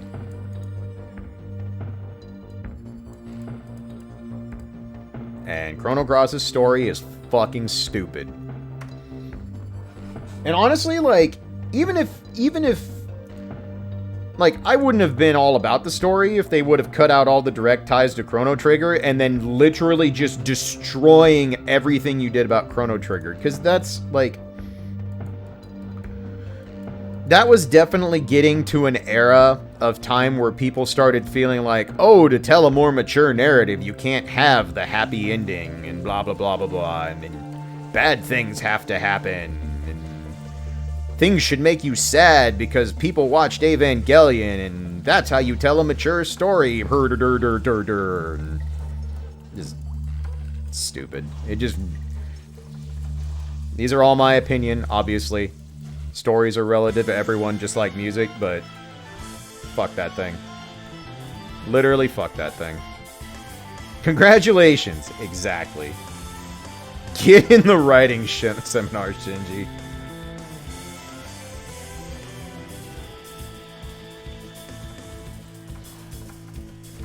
As for a game that will always stick with me, this one. This sounds kind of like a remix. Or at least an updated version of this.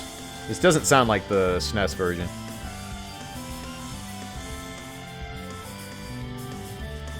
Oh, it's from Dissidia. Okay, nice.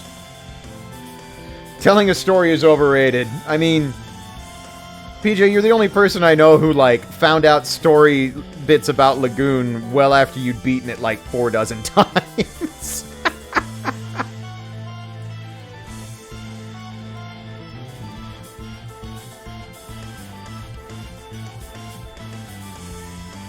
Find the blinking dot on your map and kill whoever has it. I mean, Seven Saga's got a good story plan.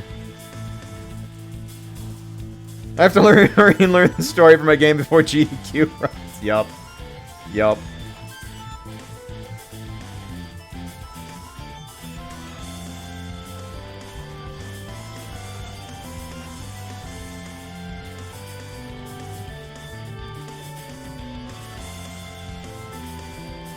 Yeah. I think the Dragon Quest game, like, I appreciate that about the Dragon Quest games. They're not trying to they're not trying to create a brand new storytelling idea. They're just like, look, we're telling medieval JRPG fantasy stories. Take it or leave it. And I super appreciate that. I love Dragon Quest VIII. Dragon Quest VIII's story is about as predictable and just littered with cliches all over the place. But it was super enjoyable, because it didn't try to be anything it wasn't. And a lot of games just forget to do that.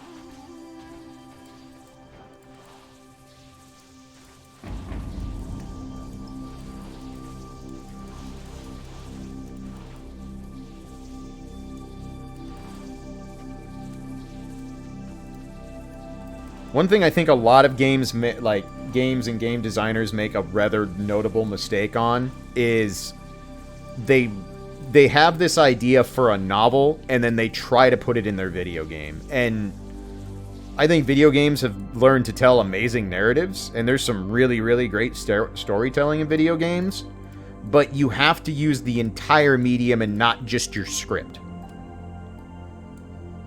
to make it work.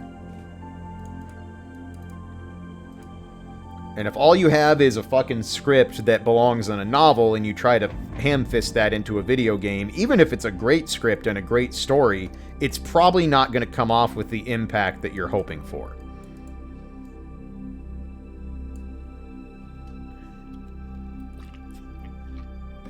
Again, just my personal opinion.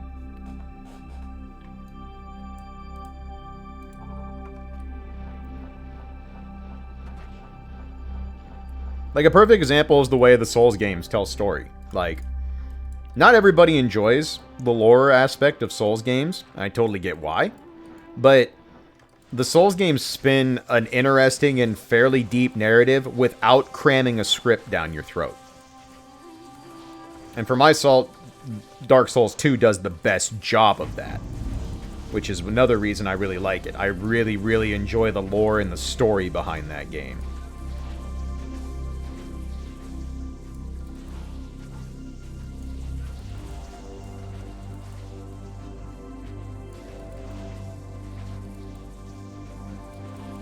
Ever looked into the Trails games? Trails games. Even though DS2 isn't canon, it is canon. Just because it wasn't made by Miyazaki doesn't mean it's not canon. It's a Souls game. Trails in the Sky? I can't say I... Those sound familiar, but I can't say I know anything about them. Feel free to enlighten me. We all know I am a sheltered dum-dum. But I've heard that name, but can't say I've ever heard of that.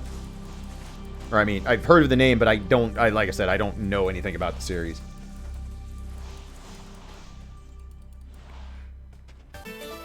I am quickly gaining the opinion that Castlevania Bloodlines is a freaking hard game that you make look incredibly easy. I mean, when you learn things from a speedrunner's perspective, you can make a lot of things look very easy that aren't. And you have to remember the fact that I've spent probably over 10,000 hours playing a game that even a casual player can eventually beat in under an hour with not that much learning. So, you can make things look really easy when you spend way too much fucking time learning how to do it.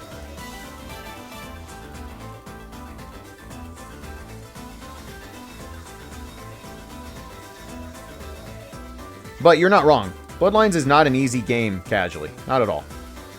It's a game that will, it'll make you feel bad. Playing casually. It's quite good at it. But Bloodlines has really good enemy placement, really good level design. Like, it's good at harnessing its own difficulty.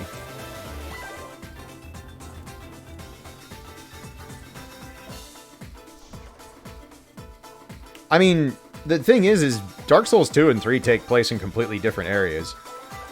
Also, Dark Souls 3 can fuck off. Oh shit. Raids? Big raids? Large raids incoming? What's up, raiders? Beak drivers. Ray, my dude, thank you for 23 months. Glad to have you back. Hope you're doing good. Hope your stream was good, boss. Welcome, raiders. I am doing a good old-fashioned, chill Diablo 2 farming stream tonight. Listening to that there Vidya game music. Ray, thank you so much for the raid, boss. Appreciate it. Hope your stream was good. What was on the docket today? Did you do any more Castlevania stuff, or branch off into something else?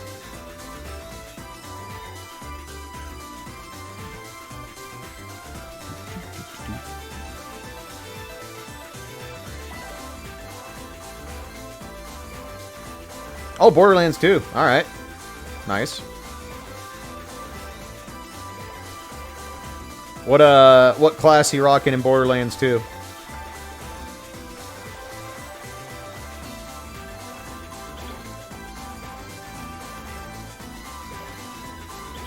Also, for those of you raiders who haven't been through, it's been a while since I've seen y'all. Welcome. If you haven't seen me in Ray's chat, my name's Klaige. I'm just another nerd who plays video games on twitch.tv for fun and kind of sort of a living. I mean, it is my job, but to argue how good I am at it is a whole nother story. For like RPGs, fighting games, specifically Guilty Gear, or occasionally Castlevania speedruns, then feel free to stick around and give a follow if you like.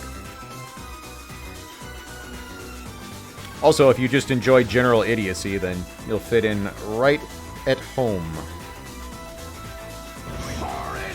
Holy shit, says Joseph Joestar.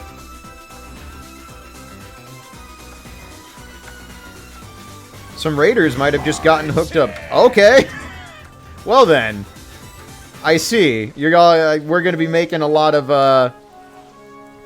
announcements once I finish this run, I guess. Fuck. This is going to take a while to go back through the list. In fact, I'm just going to expand the stream labels list so I can read this with any kind of accuracy. God damn.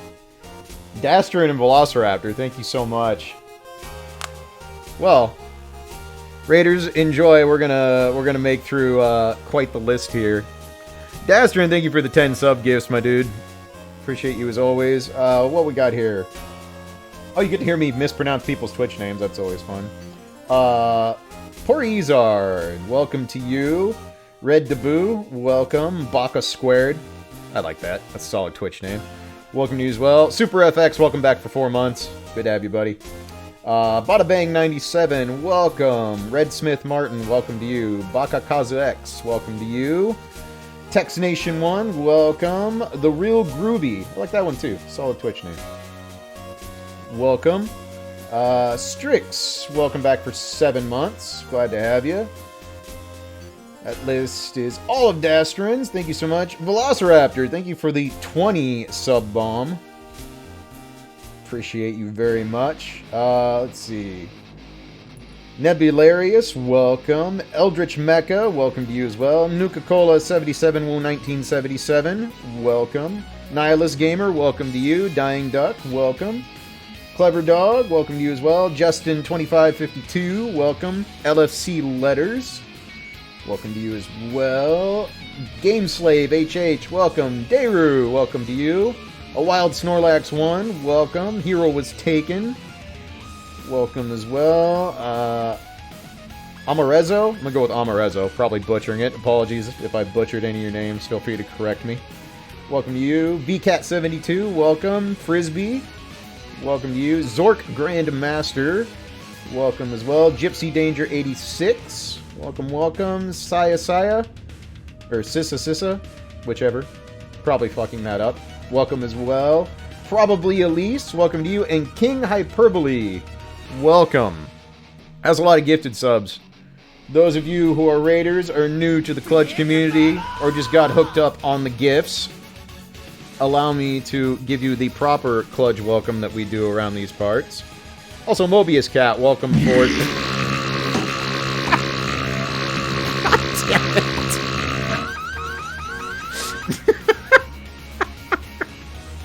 I didn't even get to the greeting! You're fucking killing me!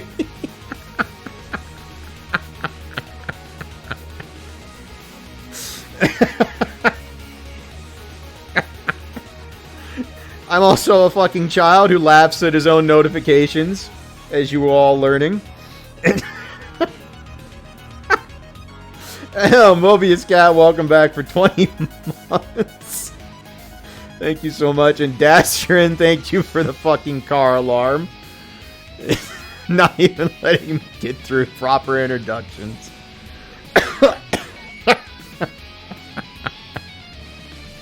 Jesus Christ. Okay, composure for a second. Now to scare off all the raiders as we give the proper welcome to the Clutch community. Anytime somebody new subs or somebody gets gifted, we do a little something. I can't see my camera, it's kind of important. Framing. There we go.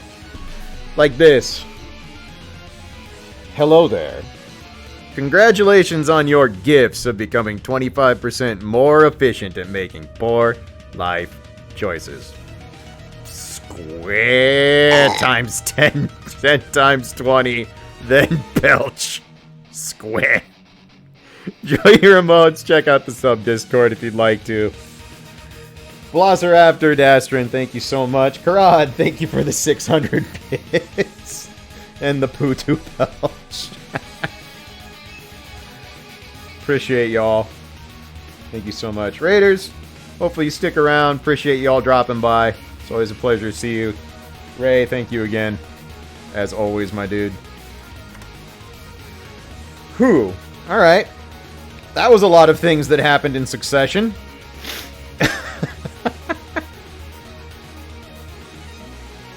This is what Klaige is like. He's a lovable idiot, correct? No lies detected. No lies detected. Also, I screwed up my windows again over here. How does streamer stream? There we go.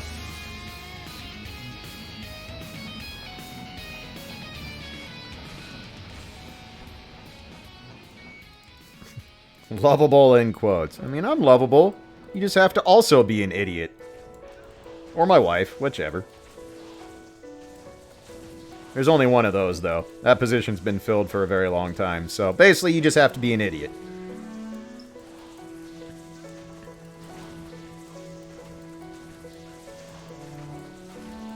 Or enjoy watching idiots. You don't have to be an idiot and enjoy watching idiots. Sometimes you just want to make yourself feel better about life. And I can definitely do that for you.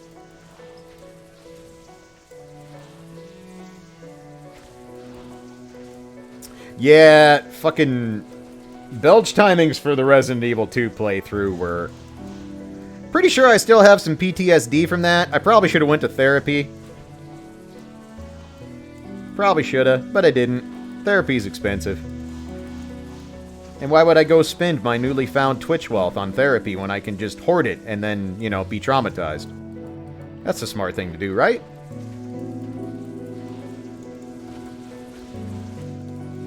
I definitely need to find a new horror game for Kara and I to go through, so people can have more opportunities to, you know, fucking ruin my heart permanently.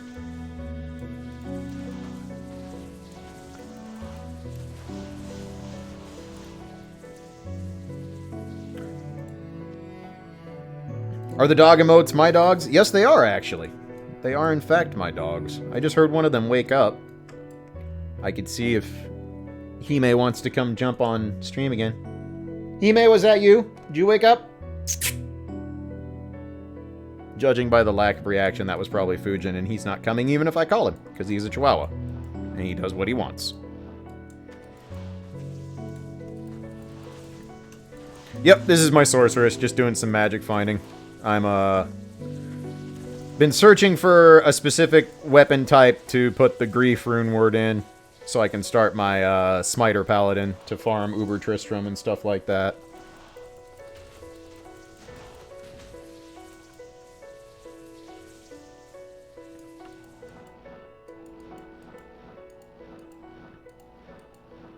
Eventually gonna have flashbacks to horror games whenever an alert is played. I mean, you know. It'd be like that sometimes. The Boston Terrier is not my dog. That is just a dog face that I found on the internet when I first started streaming way back in the day, and it fucking killed me, so I made it into my first emote when I got partner way back in the day. One day I will have a Boston Terrier. I already have a kite shield, so no point for that one.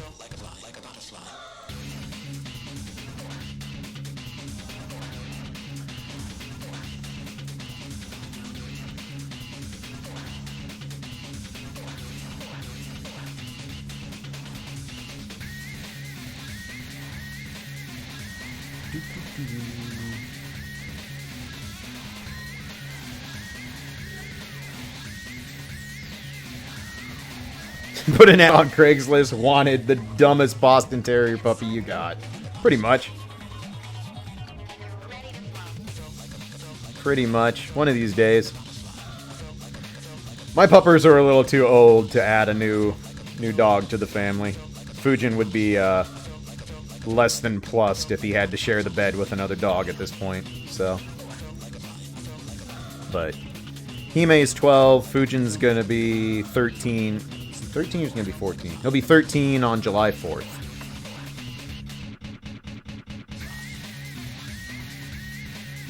You obviously need a cat. I miss having a cat. Cat with the dogs in the townhouse didn't work the best. We just don't have a good place for a cat, unfortunately.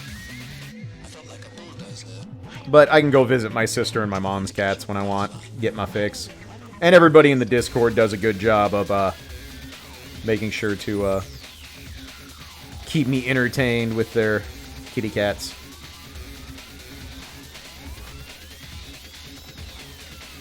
Like I said, those of you who got gifted a sub, if you like, we do have a sub Discord. It's a lot of pet posting and food in the food channel, general idiocy. Like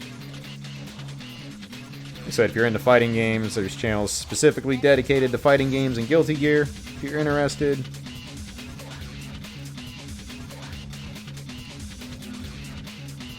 Merc, don't die. That thing's cold. I mean, fuck it. Let's go.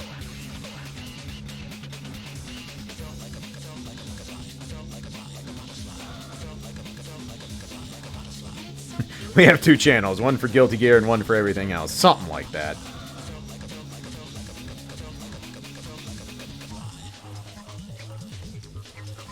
Old lazy cats are the best. My last cat I had was almost 20 when he passed away, so... We had him from the time he was 5. What is it I'm looking for? Right now I'm looking for a 5-socket phase blade. I would take a 5-socket berserker axe if I can get it. I just need something to put the grief rune word into. I already have the runes gathered up. I have pretty much all the gear for my smite paladin set aside. Like, it's ready to be made. But I just need the actual weapon to shove the rune word in, and Diablo has not cooperated with me for the better part of a month and a half trying to find that.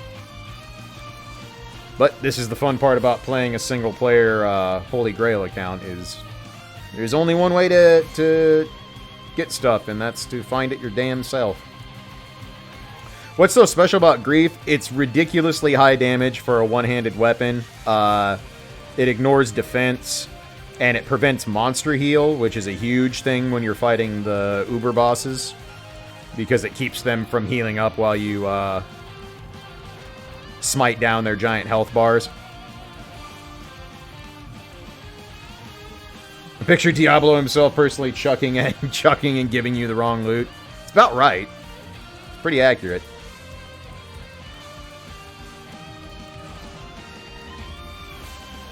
But Grief is a monstrous rune word. It's really, really, really strong. But once I have that, the Smiter Pally is pretty much ready to rock.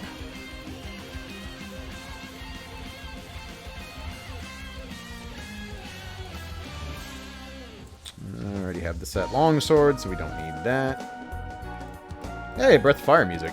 Hell yeah.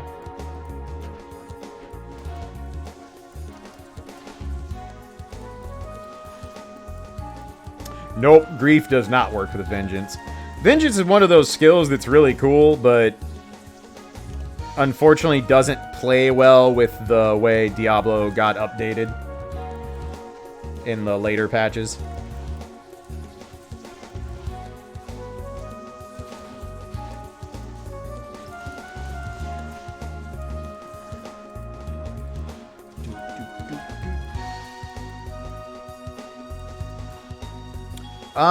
This was... I think this is the early world map, I think. Or no, maybe this is adult world map. You might be right. I can't remember off the top of my head.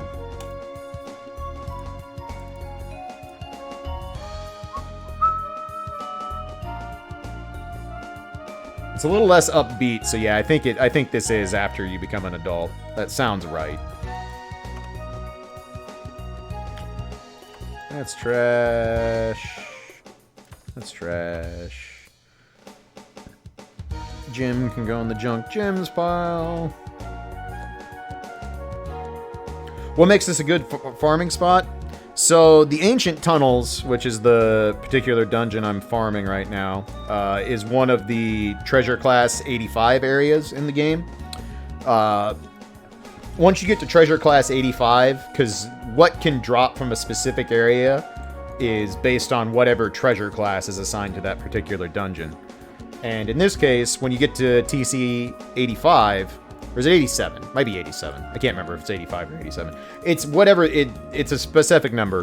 But once you get to that number, it means champion monsters and any unique or boss named monsters in an area like this are capable of dropping every single item in the game.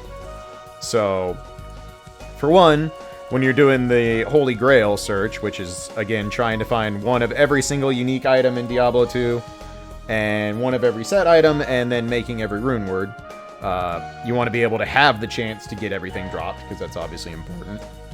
But what makes this one specifically good for the character I'm using is that pretty much nothing in this area is cold immune unless it's a boss that spawns with the random suffix that gives it cold immunity. So a Blizzard Sorceress easily kind of trounces through this area. I'm playing on Player 7 difficulty, which is the highest difficulty you can play in single player. You can technically go to Players 8, but there's no change in the loot that drops. Like, the changes and chances to drop items doesn't go up when you go from Player 7 to Player 8. So this is Player 7, and stuff is still dying incredibly quickly. Because Blizzard's really good if it's not able to be ignored by immunity. Ooh, okay. Regular Phase Blade. Okay, well. 1 in 6. 1 in 6 shot to go roll this stupid thing. And maybe we get what we want. Maybe. Let's just go get the sadness out of the way right now. Let's go get it out of the way right now. I think it's just Ral and a perfect amethyst. Key goes back here. Jewel into the jewel pile. I'll identify it later. So we want one thing and one thing only here. We just want to roll a 5 on a d6. The socket recipe does one thing. It puts a random number of sockets in whatever item you are rolling the recipe on in the Herodric Cube. In this case, a Phase Blade can have between 1 and 6 sockets. I need it to have 5. If it has 5, then yay, search finally over. But, yeah, 1 and 6. There we go. I forgot part of the recipe. What else? Is it an Amrune? Hold up. To the Ariat Summit, aka a website that was made back in 2000 that's still up. Can you save scum it? No, you cannot actually. Single player does not work that way. Nor would I want to, because that would defeat the purpose. It has to be exactly 5. Rune words will not work if there is an extra socket. They absolutely do not work unless it works here. Where is the recipe?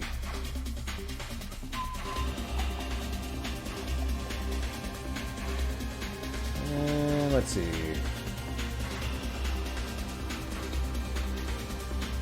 Ral and Am, that's what I forgot. It's an Amrune. Okay. Easy fix. So, close you. Steal an Amrune. There we go. Roll 1d6. Damn it. That is officially junk.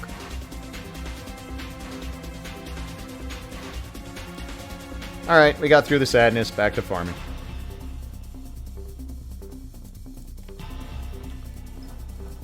This is why grief is a bitch.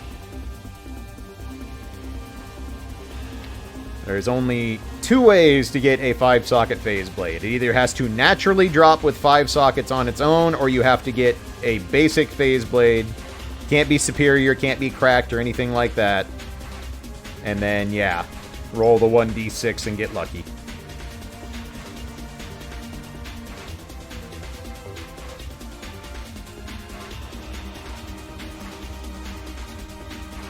I've been farming for almost 5 hours. That was my second Phase Blade drop. The first one was a superior Phase Blade, which is really good, but you cannot use that particular recipe on a superior item, so... Eventually I can turn it into a 6-socket phase blade by using the blacksmith in Act 5 to force the maximum number of sockets into it, but... You don't want the maximum number of sockets. That doesn't do us any good. That just gives us a sad.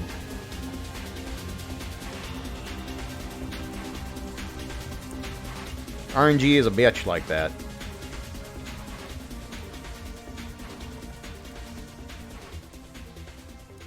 Also, shoutouts to all you raiders that have stuck around. Appreciate you. I told Ray whenever he continues his journey through the Castlevania collection, he needs to be sure to hit me with a message for Bloodlines, because I definitely want to watch that.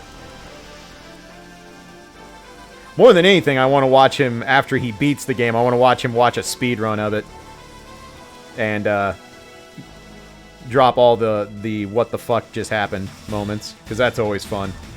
Seeing him watch the CV1 speedrun after finishing that was pretty goddamn entertaining. Not gonna lie. Not gonna lie. Oh no, he's seen me speedrun, but there's a big difference in playing a game for the first time and playing essentially blind, and then going through and watching a speedrun right after you beat a game for the first time. It's just a different experience.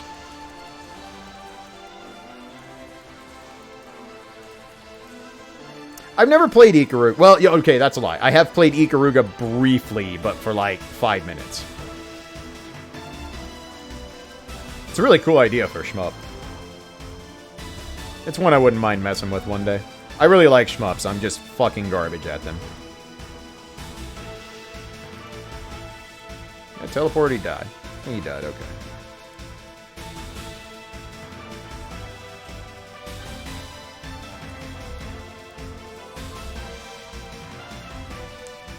Ikaruga had a really cool concept. Really cool concept.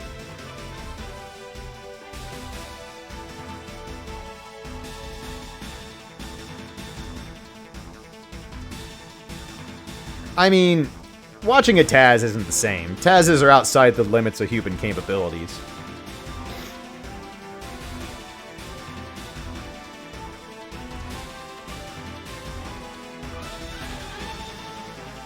Oh yeah, seeing cheese strats for the first time is always fun.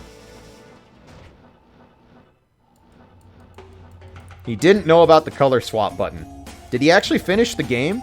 Can you finish Ikaruga without the color swap button?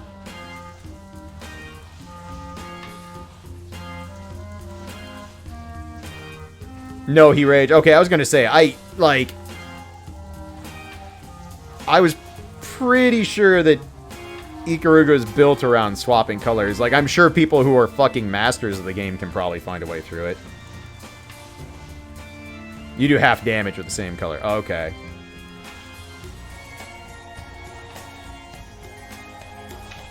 Fair enough. And you're a cold immune, so we have to sit here while Mercenary does his work.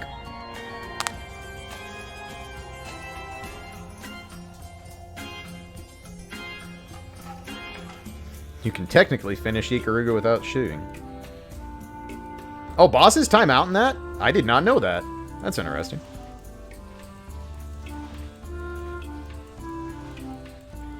Playing Kiwami 2 on PC? Majima Construction is a hell of a thing, man. Majima Construction is a hell of a thing. What is Holy Grail farming? Holy Grail is playing on a single-player account, so not using Battle.net or anything. And the goal is to eventually find one of every unique in the game, one of every... complete every full set, and make one of every rune word. It is a multi-year long project, if you're actually committed to finishing it. Takes a long goddamn time.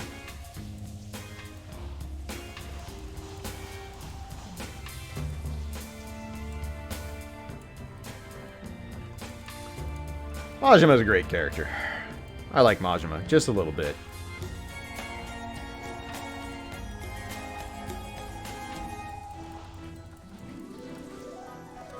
Yakuza easily still the best series I've been introduced to in the last few years. Just what a fucking great video game series.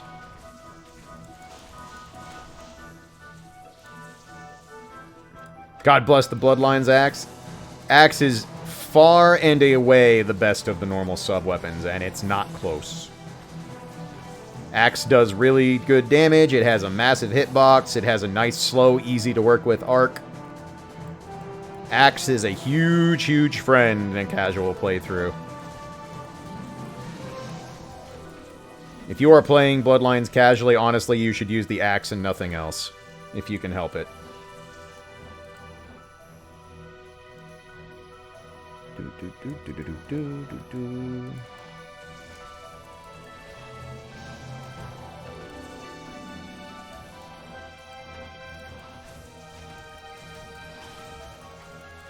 What about friend Holy Water? What about Holy Water?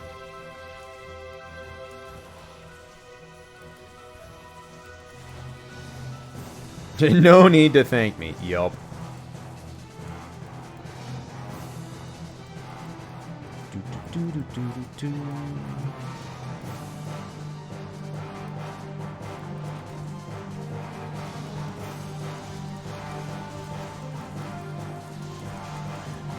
That is like the third or fourth pair of Terhaunch we've gotten today.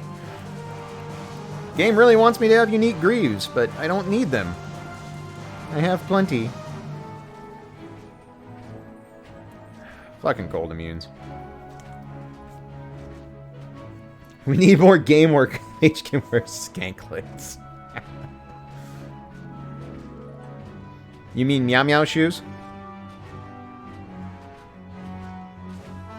Meow Meow shoes may be the greatest accessory ever put in a video game.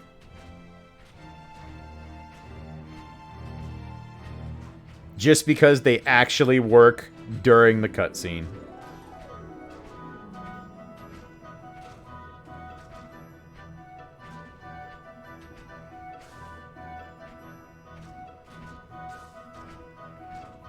Beatdown is a hell of a video game.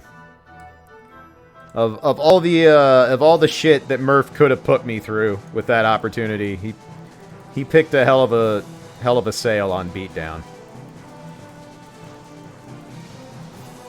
It's no Streetwise, but it's a solid substitute.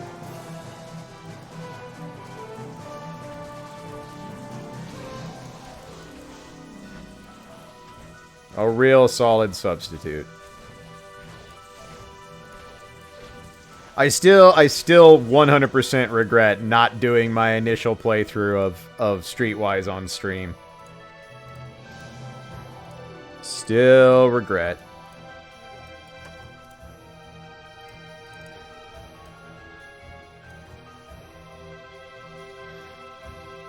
Although, that would have been interesting for people to watch, because there was some legitimate rage playing Streetwise. Because as hilarious as Streetwise is, it also does things that really make you want to fucking kick things over if you don't know how it works.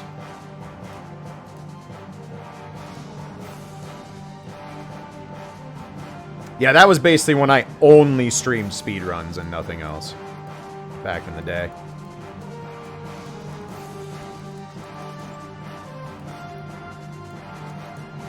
Yep, I was trying to complete it. That was mistake number 1. Mistake number 2 was fuck Pestilence. Mistake number 3 was fuck escort missions. Well, not even escort missions, just the escort mission. Where 2 characters share 1 health bar, and one of them is armed and the other is not.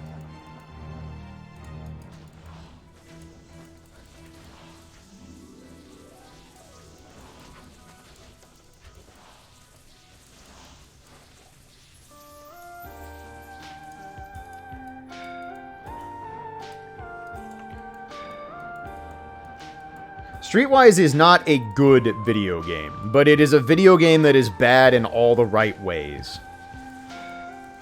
That said, for a 3D brawler, it's actually got pretty competent combat, especially in the PS2 era.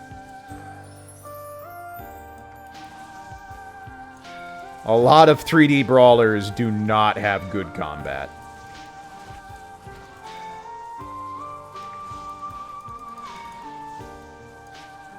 And Streetwise manages to at least make it fairly fun.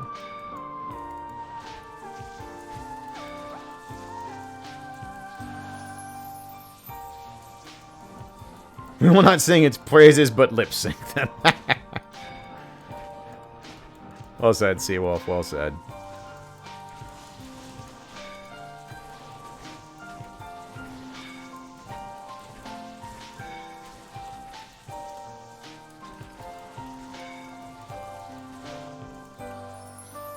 Hey, Mataski, how you doing? Good to see you.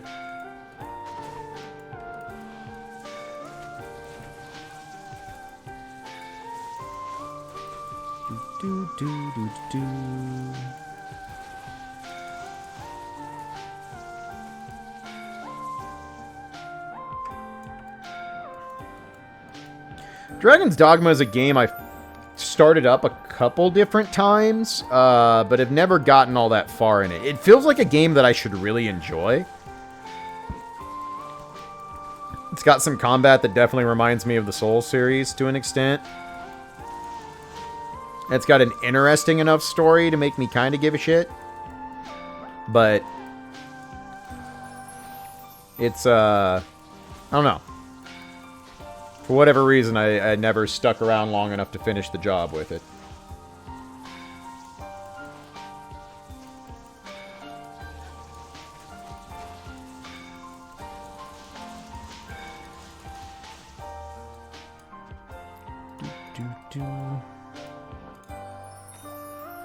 Throne, blah, blah, blah, blah, blah. Garbage, garbage, hot garbage, etc. Okay.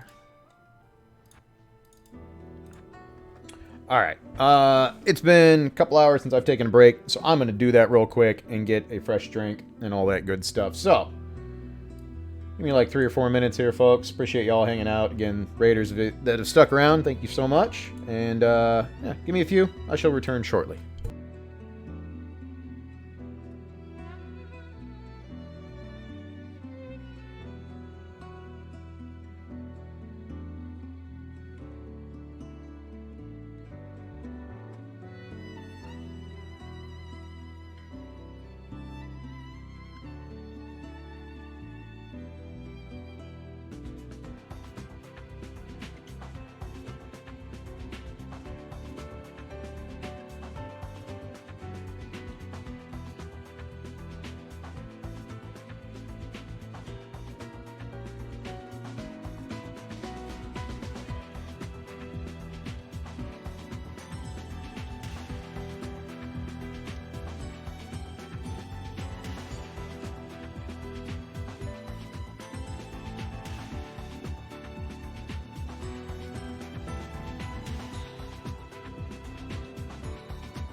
Alrighty. Thank you so much for waiting, friends. Appreciate it, as always. Let's get a few more runs in here.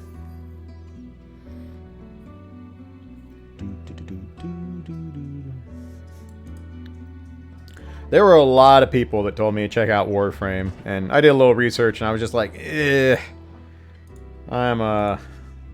I'm good on grind games. It's definitely the kind of game I could see myself sinking quite a few hours into, but I can only do so many grindy games at once.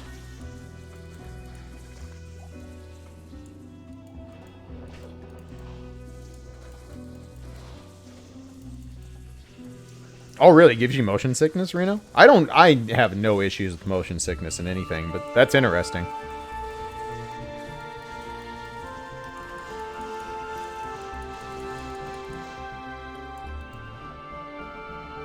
With some 3D games? Word, yeah.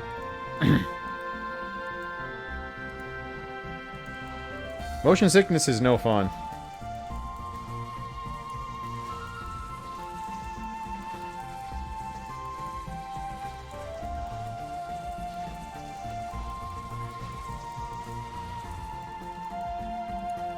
Is Warframe at its heart a PvE, or is it more of a PvP game when you get down to it? PvE? Okay.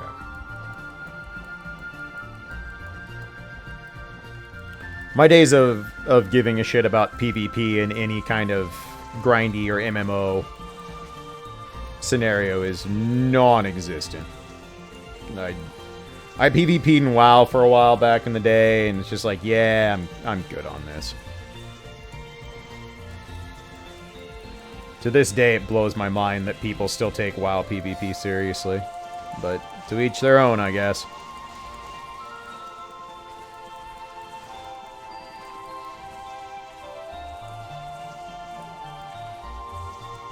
But I also just look at PvP in most games completely differently than most people, having played competitive fighting games for so long. You just treat it differently. Whoa, whoa, whoa, mercenary. No, no, no, no. No dying.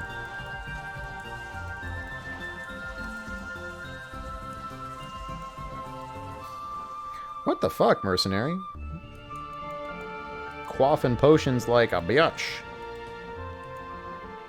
What's going on, Fuge? What's up, buddy?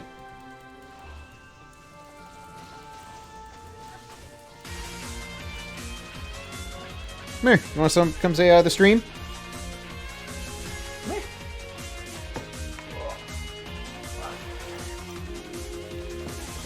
I don't know. Can we even see you? You might be too short. You're a little short. Here. Say hi. Say hi to the screen. Good boy. Yeah, you're a good boy. You can chill out in my lap for a minute if you want.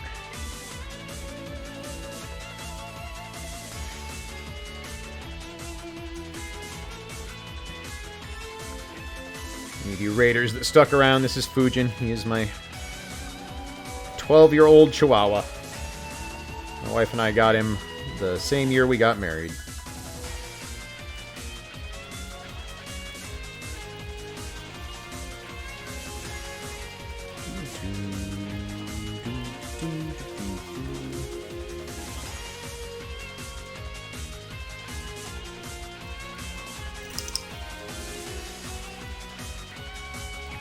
Monster Hunter PvP preventing people from getting carbs.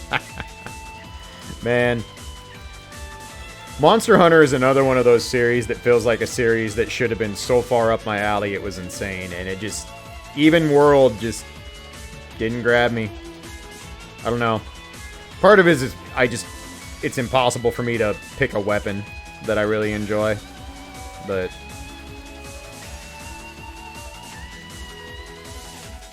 yeah, I don't know. Just couldn't get into it.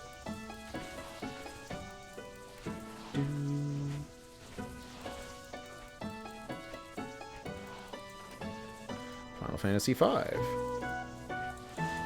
Oh no, I grabbed the longsword, don't get me wrong.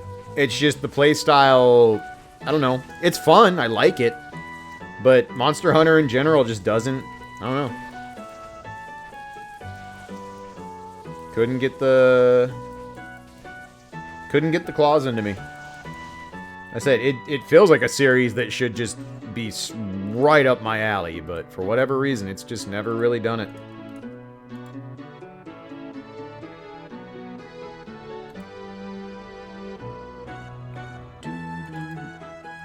The switch axe is a really cool weapon. Switch axe is a cool idea. I'm a big fan. Switch axe is neat. Charge blade is really neat. I think they're both really cool concepts.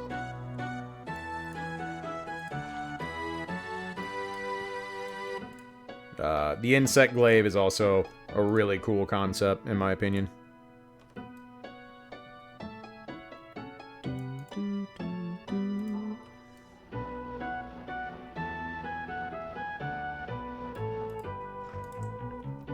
So far today, we've seen exactly 2 phase blades and no berserker axes, which is how I prefer it. I would infinitely prefer this grief get made in a phase blade, but RNG seems fit to tell me otherwise.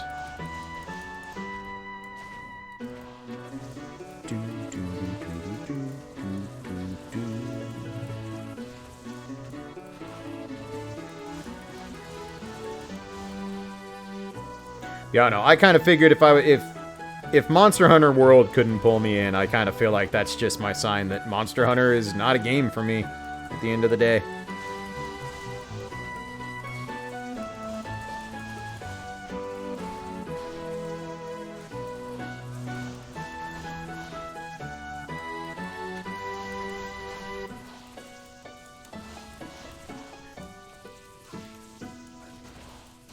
But I don't know. I'm kind of weird on what loot games do and don't grab me. It's really kind of a toss-up with me.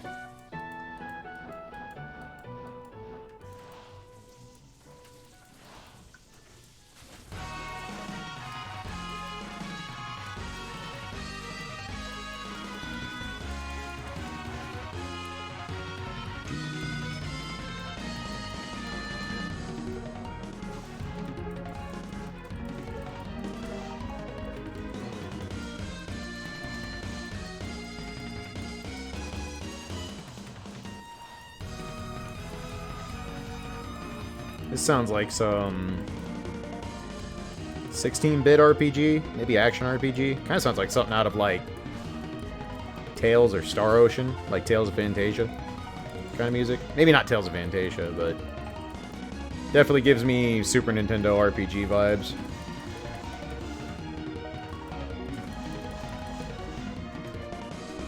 Romancing Saga 3, okay. Was that on SNES or was that a PlayStation 1?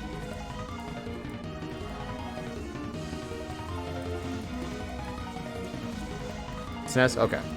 I've played basically none of the Saga games. I played the PS2 one a tiny bit. That didn't go well. I know I've told that story on stream a couple times, but which one was that? The one where that has like, yeah, Unlimited. I think it's Unlimited Saga. The one that has the board game-esque movement to it. It didn't work, man. It didn't work. I don't know if I was too stupid or if it's just a bad Saga game, but woof.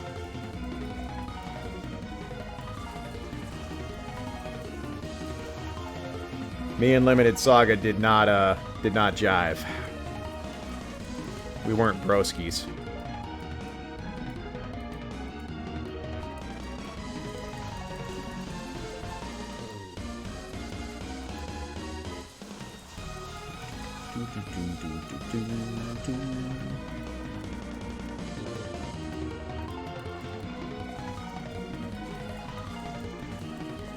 Which happens sometimes. But yeah. I should give one of the good Saga games a try sometime. It's a series that I have never really dabbled in any way, shape, or form. I don't know what the good entry point is for the Saga series if you actually want to play it, but I know a lot of people like Saga Frontier, the PS1 one. I watched PJ play a decent amount of that. It looked good. Definitely had that PlayStation RPG aesthetic.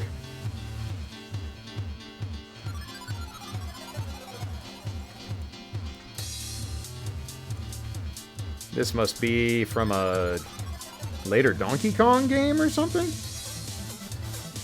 This is weird. I'm not gonna wait for you to kill that cold immune. That is boring. Let me move on.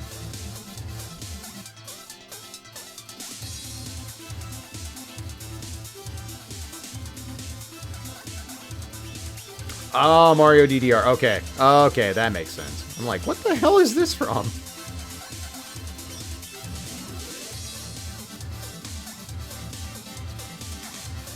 Oops. Unlimited is a video game. I mean, you can certainly play it. But yeah, that was...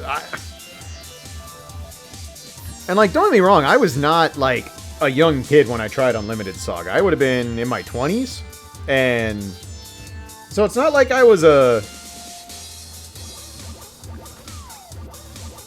It's not like I was a super young child too dumb to grasp concepts, but whatever Unlimited Saga was trying to do, I didn't get it. I just flat out did not get it.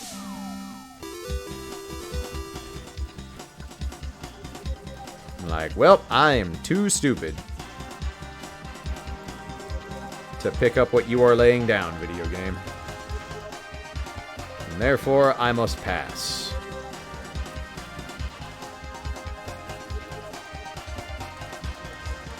You were a super dumb adult trying to grasp concepts. I mean, you are technically correct. Also, hey, Neon, how you doing, man? Good to see you.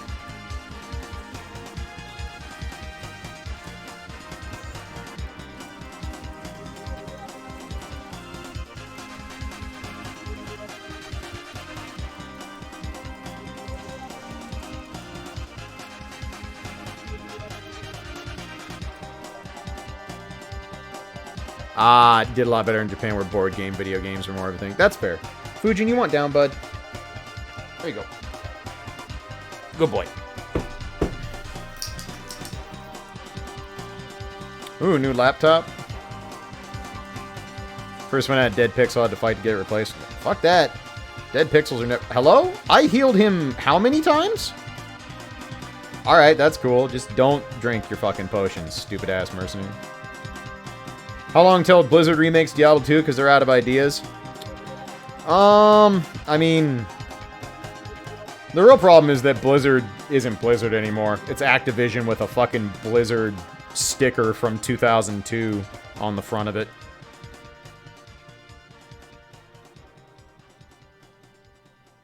That sounds like some quality customer service, Neon. The good stuff.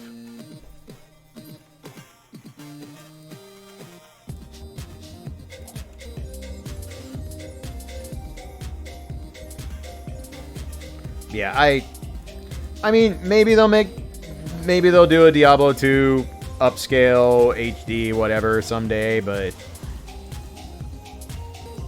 Blizzard is a fucking shell of itself. I don't care. I'm very content with this. Very, very content with just playing the original on a fucking single player mod.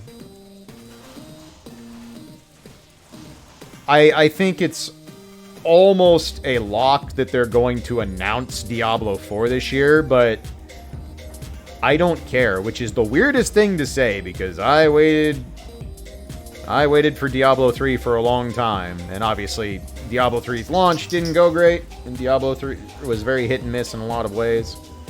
But I literally don't know what Blizzard could do with Diablo 4 to make me go, yeah, I'm hype. I'll buy in. It would be really hard.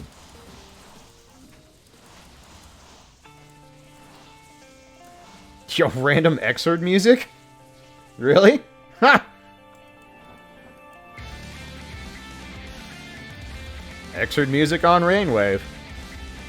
Alright.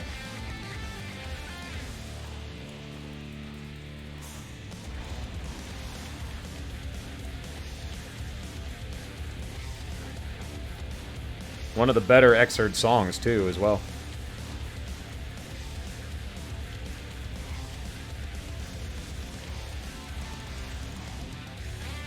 Tyrant Club, I'm pretty sure I have that already, sadly, even though that's a decent drop.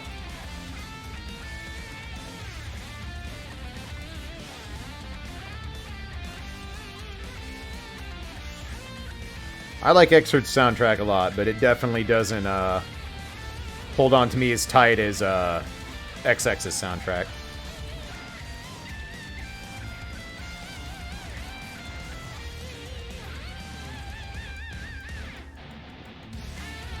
This is Soul versus Kai, I think, in Xrd.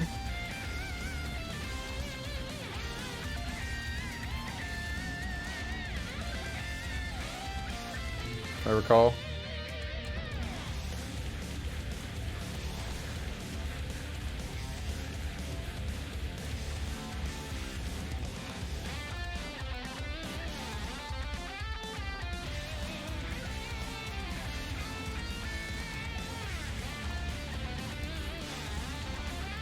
Right, why create when you can regurgitate? Ain't wrong.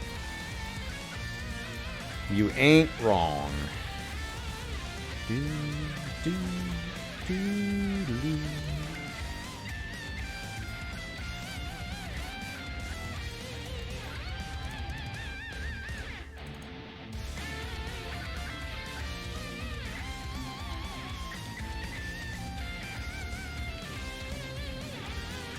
Yeah, I have no faith because it's just Blizzard is not the same company. It's not the company that designed some of the great games over the years and the way they used to put effort into it.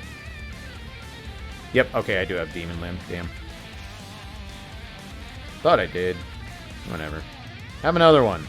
Because we can.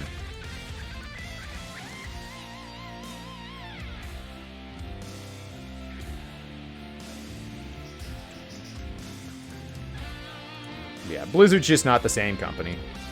Not even close.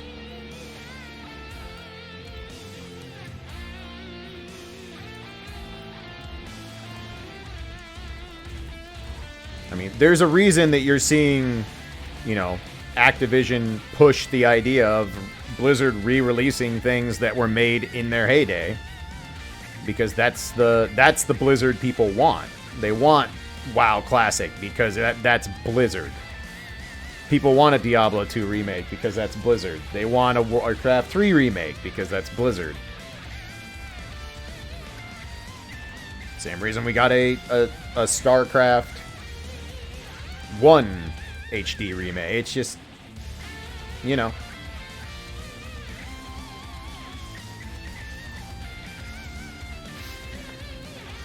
D3 as it is isn't bad, don't get me wrong, but that also, I mean, Reaper of Souls came out in 2014?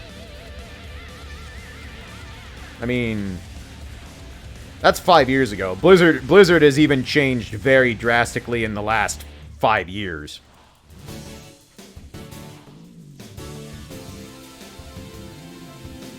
This is Nocturne?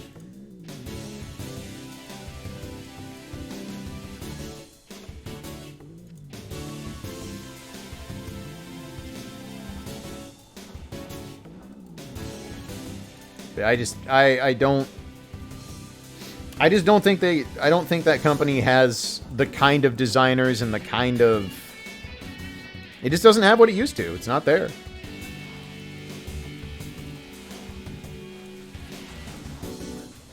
And, you know, is what it is.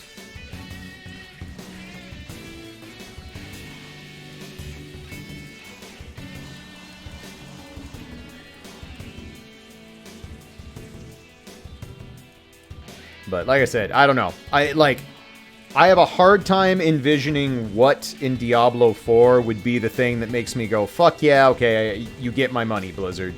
You got me. Like, there's nothing I can really come up with that would get me there. And a part of that for me is that, again, playing Diablo 2 in its heyday was a different kind of internet experience that you can't really recreate. Like, trading on old BattleNet and the way all that worked and all that stuff, like, that's a different time that can't be...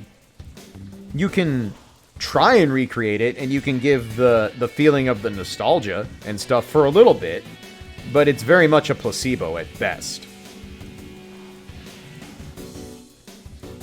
And it's just, you can't, I don't know. It was just a different era. Like, it was wild and interesting to be able to play on BattleNet and have all these people and have a trading economy and all that kind of thing.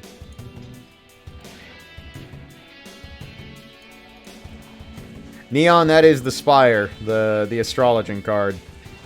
The one that I don't want but always draw. So I was like, you know what? This just needs to be an emote. I mentioned in the Discord, but for the first time in a long, long time, I actually have every single emote slot full. I do not have any open emotes, which has not happened in a very, very long time. You die again? You fucking nerd. Grumble, grumble. Fucking mercenaries. The Spire is one of the main cards of the Astrologian deck from FF14. It's also, most notably, the least useful one. And I tend to draw it a lot on stream. So I decided we needed to make it a moat.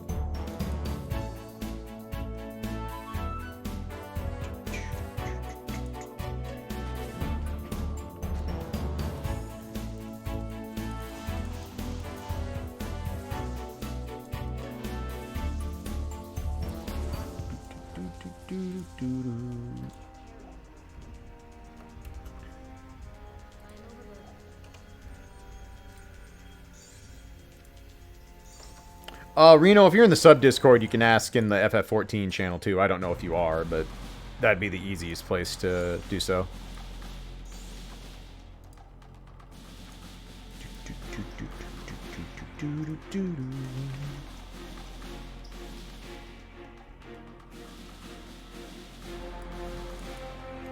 I couldn't remember if you were in the Discord or not, so... But yeah, somebody... We'll get you in there. That's no problem.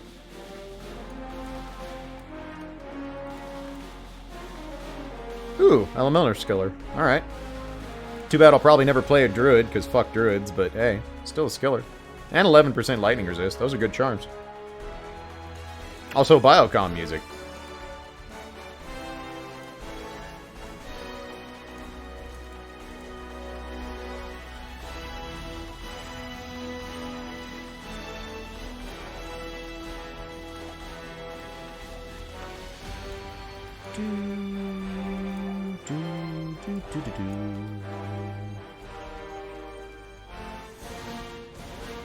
Looking forward to speedrun swap someday. We'll see. I mean, I'll do it someday, but as you guys well know, speedrunning is just not high on my list of things to do right now.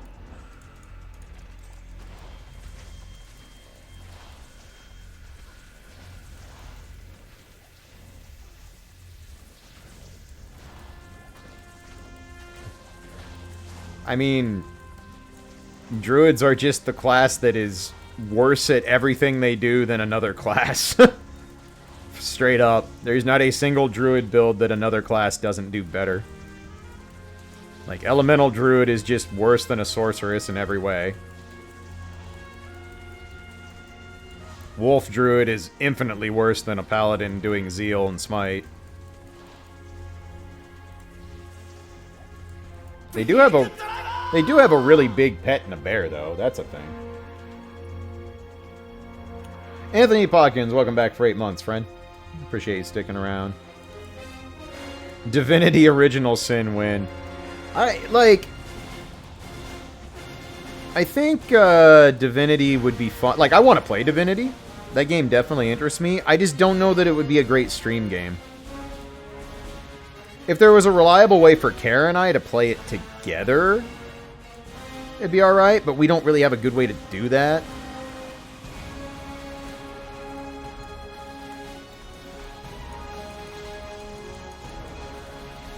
I'm not going to say it's not possible, but it's not high on the list. Is there plans for another XR tourney? Yeah, I'll do another XR tourney at some point. For sure. Once I get through SGDQ, I should be pretty clear to just get back to a real standard full-time streaming schedule. I don't have any other trips this year planned yet, although I will probably take some. Whether I'm going to go see Breakdown again, or visit another friend, or go on a vacation with Kara, I'm not sure yet. But I definitely... As you guys can imagine, having Dad pass away has kind of reminded me, it's like, you know what? You should probably go do things while you are able to go fucking do things, so... That's a mantra I'm trying to apply more going forward. Where are you going? You're supposed to... Stab the cold immune, idiot. That's your job. You get back down there and you stab.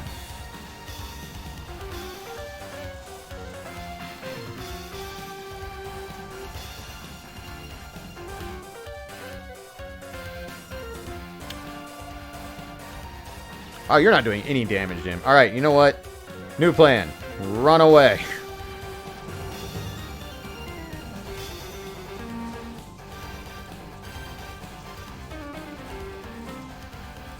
Yeah, I mean, it's certainly a game I consider going through. Like I said, I think Divinity's got a neat concept. I've never gotten through any of those PC-style RPGs. I've tried to play the original Baldur's Gate like half a dozen times. Never gotten anywhere with it. Which maybe I should have just given up and just tried to play Baldur's Gate 2 instead, since it's a decent amount less clunky.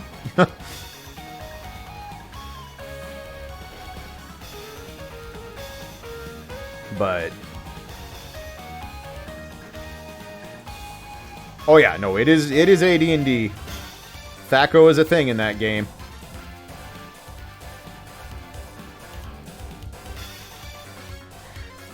The thing for me is I always felt like I needed to play 1 because you can import your character into 2. So I'm like, that must be what they want you to do. Like, it's supposed to be the plan. Is it supposed to be one giant, you know, story told together or whatnot? But that's probably me overthinking it, as I tend to do.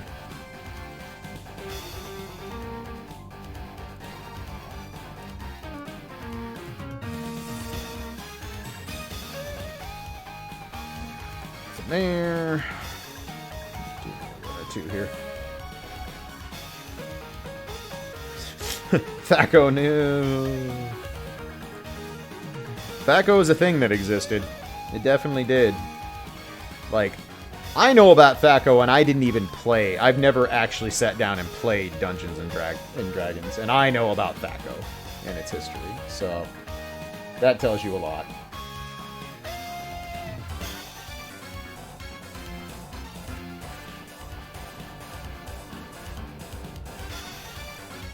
I played and I don't know the math behind it. Fair enough, Seawolf. Fair enough.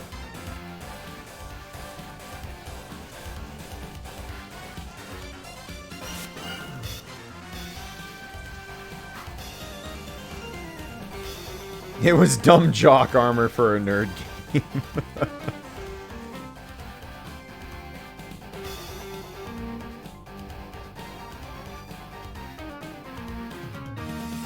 Okay, now we got a game. Sorry, I'm watching the 9th inning of the Cubs game while I try to continue doing Diablo 2, and it's stressing me the fuck out.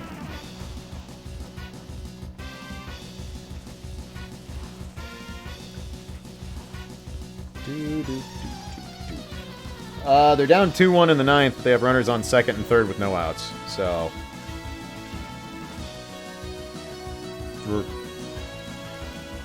We have business brewing, at least. 2 chances at least get a sack fly and get a run in, which is what matters.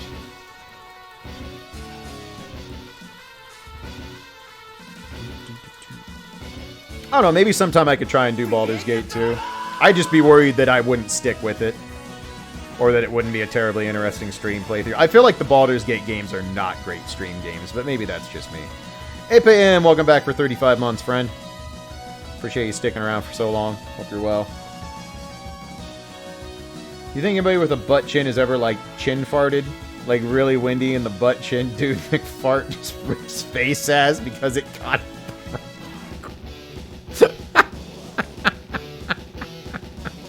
Wait.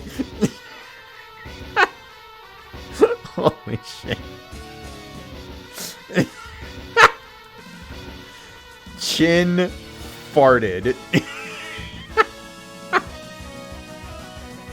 Holy shit, dude.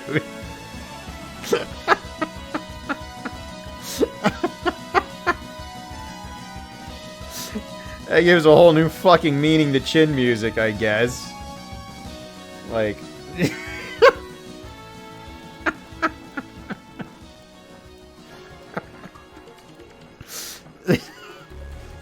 Ripped face ass. Holy shit. Well played, Ape. Well played. I applaud it. You done good. You done good. A powerful use of the sub-message. I respect the power plays. Ooh, gem shrine. Sick. That's been popping up as a gem shrine a lot, which is great, because it's letting me get more perfect amethyst, which I need for everything. Perfect amethysts are the gem you use for so much shit in recipes in this game. It's actually kind of stupid. Good thing I remembered to actually put it in the inventory. I would have had a sad. It's a good trancey shit. I can get behind this music.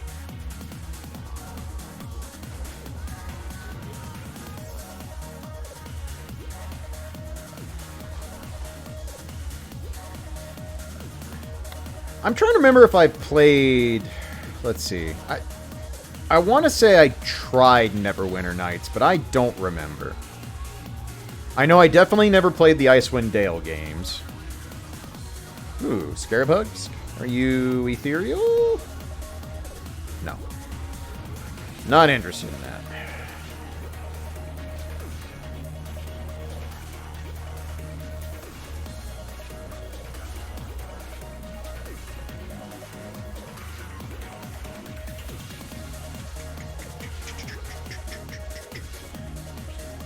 I did read the Icewind Dale books.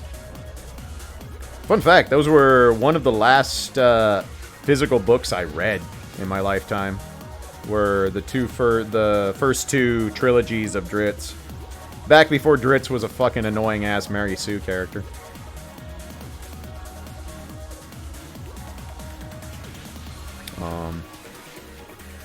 I read those, and I read the first 2 books in the Sword Mage series by, I think his name is Robert Baker. I was kind of enjoying those. Those weren't bad. Now he's a meme. Yeah, you ain't wrong. Dritz deserves to be a meme. He is a... just... I always laugh when people talk about Mary Sue characters. They're like, oh, Rey from Star Wars is such a Mary Sue, blah, blah, blah, blah, blah. I'm like, have you read R.A. Salvatore? Because if not, I'd like to introduce you so you can understand what a Mary Sue character actually is. It's true. It's not Dritz's fault.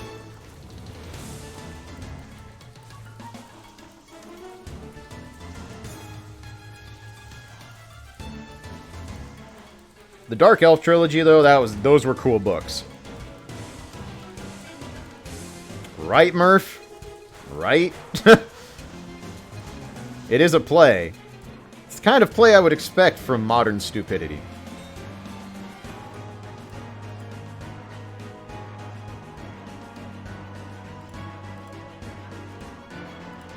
Trits do everything. Fucking accurate.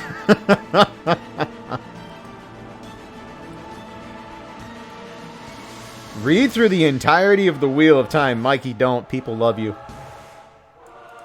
You have so much to live for. I tried reading the Wheel of Time when I was a teenager. I couldn't do it, man. I could not do it.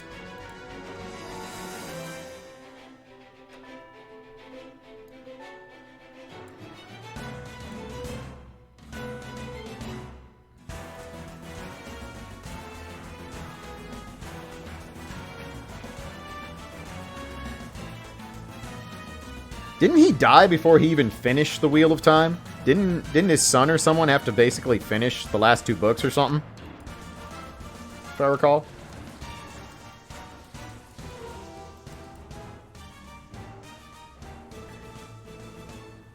That's really short. Don't try to tag on that.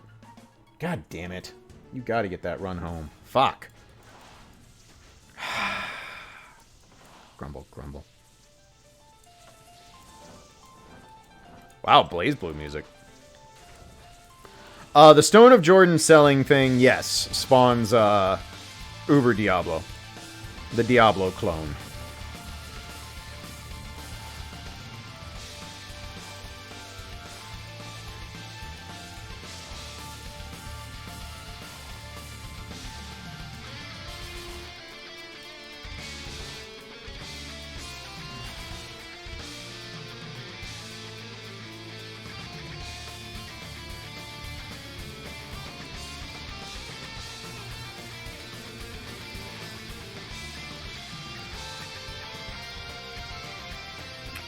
I remember when I tried to play Blaze Blue back in the day. That was a long time ago.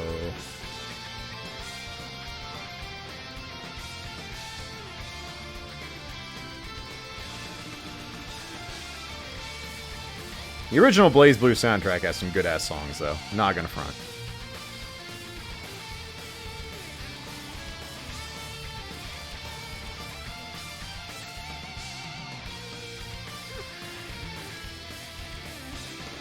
Never forget Bang. Yup. Yup. You ain't wrong.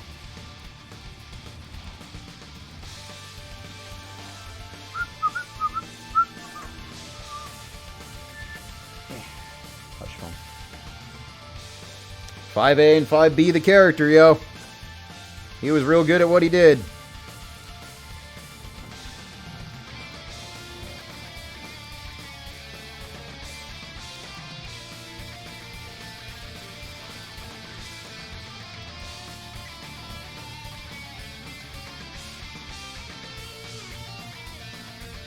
Nice. Tie that bitch up. Let's go. Let's go. I'll take it.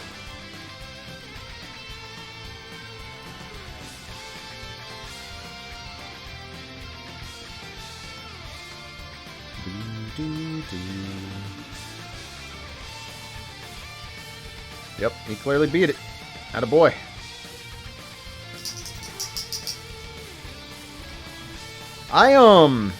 There were a couple songs on the remixes that were good for Blaze Blue, but for the most part, the original OST was way better.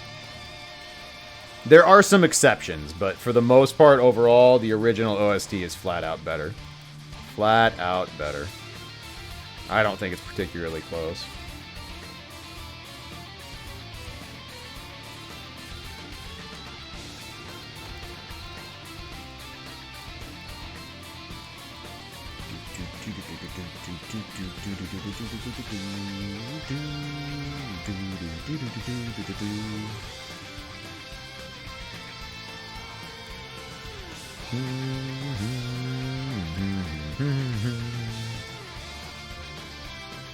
Like, the original version of Nightmare Fiction compared to the update, man, fuck that.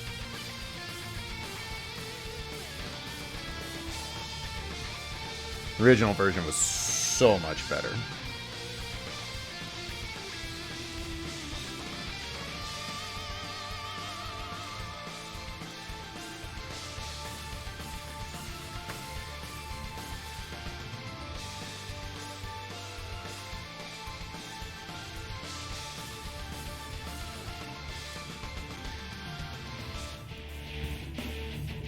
Okay. Let's see. It is 9:45. Kara's going to be home here pretty soon. She's going to want some food. And I've been going for almost 6 hours. I could also use some food. So, I think this is going to be a good stopping point for the evening. I have a lot of stuff to do tomorrow morning and afternoon in prep for leaving Thursday for Combo Breaker. My plan is to hopefully stream something tomorrow evening while Kara's working a double again. Might be more of this, might be something else. I don't know. We'll just see what I feel like. But thank you for everyone. The gifts, bits, streams. I'm reading chat and saying things like a dum-dum. But much appreciated. Thank you all you raiders who stopped over and stuck around. Always good to see you. Hopefully you'll stop back in again. Let me see if I can find somewhere to pass y'all on to.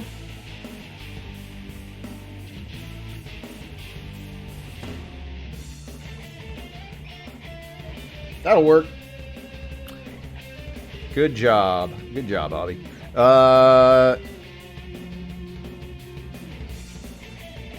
We could go send everybody over to Romskut.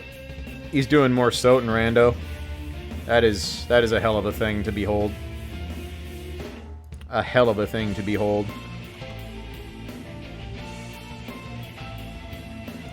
Let's go visit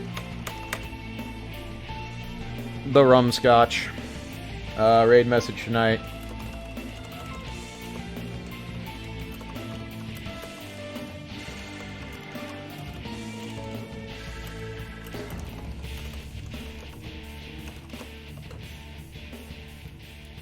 There you go. Raid message. In there. So yeah, go say hi to Rom. Y'all, thank you so much. I appreciate you hanging out. Again, thank you for all the generosity as always. I will hopefully be back tomorrow for one more stream before I'm off for Memorial Day weekend for Combo Breaker. Until then, y'all take care, and we'll see you on the next one.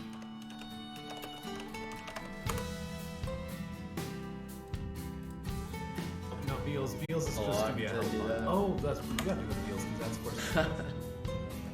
Klaige, thank you for the